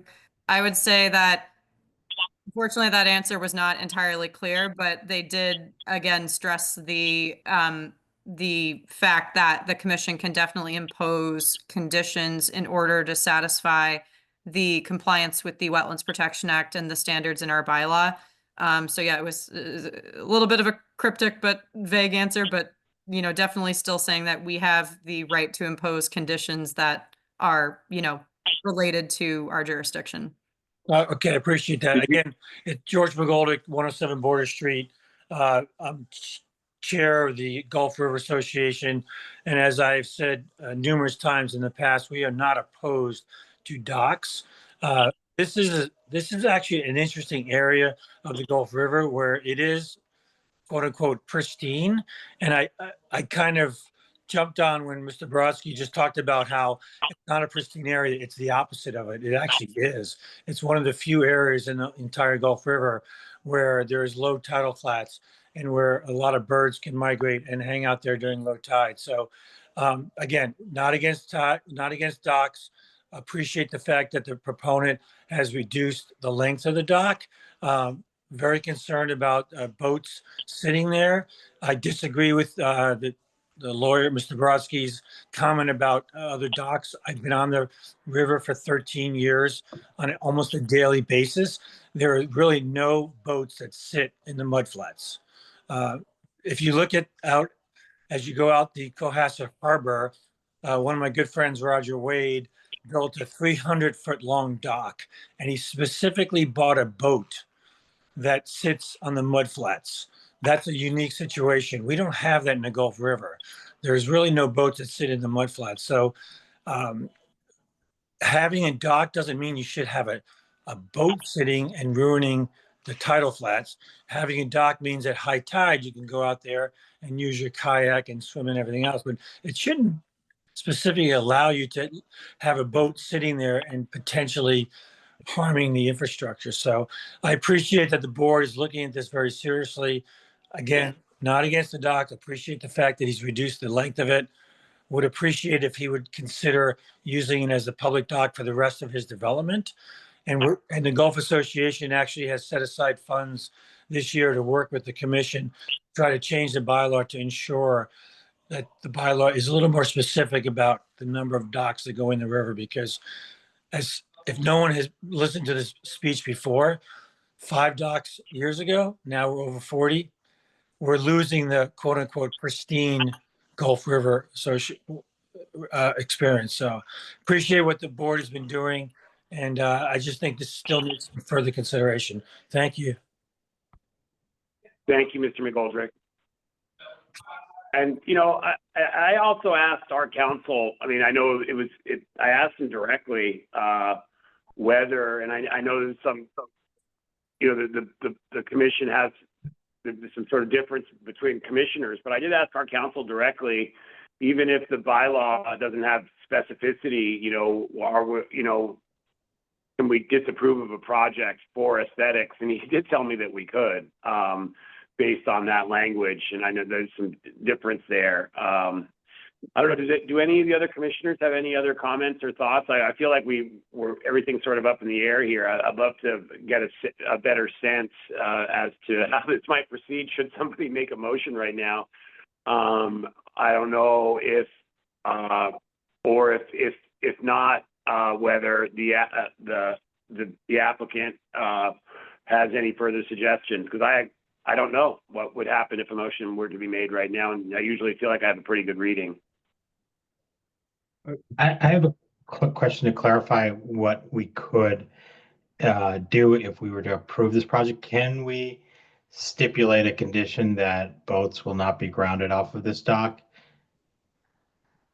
I think we could make that condition, Sanjay. I think that Mr. Brodsky would oppose the condition. We could still make it, and then they would have the choice whether to take an appeal. That would be on them. But I think we could make whatever conditions we want, whether they're ultimately, enforced. But certainly we could.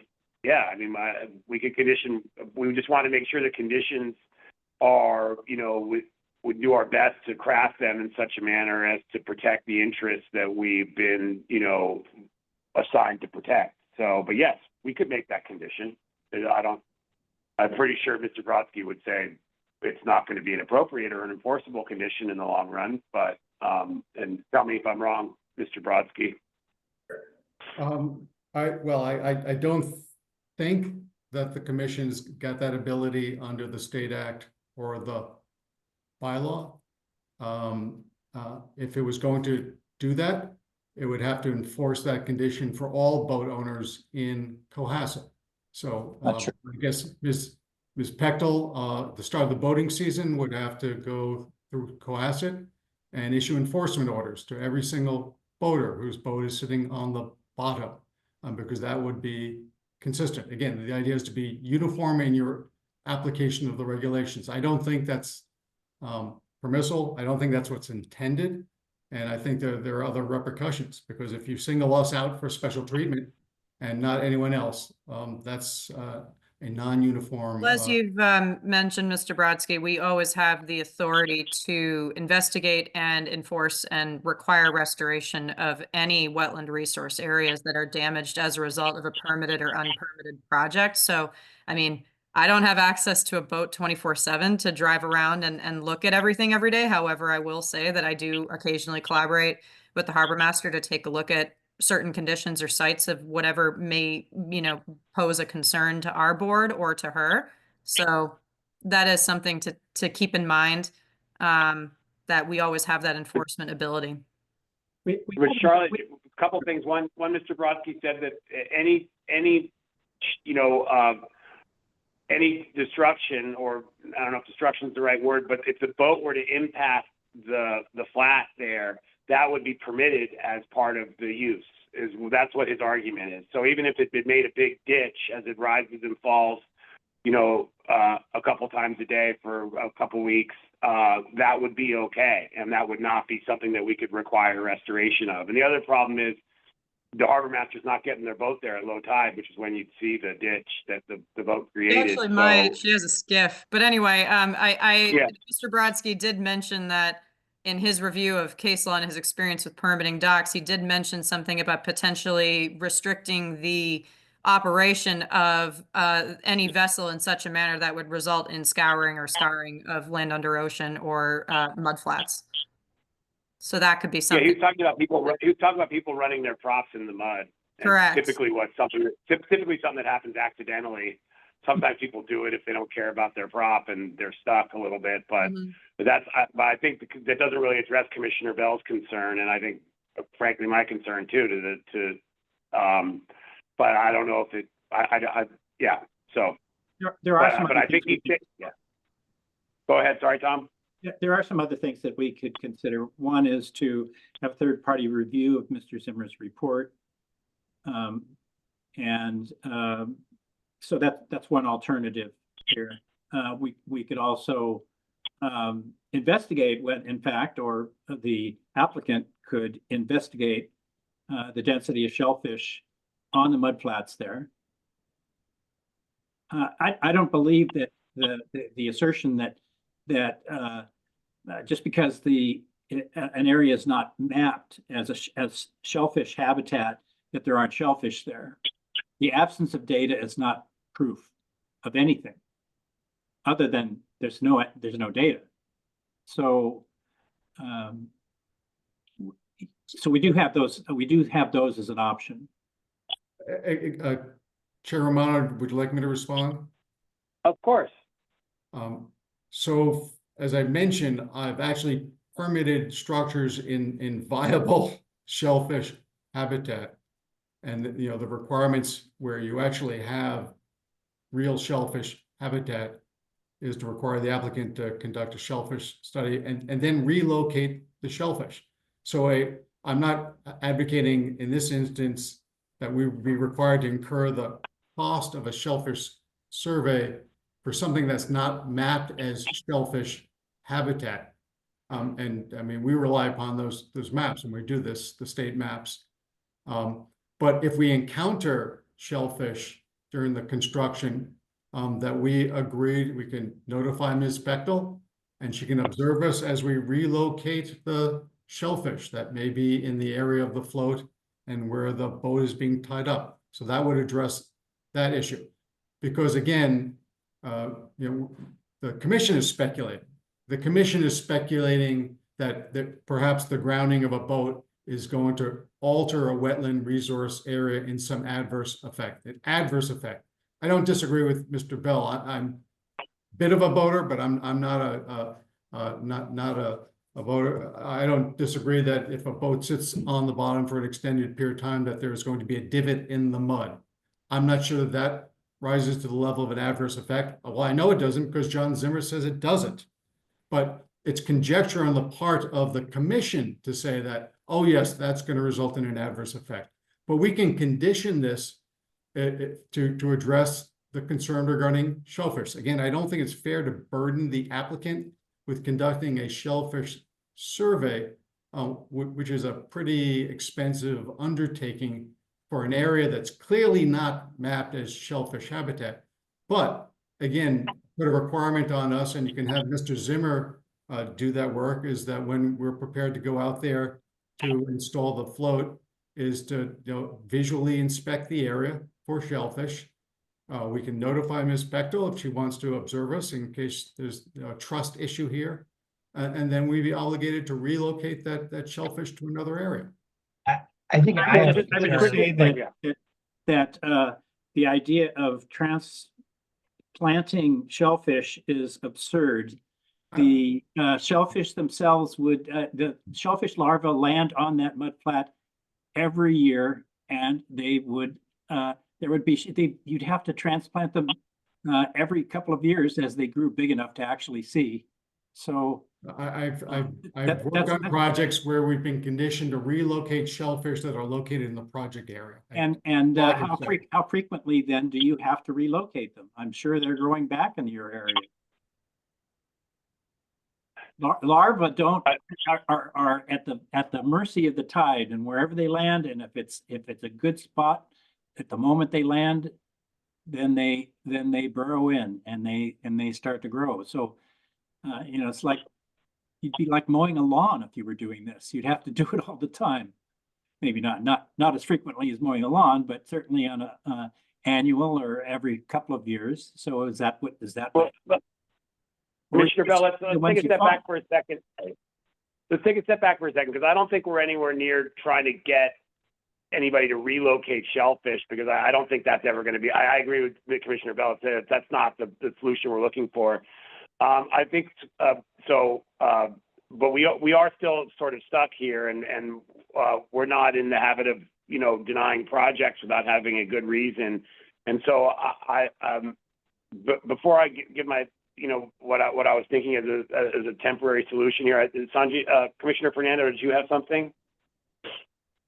Well, yeah, I was going to say, like, if there were, I don't know how to do this, but like, I would be willing to, I have only one vote, but I would be willing to look at this project, and if we could stipulate a condition that no boats would be grounded off of this dock, I think that's something that I would be willing to move forward with this project, in spite of Mr. Brodsky and Mr. Zimmer's strange suggestions, and we'll see how it goes. Mr. Chair, I'm just going to quickly interject here. It is almost 11 o'clock, and it might take me another 20-30 minutes to go through any proposed conditions that I've drafted. And I think the commission needs a little time to maybe read those conditions and consider any last final thoughts. So I would suggest a continuance to February 27th. I'm sorry, guys, but it's just, we're getting nowhere. We have like an hour to go. We still have 2 more things on the agenda. And I think it's going to take another 15, 20, 30 minutes, possibly even more, for me to go through all the conditions that I've just typed tonight. So sorry. A couple. No, that's perfect, Charlotte. And then that sort of segues into what I was going to propose, and I think what Commissioner Bell proposed. One, Mr. Brodsky, I don't think Mr. Zimmer opined that a boat rounding out would have no effect on shellfish. What Mr. Zimmer's opinion was that it wouldn't adversely impact shellfish there because there are no shellfish there. And I think there are no shellfish there is the part that is unclear and unlikely. And I don't know if a shellfish survey is necessarily what the expense, but I agree with Tom's proposal that we get, because I think that a lot of this hinges on Mr. Zimmer's letter. And I don't know if any of us are sufficiently qualified, although I think just on its face, some of it doesn't make a ton of perfect sense to me, but I'm not, a scientist, And so I like the idea of having the letter peer reviewed because, and then peer reviewer comes back and says, he's right. Let a boat go up and down there. It's not going to have any adverse impact on, on habitat. None of the resource areas are going to be, adversely impacted. And with a third party peer review, that would satisfy me, and I think the rest of us, assuming the aesthetic thing itself isn't enough for some people, I think that might help get this thing across the finish line for you and your clients, Ms. Hudson and Mr. Brodsky. With that, I mean, my suggestion would be that you agree to a continuance. We find a third party to peer review Mr. Zimmer's letter, and we come back in 3 weeks, and hopefully we can get the peer review done in the next couple, and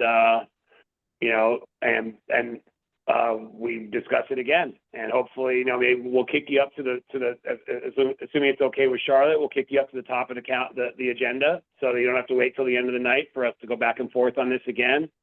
That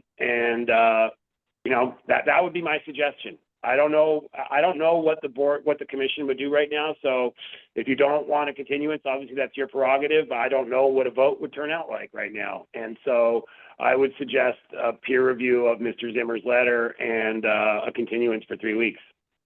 That's my 2 cents. Chair Romano, we'll consent to a continuance, but as a practical matter, there's no way we can complete a peer review and be ready in 3 weeks because it's probably going to take the commission some time to find an appropriate consultant, solicit proposals and whatnot.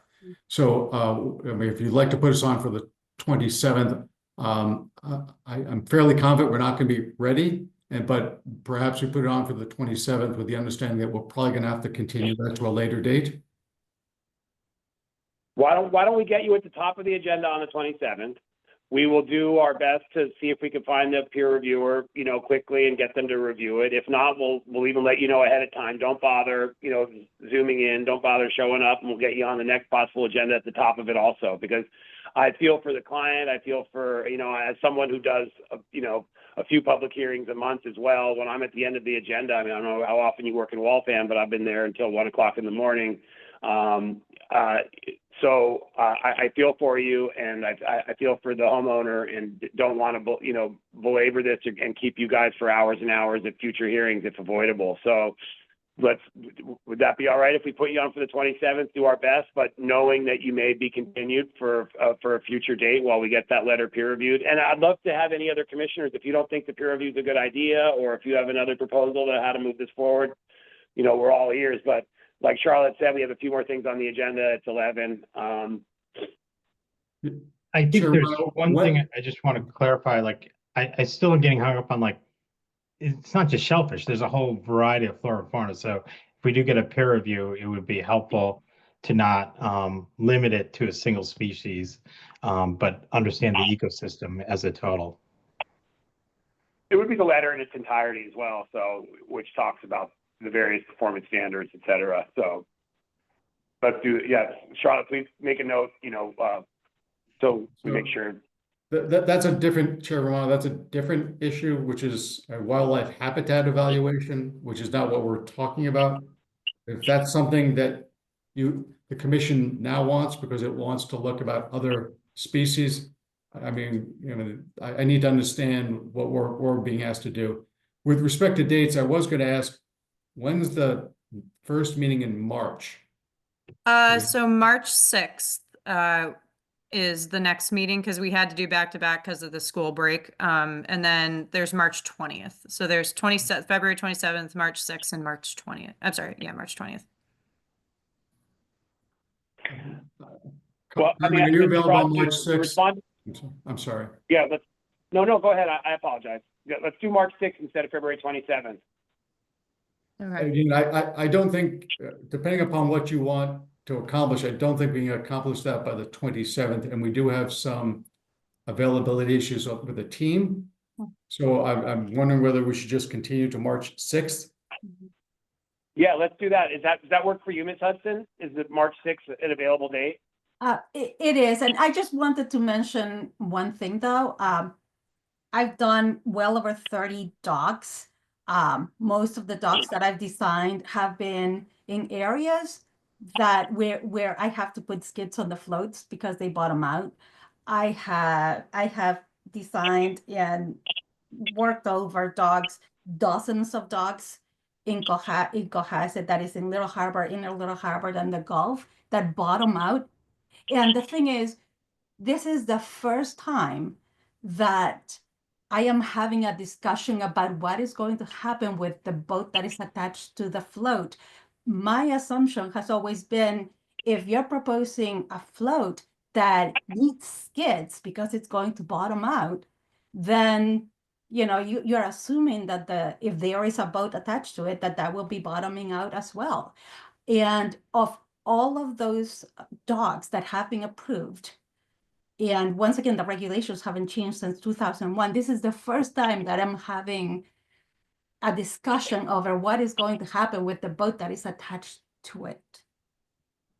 And I appreciate that. And I think, I don't think, just because we've agreed to a continuance, I don't want to necessarily go back and forth on that more right now because it is 11. I think, we could, and I've heard some thoughts that would help explain why we're concerned with it now. But I feel like, we could go back and forth and start the whole thing over again.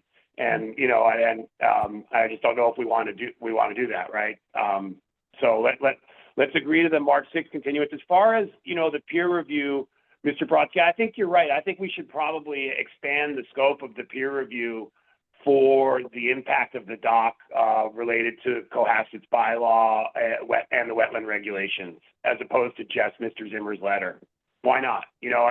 We have the nearby association complaining about it. We have concerns from commissioners who seem like they're likely to vote no. We have a disagreement as to whether that waterway is a waterway or just a mosquito ditch. We have concerns over shellfish. We've heard about birds nesting and birds just hanging out in the mud there and on the flats. So I wouldn't mind a peer review of the whole project and see if it's appropriate. I think that makes good sense. And I don't know if any other commissioners have a thought on that, but let's just get a third party in who doesn't, have, any skin in the game to tell us what they think with regards to our bylaw and the Wetlands Protection Act, and they'll include Mr. Zimmer's opinion in their review. I think that makes sense. I think it was probably, a mistake just to limit it to just a review of that letter, because there certainly are other, there is other wildlife to be considered here. The nearby neighbor or the part of the association talked about birds, so yeah, I got no problem with that. Chair Romano, I just need a clear articulation of the qualifications of the peer review consultant. This project doesn't trigger the need for a wildlife habitat evaluation. So the commission, I just need to understand what the battleground is here, because it's changing on us. We spent an hour talking about shellfish. Now there's a suggestion that by Mr. Fernando that he wants to study other wildlife, and you've thrown in another issue, which is regulatory compliance. So I just need to understand what qualifications of the peer review consultant you're looking for. And I'm happy to have that conversation offline with Ms. Pechtel, but I have a moving target here. Why don't you, let's, maybe we should just have that offline with Ms. Pechtel, unless, any of the other commissioners can quickly sum up, who we're looking for. I'd probably need a few minutes to sort of, put together my thoughts as to how I would describe that consultant. And I think we're trying to keep things moving forward. So, we'll agree that, to a March 6th date, we'll agree to the necessity of a peer review, and the peer reviewer will be mutually agreed upon between the agent and the applicant. I would specify the agent, the chair, and the applicant, because if any commissioners have thoughts about it and wish to communicate that to me, And then I can relay that to Mr. Brodsky, and then we run through what we think that, we want, and then just make sure that's okay with you, Mr. Chair, because, I just want to make sure, because the words that we're throwing around can trigger very different kinds of reviews, as Mr. Brodsky said. Like, Sure. wildlife habitat evaluation is a huge deal, and I don't fully know if this project would need that, but I understand the need to look at this project from a second view or a different perspective in compliance with the Wetlands Protection Act and the bylaw and plans and all the other current regulations and standards and potential impacts to the wetland values. So let me just clarify something there. If other commissioners were to communicate with Ms. Bechtel and she were to make those communications to you, Mr. Brodsky, they wouldn't be circulated to the other commissioners. We don't sort of stack conversations with Ms. Bechtel and circumvent the open meeting law and I'll hear about them. That's actually something we're very careful not to ever do. So we never have any sort of quorums or have those kinds of conversations. We just don't really talk about these things in any sort of quorum or ever to get around the open meeting law. So I wanted to make sure that was clear. It wouldn't bounce around to Ms. Bechtel to you and then to me. I would be happy to chime in on the ultimate description of whatever consultant may be chosen to peer review this, but it wouldn't be in any way in violation of any open meeting law. So yeah, we could make it so that it's agreeable to the agent, to the applicant, and to the chair. And commissioners, I would request a week. Let me know by next Thursday. And then I can initiate that with Adam as soon as possible and then collect that information and relay it to you, Mr. Chair. And let's just make sure that the March 6th agenda, that this project is at the very top of it. Yeah, I put a note for that. Okay. Thank you for agreeing to the continuance. This matter is continued to March 6th. Sorry for the late night, folks. Thank you. Thank you. Thank you. Okay. All right, let me see. Hold on one sec. Let me find out what's next.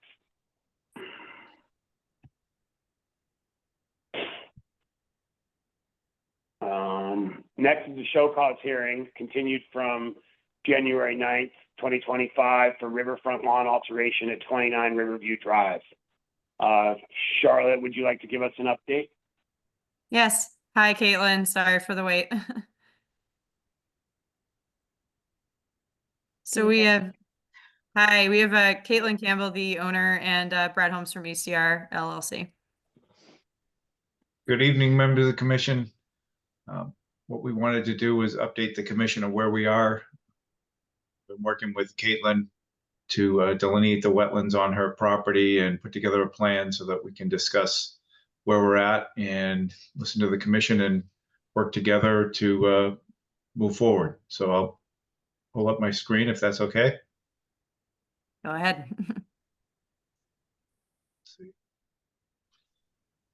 So there's the property, Caitlin's property at 39 Riverview.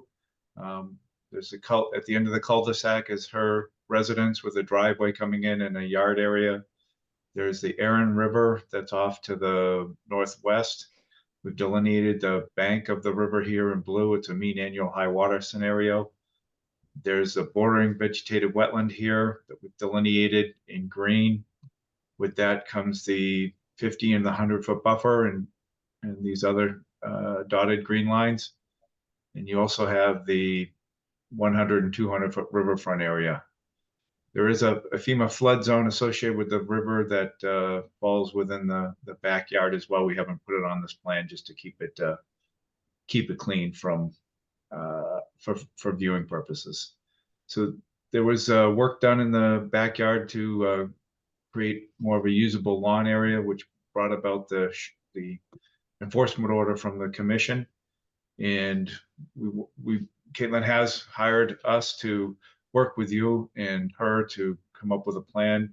And this is the first step in delineating the resource areas and bringing it to the commission for discussion. So we wanted to show our progress and hear what the commission's thoughts were before we develop a plan moving forward. So with that, I'll bring it back to the commission. I mean, I appreciate your work on showing, on delineating the various resource areas and, appreciate the homeowners, willingness to help mitigate, what happened, seemingly really honest mistake here. And so with that, I mean, I appreciate it. I don't know how much we have to belabor it. I'm happy to continue this to a future date for a further mitigation plan. But with that, I'll run through the commissioners and see what they think. Commissioner Bell? Yeah, I think that we should wait to see what the plan looks like. Commissioner Berrigan? I agree with that. Wait for a plan. Commissioner Fernando? Same here. Commissioner Magnell? I'll agree with that as well. Thank you. Commissioner McIntyre? Yeah, let's see what the plan looks like. Mr. Holmes, and to the homeowner, how much time do you need? What would you like to come back on the 27th, March 6th? Further, I mean, I think we're okay giving you time to formulate a plan that you're comfortable with. I'm not sure it's an enormous rush to get the plan done, unless you want to, yeah.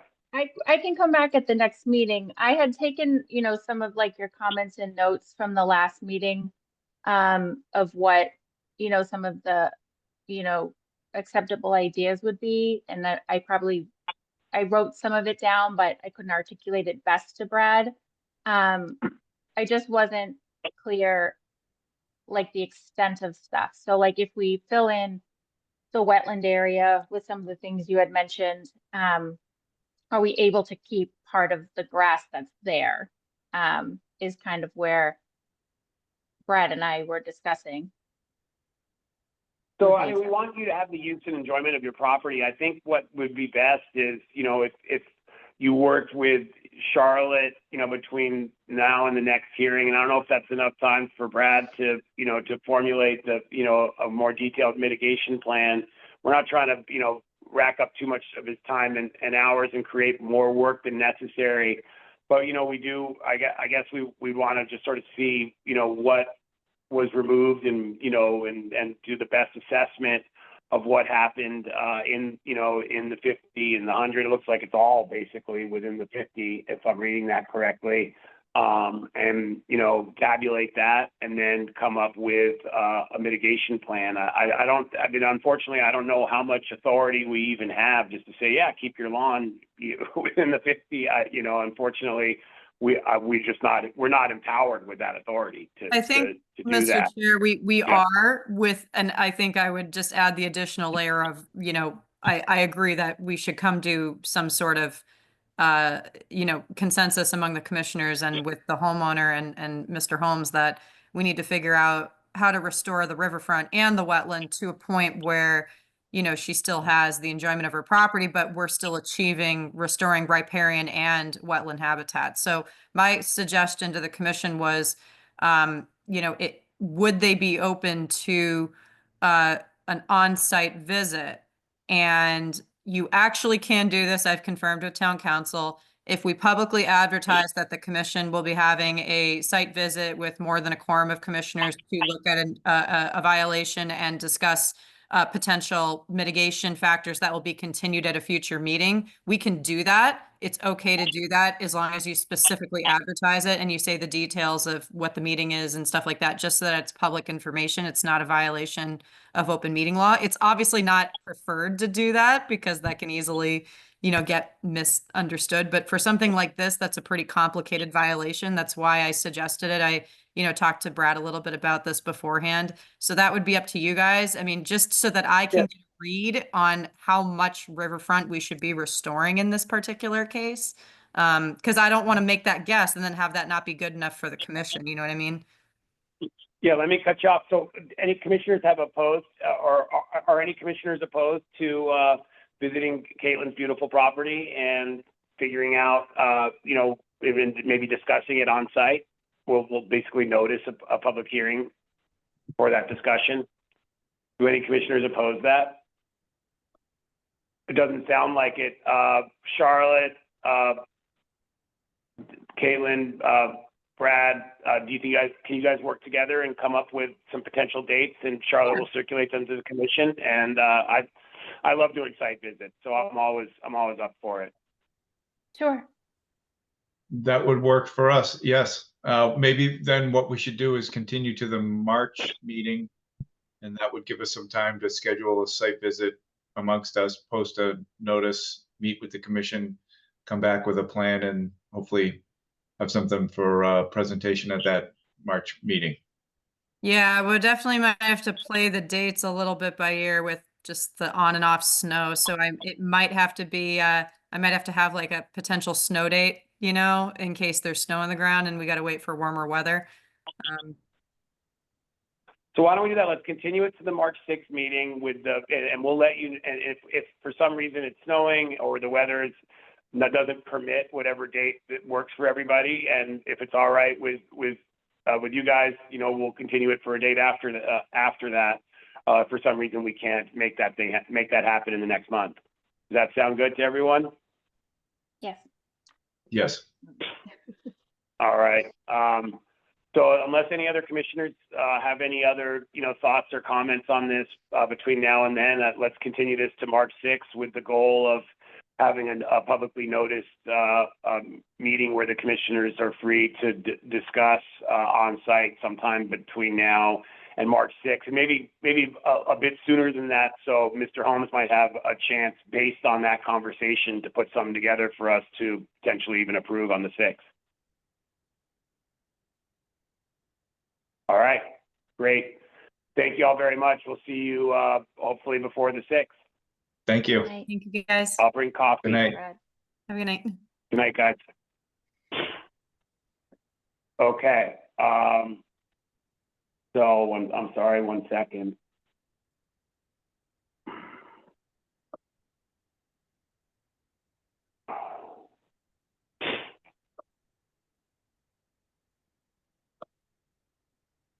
Is this the right one? No, that's not the right one. Sorry, 1 sec. My apologies. We've got so much open now. So the next is a permit discussion, a permit status discussion for previously issued order of conditions for notice of intent 21-29 at 125 Doan Street. Hey, well, Charlotte. and Yes, I I'm see you there sorry. in the audience, so I assume just you tonight. Me, yeah. Victoria Okay. fell asleep. She was going to be here, but she's That's sleeping. okay.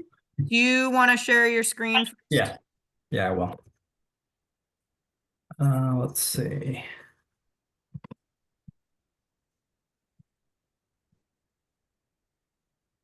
You guys see that? Mm-hmm. Yeah. Hang on. I got to move this status bar out of the way. All right. So I'll go to the next page here. I'll try to make this quick because I know it's late and I've been there. Felt like I'm back on the commission today, sitting through this whole one. So what we heard last time, we just want to go through that. There was some confusion over the way we represented the trees on our plans. And then number 2 and 4 here kind of go together, the concern over the appropriate mitigation, but also showing why our new use is different than most other uses that the commission sees, and that it's more beneficial to the wetlands than most other uses. And then there was number 3 is the perception of preferential treatment. So we try to address all these. This is the straight from the wetland and stormwater regulations on how to show trees on plans. So wetlands just says location, identification of vegetation, and the stormwater regs are the ones that say below 12 inches. Traditionally, the commission has accepted one plan for stormwater and wetlands together on one plan. So that's why ours had both a tree line and trees greater than 12 inches on it.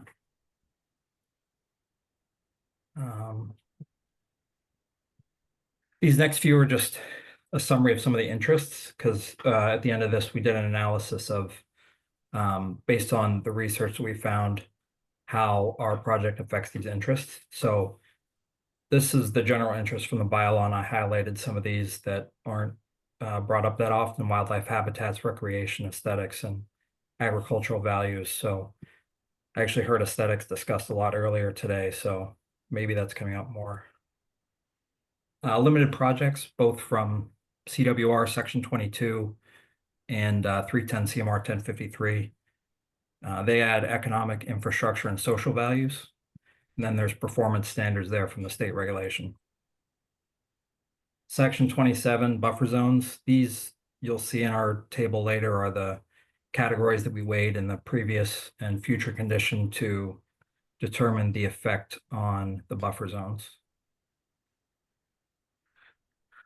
Other interests in Section 28, it's all birds and invertebrate species, which the pollinator habitat that we're establishing is a habitat for hummingbirds, as well as two endangered invertebrates, the Carner butterfly and the rusty patch bumblebee. Also not specifically in one of the sections of the regulations, but I wanted to point out that on the right is a list of all the native plantings that we're putting in our plan. So these are the references that the first three are peer-reviewed papers that generally talk about water uptake from roots. And some of the summaries there are that monoculture tree stands are more susceptible to disease and flooding and things like that. So adding both understory plantings as well as different types of plantings to a wetland is pretty beneficial to it. The fourth one is pollinator best practices from the DCR. And the last one is the last one in itself has 17 other references to why horticulture benefits the environment. So you can read those at your leisure if you want, or I can give you a summary. And this is our analysis. So all those interests that we showed above, we looked at the prior condition and the new condition. Green indicates which one is better. Gray means it didn't apply, like infrastructure, because we don't have any infrastructure. And I can go through these in detail or as little detail as you want, but every single interest of the regulation, the state act, and the bylaw is better in our new condition than it is in the prior condition.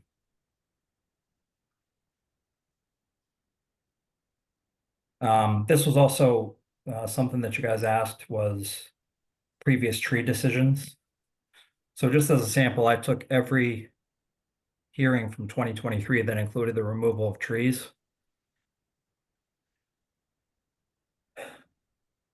So if you look through this, there's a wide range of tree replanting that's all the way from none up to one that was 1 for 1, one tree taken out, one replanted. The vast majority of them are below 1-to-1 replacement. And the two biggest ones at 31 Dolan Lane and 205 Atlantic Ave, they removed together over 150 trees and put back 48. So it's pretty clear from this history that projects were looked at independently based on their own characteristics, not just applying a single tree replacement standard across all of them.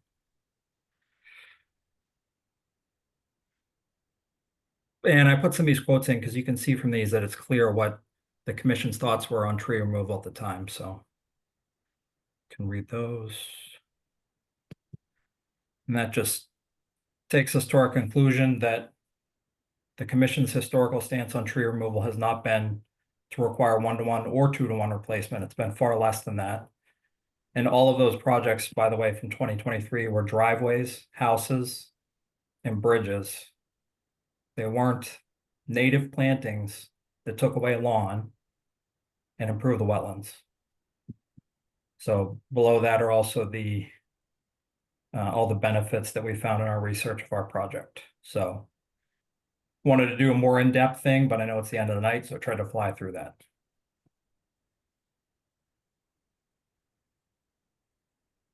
Thanks, Will. I appreciate you going through that. I mean, I've taken a look at it. I think what we'll do maybe is sort of let the other, as we typically do, I'll run through the other commissioners, but I feel like we can go through this twice and, and be as quick as possible. Commissioner Bell, what thoughts do you have or questions? Well, what immediately comes to mind is why this was not presented when you applied your first notice of intent. And it seems to me that this is justification to do whatever you wanted to do. You agreed to the first notice of intent, everything seemed fine. And then suddenly there was as I understand it, a significant departure from that. No, there wasn't. There was not. There definitely was not. So don't. Charlotte, can you run through the timeline after the order of conditions was issued? Sorry, So I wasn't part of any of the inspections or any of this, so I can't speak directly to them. do you mean from the original in 2021, or do you mean from the amended in 2024? The amended in 2024, yeah. Yeah, briefly, so Will had applied under amended order conditions, applying through the application of a limited project under the Wetlands Protection Act and the bylaw. However, I will just note that we got to be really cognizant of section 13 of the 50-foot buffer with the no alteration policy and a variance request in terms of the no adverse impact and all those standards moving forward. Anyway, so that was heard in October plus, and also a 3-year extension request to extend the order conditions.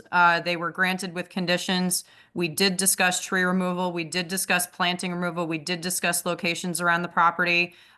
We could not come to a solidified conclusion of where to exactly put the plants and how many and what types we would. So the commission issued an amended order conditions with a condition to work with the agent to find locations of where to put a variety of trees, shrubs, and grasses and perennials and all that good stuff somewhere in the buffer zones on the property.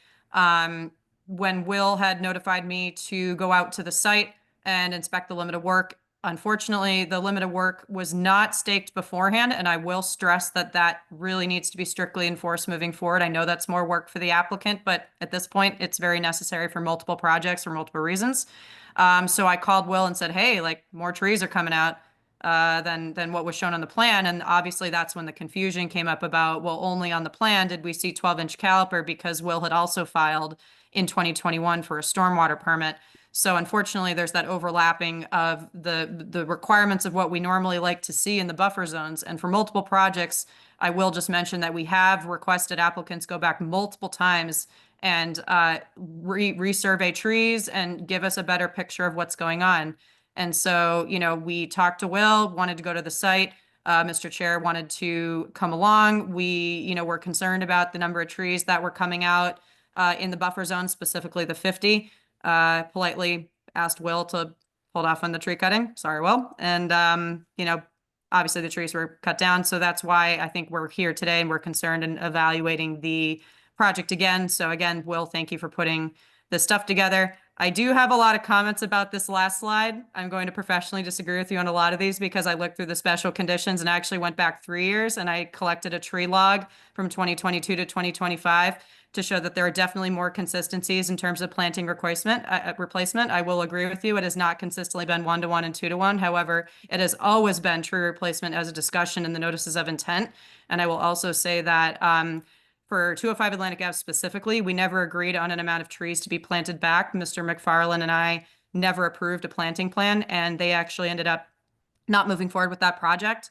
And these totals do not reflect the trees in the buffer zone. Some of them are inclusive of the entire project overall. So I do have a 3-year log of all the trees that we have seen come out and be replaced in the buffer zones over time. And while I agree, again, we have not consistently stuck to a 1-to-1 and 2-to-1 replacement ratio, we're very, very strict on trees, especially in the 50. And happy to discuss further, but I know we're short on time tonight. But other than that, that's There was one earlier tonight where they took out 19 and replaced with 8, just today. Also, every one of these projects that you reference is a house, a driveway, a bridge, a lawn, things like that. It's not something that improves the wetlands, which is something that I said from the beginning. And yes, I am justifying this now because you asked me to. I knew all this ahead of time because we know what we're doing with our horticultural farm here. So now I'm telling you So why hold it's on. better for the wetlands, like you Will, asked. Well, so first of all, I'm not sure that there was 19 trees that were removed within the 100 or the 50 and a replacement of 8 at any time tonight. I don't think that's accurate at all. Yeah, I'm not sure which I project. I wrote it down. I wrote it down because I saw it on the I mean, screen you all, earlier. look,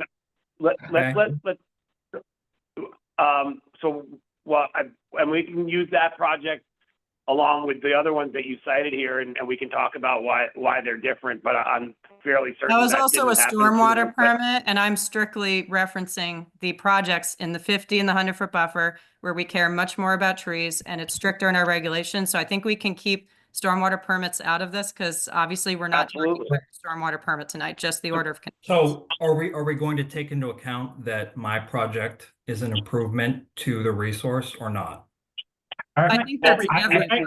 Can I reclaim my time? What we're trying to Yeah, decide. yeah, hold on, everybody stop for a second. Can Will, I'd like to let you, to Will, reclaim you've been my around, time we've done the, no, yeah, Tom, I'm gonna get back to you real quick, but I don't want us to get in an argument directly with Charlotte or with anybody. Let's just hear what all the commissioners have to say, and then we can just talk through each issue. And I think Commissioner Bell, was still giving comments and questions, and I'm happy for you to answer them, but let's not make this, as contentious as it necessarily could become, because we'll also be here till 3 a.m. if we do that. So, Tom, please go ahead. I'm sorry about that.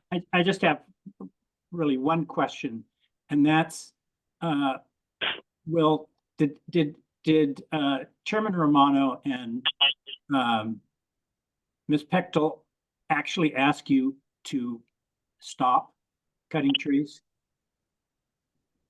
Yeah, Chairman Romano, when he came out here, did. And you cut them anyways. And I said, I cannot stop. I have an approved order of conditions that's filed with the registry. The tree cutting guy has to get here so that I can get plants in for the spring. His schedule runs out. I already have an approved permit. And I called Charlotte the day before I did it, and she said, I can't stop you. I said I wasn't going to approve it, Will, but I said, as you mentioned, Mr. Romano requested that you wait just so we can look at it. So, but Mr. Chairman, Here, can I interject? regardless of that, Can I just say something like, are we debating what happened or are we debating the merits of the project tonight? Because if we're debating the process and sequence of events, we could be here a while. Like, or are we looking at this as a project to approve or disapprove? I'm just trying to get to figure out what we're deciding tonight. I'm trying to understand what happened, Sanjay. But why? I mean, like, I know why, but like, we're going to come back and it's turn down my order of 11:32 at conditions night. after.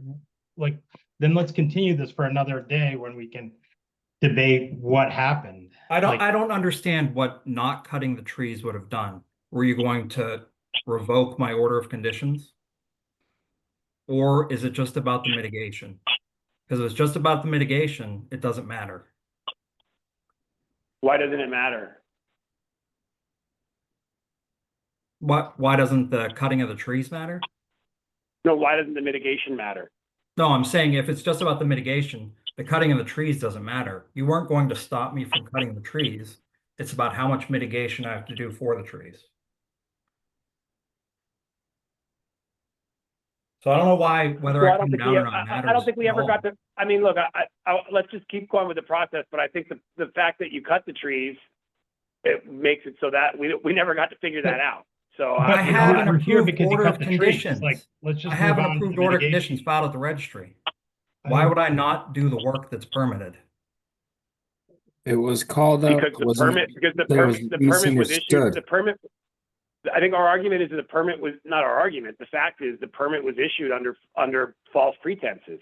It is not. It is not. It is not. Right here. It is. Right here is the requirements from the regulations. I followed that. Yeah, but you're citing the stormwater hold on, I don't want to fall victim to what I just said we're not going to do. Commissioner Bell, do you have any other questions or thoughts at this time? I mean, No. no. Commissioner Berrigan? No, I'm just listening to I'm just listening to gather the facts. Strap in. It sounds like we're gonna have to get, anyway, sorry. Commissioner Fernando. With regard to the mitigation plan and what's been proposed to us, I have no questions. Commissioner Magnell. I don't know what the mitigation plan is yet, so I mean, he has a plan for building a farm, but hasn't shown to me how that plan for building a farm replaces the trees and the benefits of those trees that he took down. I'm not sure how planting annuals, which are going to be bare ground for half the year, is mitigating a wetland. So I need to find out more about what his mitigation plan is and how what he's proposed is better than what was there. It's not a wetland, it's a buffer, just to be clear. Okay, then subtract, take out buffer and take out wetland and put in buffer. And all your questions are on this slide, and I can answer any questions you have about it when you have time to review it. Commissioner McIntyre. Yeah, I have a hard time,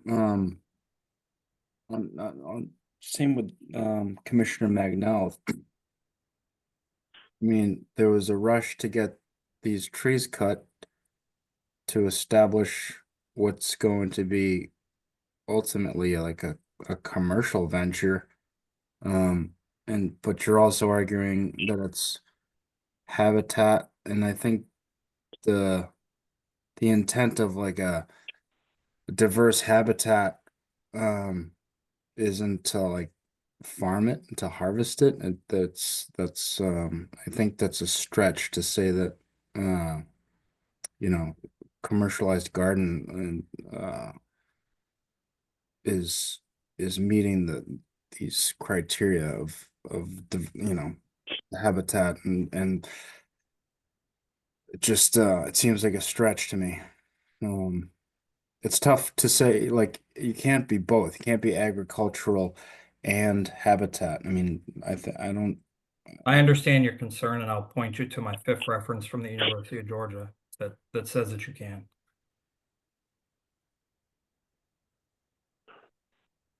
Okay. So let me. I might be able to short circuit this. I'm gonna make a stab at it.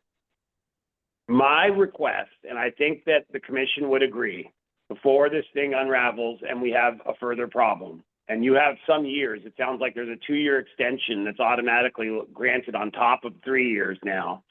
You have almost 5 years. My request would be that you put back 20 trees somewhere. No. And if you agree And to I'll that, tell you why no. then I'll tell you exactly why no. Because there's no feasible place to put it. The same reason that you let 31 Dolan Lane not put all the trees back. There's no feasible place to put it. well, let's talk about 31 Dolan Lane. 31 Dolan Lane, actually, in the special conditions, it seems like they removed 17 trees. They replaced with 21 trees. So I'm not exactly sure, and I'm just, going off, a summary of the order of conditions. But I do not believe that Dolan Lane did not put trees back. There were 17 trees removed in the 100-foot, and they replaced them with 21 trees as part of the special condition. Charlotte, is that correct? Yes, so they were taking out more trees for the entire project. However, only the trees in the 100, it was a total of 17. And the special condition for that particular project was to replace it with 21. And so we don't count trees that are outside of the 50 or the 100. People can cut, that's not within our. I get it, but like I said. But so Dolan Lane is first not a meeting- good example. Do you have another one? No, I don't, because my project is different than every project I've ever seen in this commission, and I think I've made that clear from the first meeting, the second meeting, and this meeting. I think But it's you can see that beneficial Dolan to Lane the is not a. resource. But so when I said, Will, let's see if we can short circuit this. You got 5 years to find a place to put 20 trees. That's a little over 2 trees a year. and we could short circuit this if we could agree to that. And you said, no, I don't have to because of Dolan Lane. And then we went back and said they took out 17 trees within the 100 and put back 21 at Dolan Lane. So we know that Dolan Lane is not a reason why the 20 trees is not an acceptable Yeah, the real solution. reason is because my project is beneficial to the resource, as I pointed out with And all so- my references. And it, And so and that's it the is problem. I better think in that's- every single interest of the bylaw, the regulation, and the act. So one of the things you mentioned here is that you changed lawn but when I was out there, the places the trees were cut down that I looked at when I said, hey, let's stop and talk, that wasn't lawn. That No, was but there's buffer. 900, if you look at the plans, there's 900 square feet of lawn that will become agriculture. That's what I'm But talking. that's not the trees that we're talking about, though. I'm saying that part of improving the wetland is converting my lawn back into native annuals and perennials. Not only that, but there's a bunch of groundwater standards here that are also improved by deeper soil in boxes that control water flow across the site. There's absolutely no understory in this forest, surrounded by a giant forest of 80-foot tall trees, a complete monoculture, and lawn. So now, instead of that, I have structured boxes with 10 inches added soil of native perennials that are improvement to the wetland. So using So, your I mean, argument, I think. shouldn't we just cut everything down and the 50-foot buffer all over town and? No, plant flowers? that's the opposite of what I'm saying. I am surrounded by a giant monoculture forest. If somebody else has By a 3 natural trees, forest. what? You're surrounded by a natural forest. Yeah, It's a monoculture, no, nothing is culturing it, Will.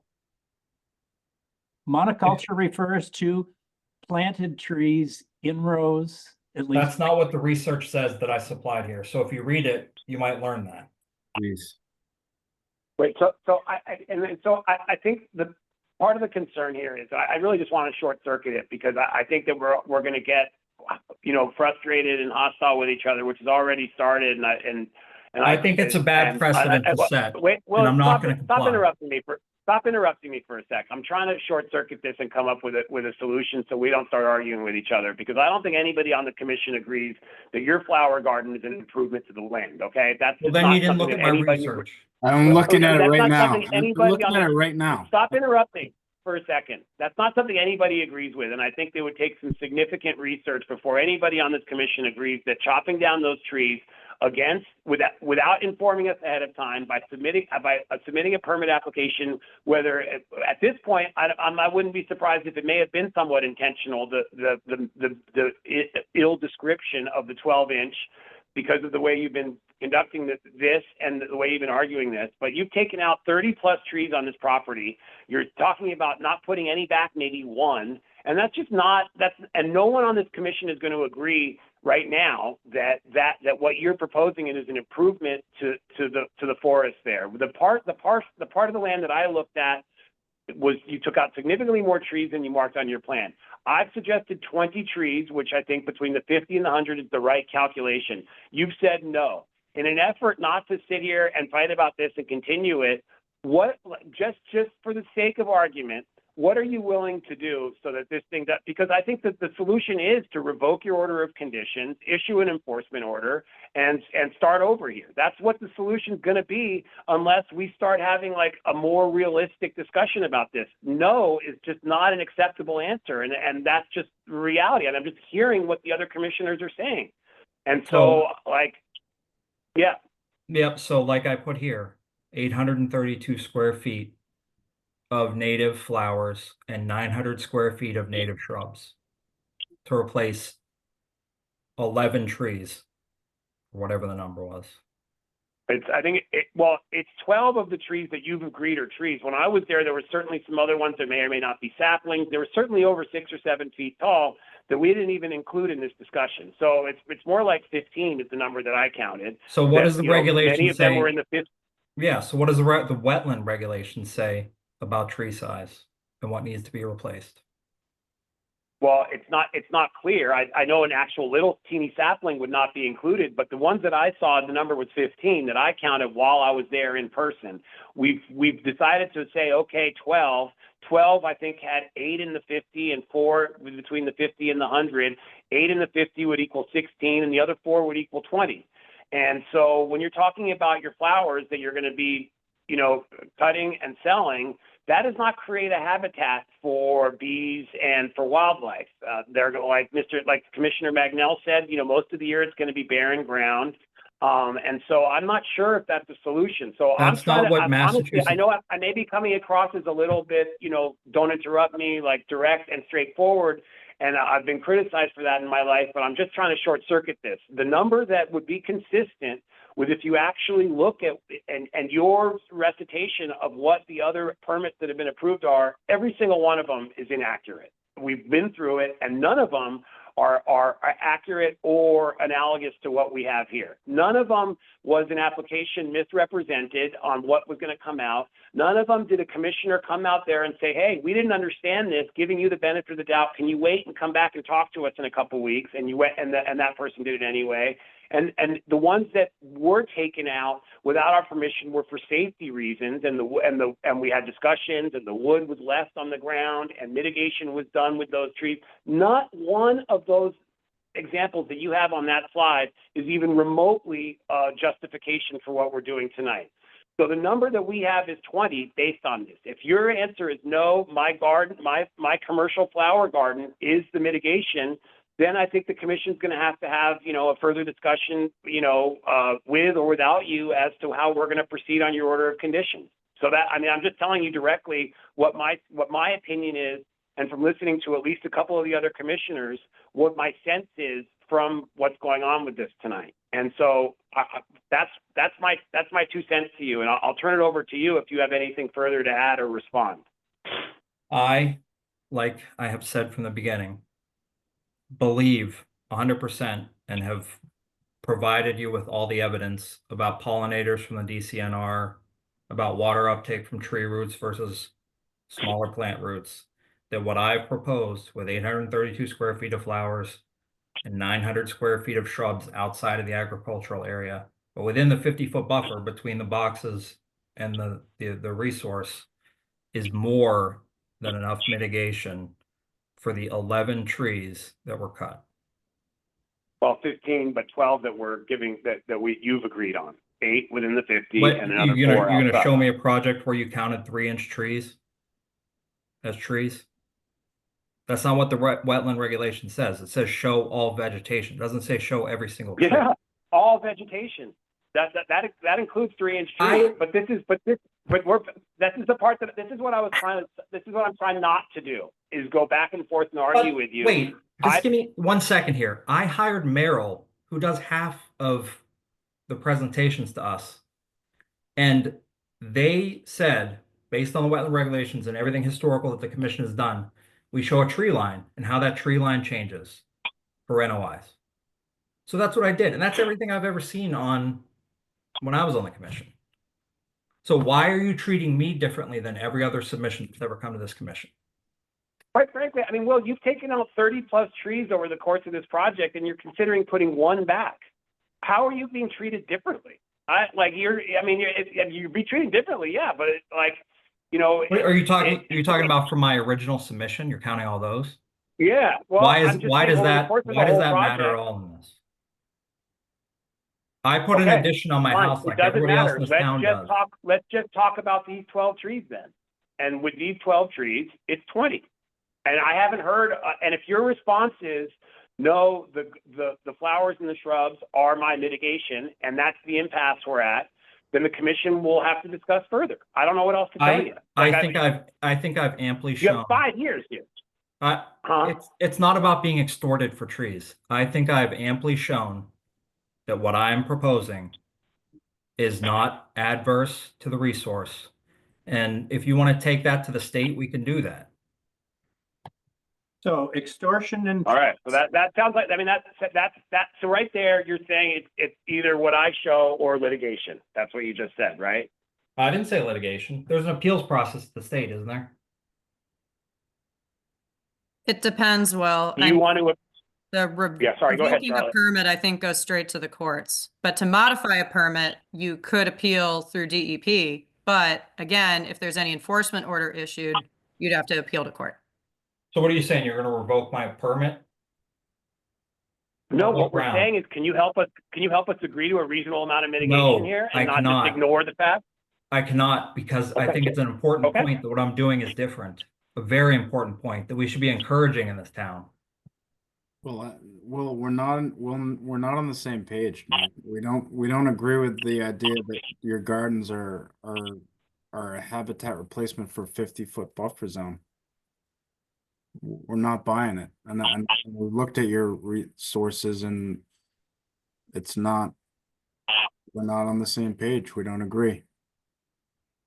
I mean, Will, I'm trying not to do it, but you know, Where do I you know, put 20 trees? Where do I put 20 trees? If I even wanted to Well, do we that, have where do 5 I years put to them? figure. We have 5 years to figure that out. There is You know, we can work nowhere with- on my property, is what I'm saying. That's what I said from the beginning. Well, then they don't. I mean, I don't. I will defer to the rest of the commission and Charlotte, but I'm not sure they have to be on your property. You know, I I mean, that at like, the beginning. well, I don't think anyone ever said no. We're not getting anywhere. And it's No, I mean, well, it sounds like we might have just been getting somewhere for a second there, Tom.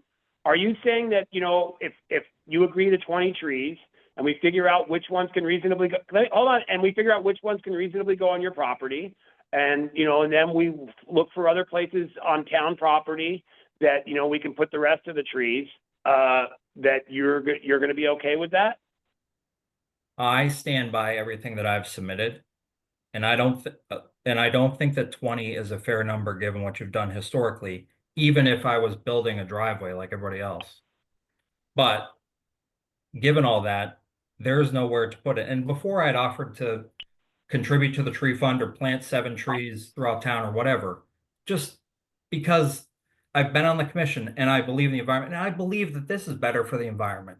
You guys may not believe me, but whatever. So yes, I think I can do something that, but I just want to make it very clear that I do not agree that this is adverse to the resource area.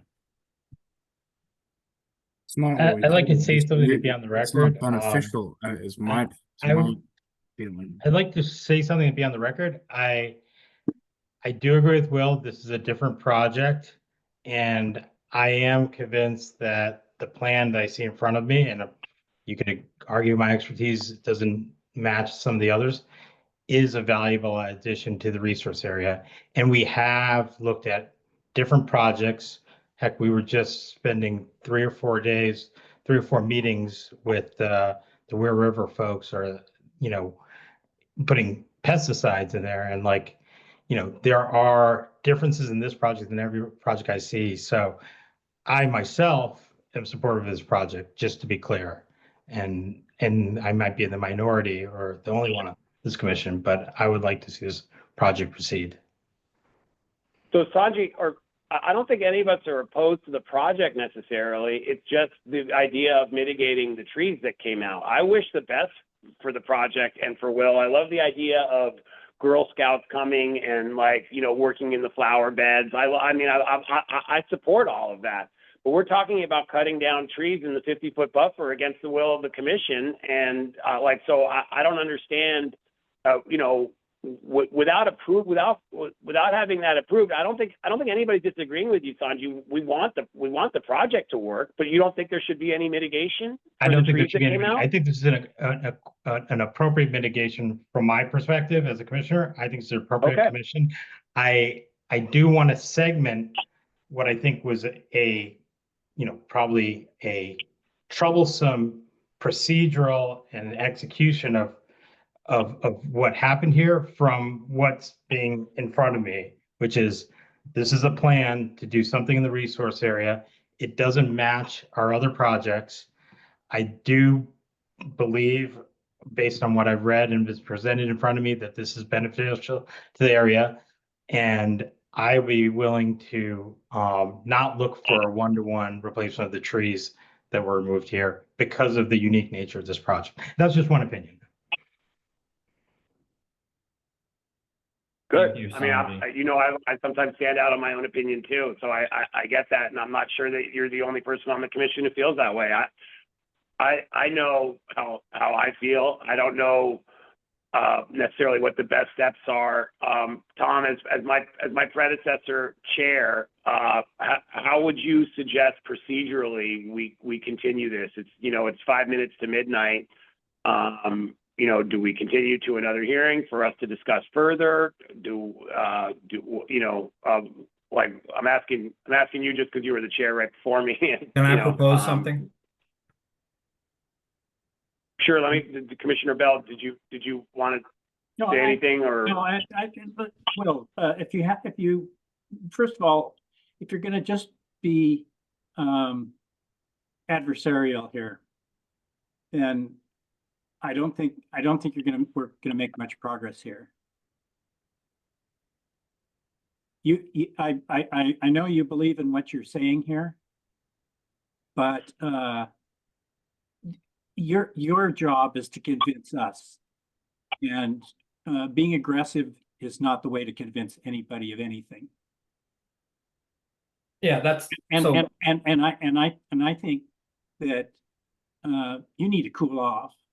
And we need to come back to this where you don't have this attitude. People are watching this. There are people around town that are watching what happens here. Are we going to treat one of our former members differently than we treat other people? I already know that there's nobody in the attendance right now, but I know that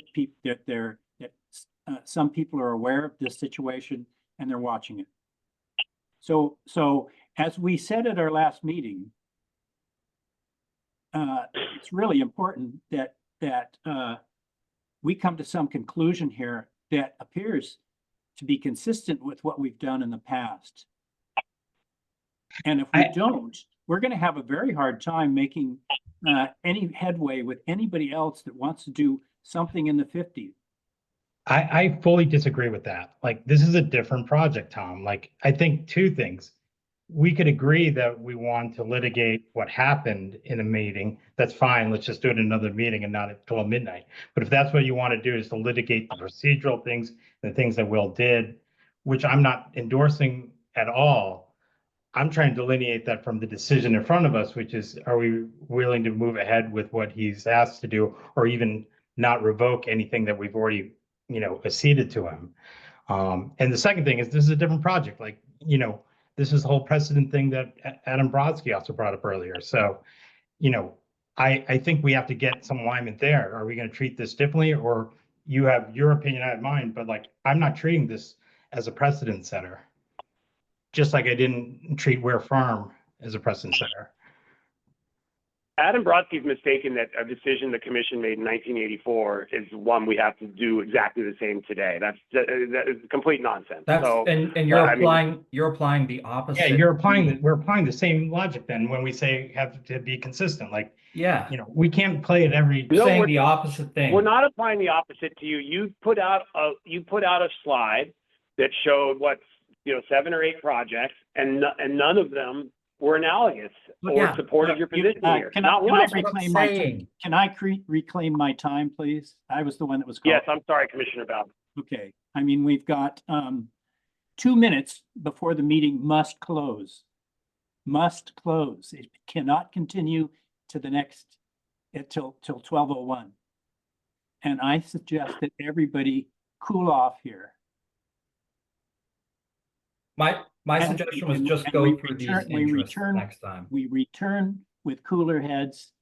Well, if you can't persuade a majority of the commission of your point, then you're lost here.